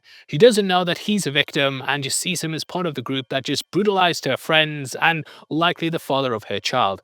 Kathy then beats him and escapes into the night too, to no doubt return in the sequel. Will it be 29 years later? If you know, and you're from the future, leave it in the comments below. What do you mean the cancelled it? I've seen some people theorize though that you'll come across Jim, Spike and Kelly, with Kelly especially having to reckon with the role that she's played in The Fingers. Her doing this as well as also her own motherly instincts kicking in, and considering she left John on mate, I don't think she had much of a choice either. The barn then burns in the background and it feels like a major loss for the Jimmys. I love how some of them even remove their wigs, and it highlights them questioning their leader. Spike returns empty-handed, claiming that he just killed her. I did kill her. She just goes to another school. He's clearly on thin ice, mate, and Fox offers to give him charity. He clearly resents him for killing Shite and has just been waiting for a moment to get revenge. But luckily, Ink is on his side. Jimmy says he'll call on Sir Nick for judgment, and the others all agree. This is where Ink plays the ultimate card though, and says they should ask old Nick in person. As we saw with Kathy earlier, Jimmy doesn't like being questioned and turns his focus to Ink. You can see how scared she is of him, but she pushes through it because she's got a soft side for Spike. She explains the man she saw had red skin and a palace of human bones, which sounds weird, but Spike knows it's the nice guy Dr. Kelson. Jimmy doesn't even believe it himself, but the rest of the Fingers are watching closely. He knows he can't challenge her because it would give up the game and he'd lose control of the group. So he has to save face and go along with it. Ever the opportunist, he knows he can use this to his advantage, and if it's true, he can maintain his control forever. Or just say that Ink's a liar and kick her out the group, or get give a charity basically. I think the barn burning in the background as well also plays nicely into the scene too. Obviously, you know, when we have Satan, we think of the figure in hell surrounded by fire. The cult is what has emerged from the ashes and they're now hoping to go to his kingdom. On the other hand as well, it's this journey to see Old Nick that results in the group's demise and the burning down of Jimmy's order. So it's doing multiple things at once. We then hear Radiohead's Everything in Its Right Place as we transition to the day. The song represents a twisted sense of order and it uses a mechanical rhythm that's accompanied by an almost chaotic soundscape. To me, this perfectly fits the scene we see playing out. Samson's been living in a twisted, chaotic world, but now an order is starting to form for him. He goes out and picks up a berry, which could be similar to the fruits in the Garden of Eden. It's at this point that he also has clothed himself and is stepping out from his Garden of Eden into a world in which he'll gain knowledge once more. DaCosta has mentioned in interviews how she wanted to portray Samson's mental improvement by showing him displaying more normal and calm behaviour. He quietly enjoys the berries, not eating brains anymore, and even wipes the juice off his hand, showing that he cares about cleanliness. It's a far cry from, you know, the ripping the bloke's head off and being covered in their blood. In his bunker, Kelson also works through his notes and attempts to figure things out. I also think that this highlights how compassion can in many cases lead to a positive outcome. When we look at the world, you know, we live in a society, but when we look at the world in this film, the UK was just quarantined and abandoned. The rest of the world wasn't interested in finding a cure. They were simply just interested in basically locking away the virus and forgetting about it. So Britain was left to fend for itself while the rest of humanity simply turned their backs. However, Kelson shows that they could have found a cure. Even with his primitive medicines, he still managed to manufacture one. Now I'm sure most people, including me, when we saw him stun Samson in the first film, we were probably like, alright, he's got him, he stunned him, time to kill him, you fucking got him. Kelson didn't though, and at the time I was a bit like, I don't know if that's a good idea, mate. However, Kelson's way is proven correct, and his kindness has now led towards a cure. He then goes out looking for Samson, which is when the Jimmies spot him. Is that actually Old Nick? Is that actually Old Nick?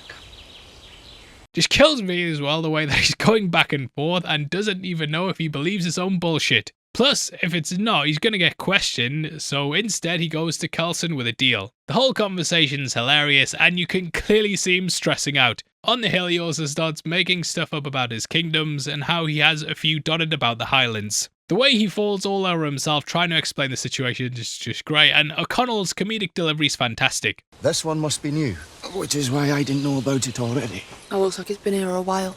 Aye, does look pretty old. New is in the last 5 or 10 years, which is not long in architectural terms. As he explains that he was leading the fingers here all along, we then get a close-up of Ink, who's clearly starting to smell the bullshit. Bullshit. Even if she believes Kelson to be Old Nick at this point, she's sensing that something's off with Jimmy and that perhaps he's not who he claims to be. She then says that they should go and meet Old Nick, but Jimmy panics. Rather than all rushing out there, he wants to assess the situation and has to go and basically convince this guy to be in on his plan. I'll square it with him. Be back soon.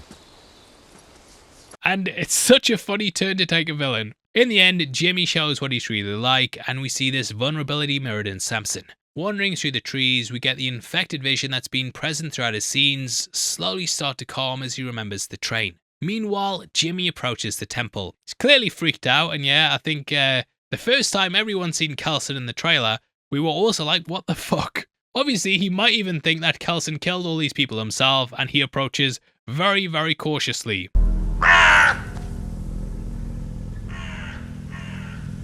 Even that crow there plays in the ominous feeling and again ties into that notion of death. Jimmy actually looks scared for once as he's heading into a situation that he doesn't have control of. Even his tiara's been stripped away and he isn't as flashy as he's been before. Hello. There's that greeting once more carried over from Jim in the first film in the opening. It's also what they were trying to spell out at the end of the first movie. Hello is one of those words that can be friendly and polite, however, it can also be used to cautiously assess a situation. Hello. Which is very much what Kelson's doing here. Jimmy asks him flat out if he's Old Nick, but the doc has no idea what he's talking about. And yeah, the idea of perception is out in full force again. But you can totally see how someone like Jimmy, who perceives the world this way, views an orange man as the devil. Oh, my skin colour, the bones. I love the way this scene evolves as well. We see Jimmy for how he actually is and what he's like when he completely drops the act. Have to say, I always kind of love these turns with villains, and I've often wondered it myself. Like, what is the Joker like when he's not doing crime and he's just sitting about eating a bowl of nachos or watching YouTube or hitting the thumbs up like the rest of us? These complex characters, they must have their downtime where they go for a poo or something, sit and read their phone or a magazine, you know? And it's rare that we ever get that touched upon. Never see them going to the shop or something, you never get to see it. The pair then talk about science and religion, but neither talks down to the other. Instead, they have a reasonable conversation, which is something that Jimmy hasn't had before. He talks about the voices in his head and is clearly also dealing with mental illness. Again, it just helps portray him as a tragic character. Growing up without anyone to guide him, he's had no reference for how the world works. All he had is the religious framework from when he was a kid, so that's informed his entire understanding. Kelson is obviously all about helping people as well, and he wants to deal with this as best as he can. All the while, we see the Jimmys up in the hill. Jimmy Inc. starts carving a cane to a tree, which in hindsight plays into her name being Kelly. Though we don't quite know yet, this is her regaining her identity as she's starting to question Jimmy. Even if it's just a letter for now as well. Spike then starts to ask her, what if it isn't old Nick? And obviously, you know, he's aware that it's Dr. Kelson. Ink thinks it's definitely Satan though, but she's starting to question whether Jimmy's even related to him. It's in this that the dissent is sown and the Judas Jimmy begins to emerge. The feeling of betrayal is rife throughout the group and Jimmy's got everyone turning on each other. This dog-eat-dog mentality means that Spike's in trouble as well as the other Jimmy starts staring at him. Back with Kelson and Jimmy, they then talk about the old world. Kelson recounts the shops, phones, PCs, and foundations of society, whereas Jimmy just remembers church. Watching his father leading the infected like we saw in the last film, that's his last memory of the old world. This trauma's been burned into his brain, and even the phrases they used have been taken into his life now. Always said charity starts at home. Him having this atrocity happen at home explains why he now goes out and gives the quote-unquote charity to others. Charity. He says he's in a bit of a bind and that Ian's in one too. He's basically told the others that Kelson's old Nick, so if they find out that he's not, then Jimmy's power's at risk. They'll find out he's been lying and probably kill him, so he threatens Kelson to play along. He'll force feed him his intestines if he doesn't agree to it, and he doesn't want to do that because he likes him. Saying he's not sure if he's ever liked anyone before, the theme of connection is once more brought to the forefront. Just like with Samson, Kelson's compassion is able to break through Jimmy's violent exterior. Kelson refers to this as a deal with the devil, and obviously it leads to his death. However, that's because Kelson reneges on the deal. He switches things up, so Jimmy's put in the crosshairs, and for this the character's killed. So it's very much a deal with the devil for Jimmy as well. Kelson though could have easily got along with it, but this would have been against everything that he stands for. Jimmy wants to murder and skin people alive, which doesn't sit well with him. This scene at the end also asks how far he's willing to go to hell, but he kind of draws the line at charity. At this point we were then going to get a deleted scene where Samson would arrive at the camp. Jimmy would then flee and be like, see, he commands the demons. But for the film, we just cut to the night and Jimmy talks about going to see him. He explains the rules and that only he's allowed to address Kelson directly. So obviously a precarious situation, and if they probe too much, they could uncover the truth, so he has to make sure his authority isn't challenged. He then asks how's that, and they all repeat except for Jimmy Inc. She obviously doubts him and is done with the bullshit. We then see Spike's clearly torn up by this as it's going to put his friend in a hell of a lot of danger. Spike is trying to do the right thing and we fittingly cut to his mother's skull. Kelson showed her kindness and put her out her misery, so the last thing he wants to do is bring pain to the doctor. However, Kelson clearly knows something bad's likely going to happen. He tells Samson that he hasn't feared death for many years. His work at the ostery is finished and he lives alone, so he has nothing to lose. But after building a connection with Samson, meeting Jimmy scared him. Again, it calls back to his philosophy of memento mori and how remembering death is not enough on its own. It's with memento moris and the act of love that life becomes important. He's worried that Samson might not be cured and thus has to rush to give him a dosage. Saying there's a physical and sensory component which causes anger and rage, he's also figured out there's a psychiatric component too. He's seen them kill babies, even though babies give them no reason to hurt them. So they clearly must be seeing something that isn't there, which of course calls back to how Samson saw the hunter earlier. Thus, he wants to treat Samson's psychosis and finally gives him the cure. We then see Spike waking up to make a run for it. Similar to how he abandoned the island, he's now attempting to make his own way once again. However, unlike the island, the Jimmies will come for those that leave them. Spike's then attacked by an infected in the woods and he's able to take them out, but he's then incapacitated by Jimmy Fox. It nicely plays in the escalation and what the true danger here is. Through this again, we see that Spike is competent when it comes to the infected, but he struggles when it comes to people due to his empathy. To Fox though, this is seen as cowardice. He talks about how Shite was his best friend, and he's about to kill Spike, but luckily he's saved by Jimmy Inc. She kills Fox and asks Spike where he thought he was gonna go. He says anywhere's better than here, but she ends up disagreeing. Touching upon her past, she basically says how everywhere she's been's fucked. The Jimmies are the only ones who seem like they're not victims though. Every other place has been on the back foot and constantly on guard from the infected. However, these guys relish it and move through the land without any real worry about the zombies that live there. Even camping in the forest and stuff, they're not concerned. I even wondered as well if the infected may not attack them because they view them as alphas. There must be something beyond physical appearance because they later attack Samson on the train, even though he looks exactly the same. Even in the animal kingdom as well, like, how do you decide what animal is the alpha in the pack?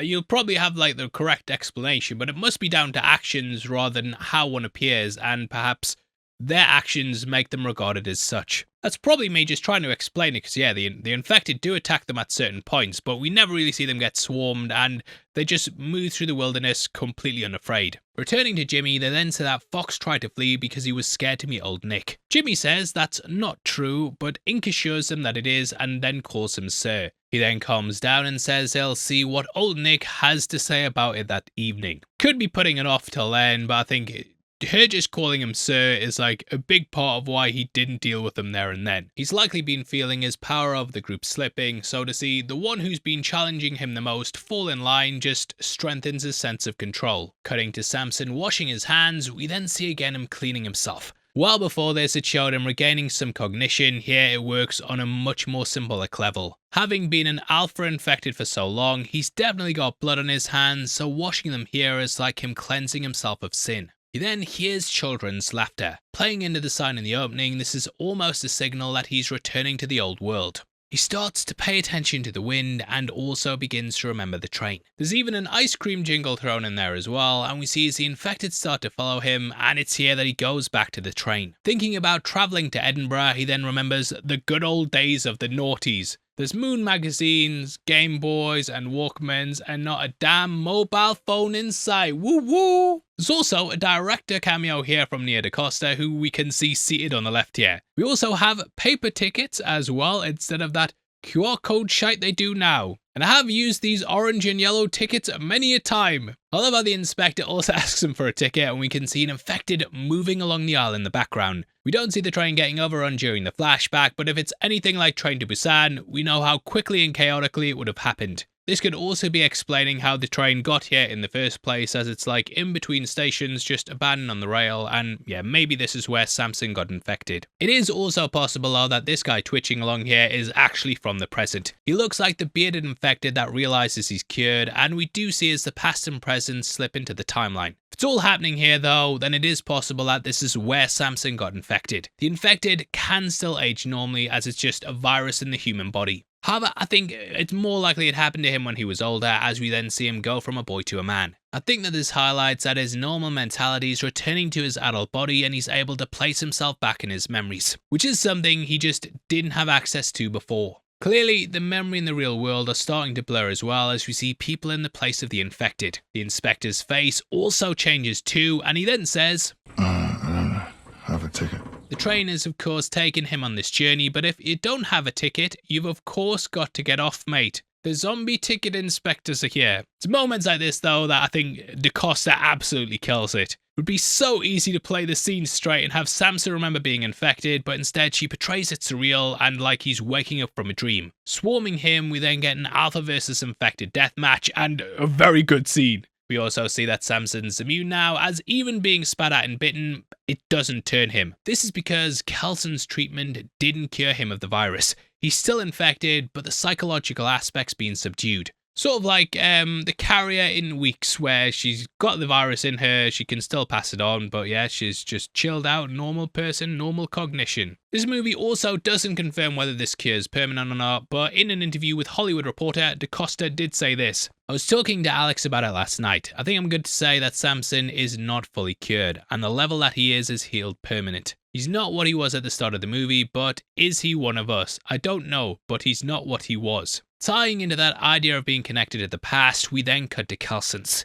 We see a cover of Duran Duran's Rio, but he's interested in something else. That is, of course, Iron Maiden and The Number of the Beast. Let's turn this up to 11. Which is, of course, also a nod to This's Spinal Tap. The guy is ready to put on a massive show, though, and mate, Iron Maiden would be proud. We then journey to the night and watch as the concert goes down. So Lord Jimmy puts back his tiara, as this meeting will be used once again to seal his authority. And we also see as the gang all don their masks. Rather than being a killing like last time though, here they do it as a big mark of respect. The masks tie into the cult-like behaviour, and they wear these as a sign of the hunt. The masks symbolise the infected and the warped way that the characters view death. So this is very much them putting on their uniform to show Old Nick they're his followers. The concert then begins, and I'm gonna say it, scene of the year so far, mate. Whole thing is wild, and just watching Ralph Fiennes crawl about and then come alive is so good. I never thought I'd see something like this in a zombie movie, but yeah, everyone's loving it, and it just takes this film to the next level. Kelson then sparks up the fire as we get a top-down shot of the Bone Temple. Like the montage at the end of the previous film, this creates the image of an eye. This eye ties in the idea of sight and perception, and there it was used to show Spike viewing death differently. Here, it's a plane of their religious fever and how they're witnessing something otherworldly. He then blows a powdered form of his drugs in each of their faces to enhance the experience. It's likely the same antipsychotic he gave Samson, which we'll talk more about in just a bit. Meanwhile, Samson emerges with a baptism of blood, completely transformed, just like Spike at the start. He's got his cock out again, and here, the nudity symbolises how he's been reborn. The Jimmies then dance about, and you can see how they'd go forth with the mentality that they indeed witnessed the devil. Especially with that showstopper with the fire at the end. How's that?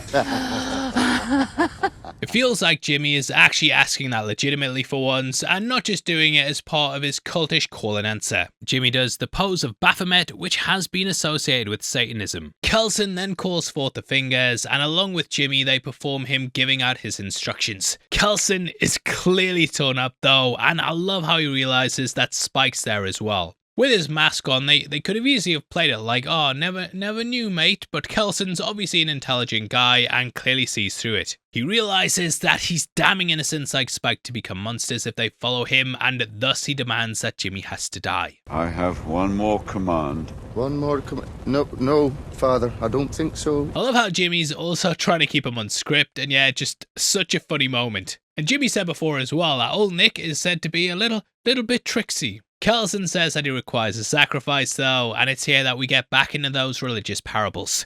He talks about Jesus, and we see lots of Christ-like imagery. Just as God sacrificed his only son, Old Nick must now do the same, which is a clever weaponization of the religious framework. Jimmy's then betrayed by his Judas, and he also gets stabbed in the side. Jesus was speared here too and crucified, and Jimmy of course suffers that fate as well. However, with him being the Antichrist, he's crucified upside down. Before all that though, he stabs Kelson to prove he isn't the devil. He takes on the moniker of the devil himself and tells the other Jimmies to attack Jimmy Inc. She begs them not to, but is forced to kill them, and then Jimmy's stabbed by Spike before Inc finally takes him down. How's that?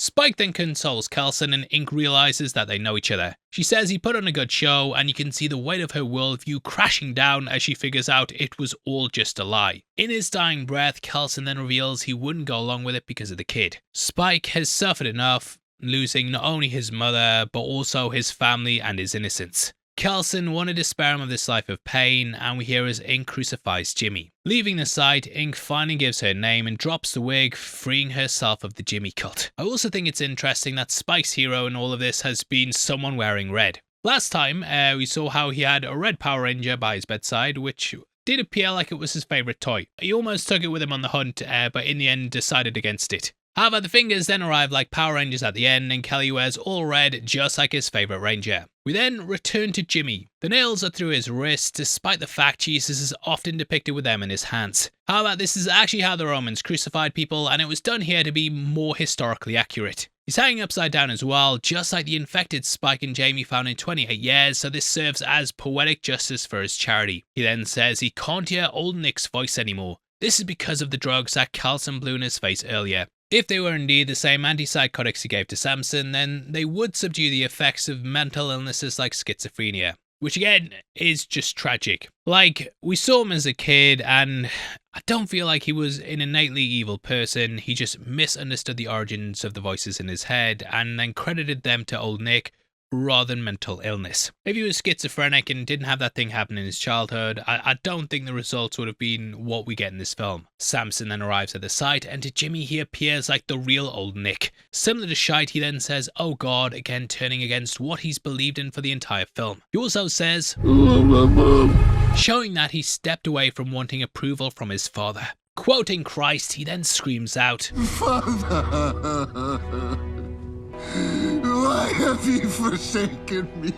Which is what he said while hiding in the church at the beginning of 28 years. Father, why have you forsaken me? So through it all, he's just the same scared kid he was then. O'Connell sells this perfectly though, and it's hard not to feel sorry for him despite everything. During this, Samson also thanks Kelson for his kindness, and he's now able to go and spread the cure. This could be viewed as a path to enlightenment, and thus Kelson has freed so many other people from their torment. That's not only in the case of the Jimmies, but also in the case of the infected. His appreciation for life at the Bone Temple is now going to spread out into the world. We then watch his soul leaving his body and get a god's eye view of the temple. Finally, the infected rush Jimmy, and I do wonder if he may return in some form down the line, like a zombie or something.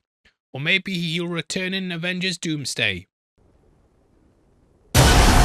Who is back though is your boy Jim, and we catch him at a farmhouse. I believe this is the one from the first film, which is where we ended things there. That had them signalling a plane, so it's interesting to see them still in England. We know the UK was quarantined, so perhaps they were just left there. It does somewhat contradict 28 Weeks though, as that had the country being evacuated with a later attempt to resettle. But obviously, Garland didn't write that, so he doesn't seem too bothered by continuity. Continuity he does care about though is that Frank's taxi's there from 28 Days. It's a bit run down, but it is parked outside on the driveway. The surviving trio of that movie of course escaped the soldiers in that at the end, so it's a great inclusion here. Having clearly made a home with Selena, I'm curious to see if she'll return for next time, and we could find out what happened to Hannah. Teaching their daughter Sam about the Second World War, he then talks about how if we forget history, then we're doomed to repeat it. So there's an immediate line drawn between people like Jimmy, who were forced to grow up without guidance, and Sam, whose father didn't decide to let a bunch of zombies infect him. He discusses attacking the idea, and that's how people stamped out fascism, and so on and so on. I did wonder as well if that was playing off how Kelson figured out the nature of the virus and how he managed to cure Samson. We then see the infected chasing Spike and Kelly in the distance. In a heartbeat, Sam and Jim decide to help, and we cut to the credits setting up next time. That's how we close out the film, and I hope you've enjoyed us going through the movie. I had an absolute blast breaking this down. It's absolutely freezing, we're in the middle of February, but we had to come out and shoot this stuff because you guys deserve the best breakdown ever.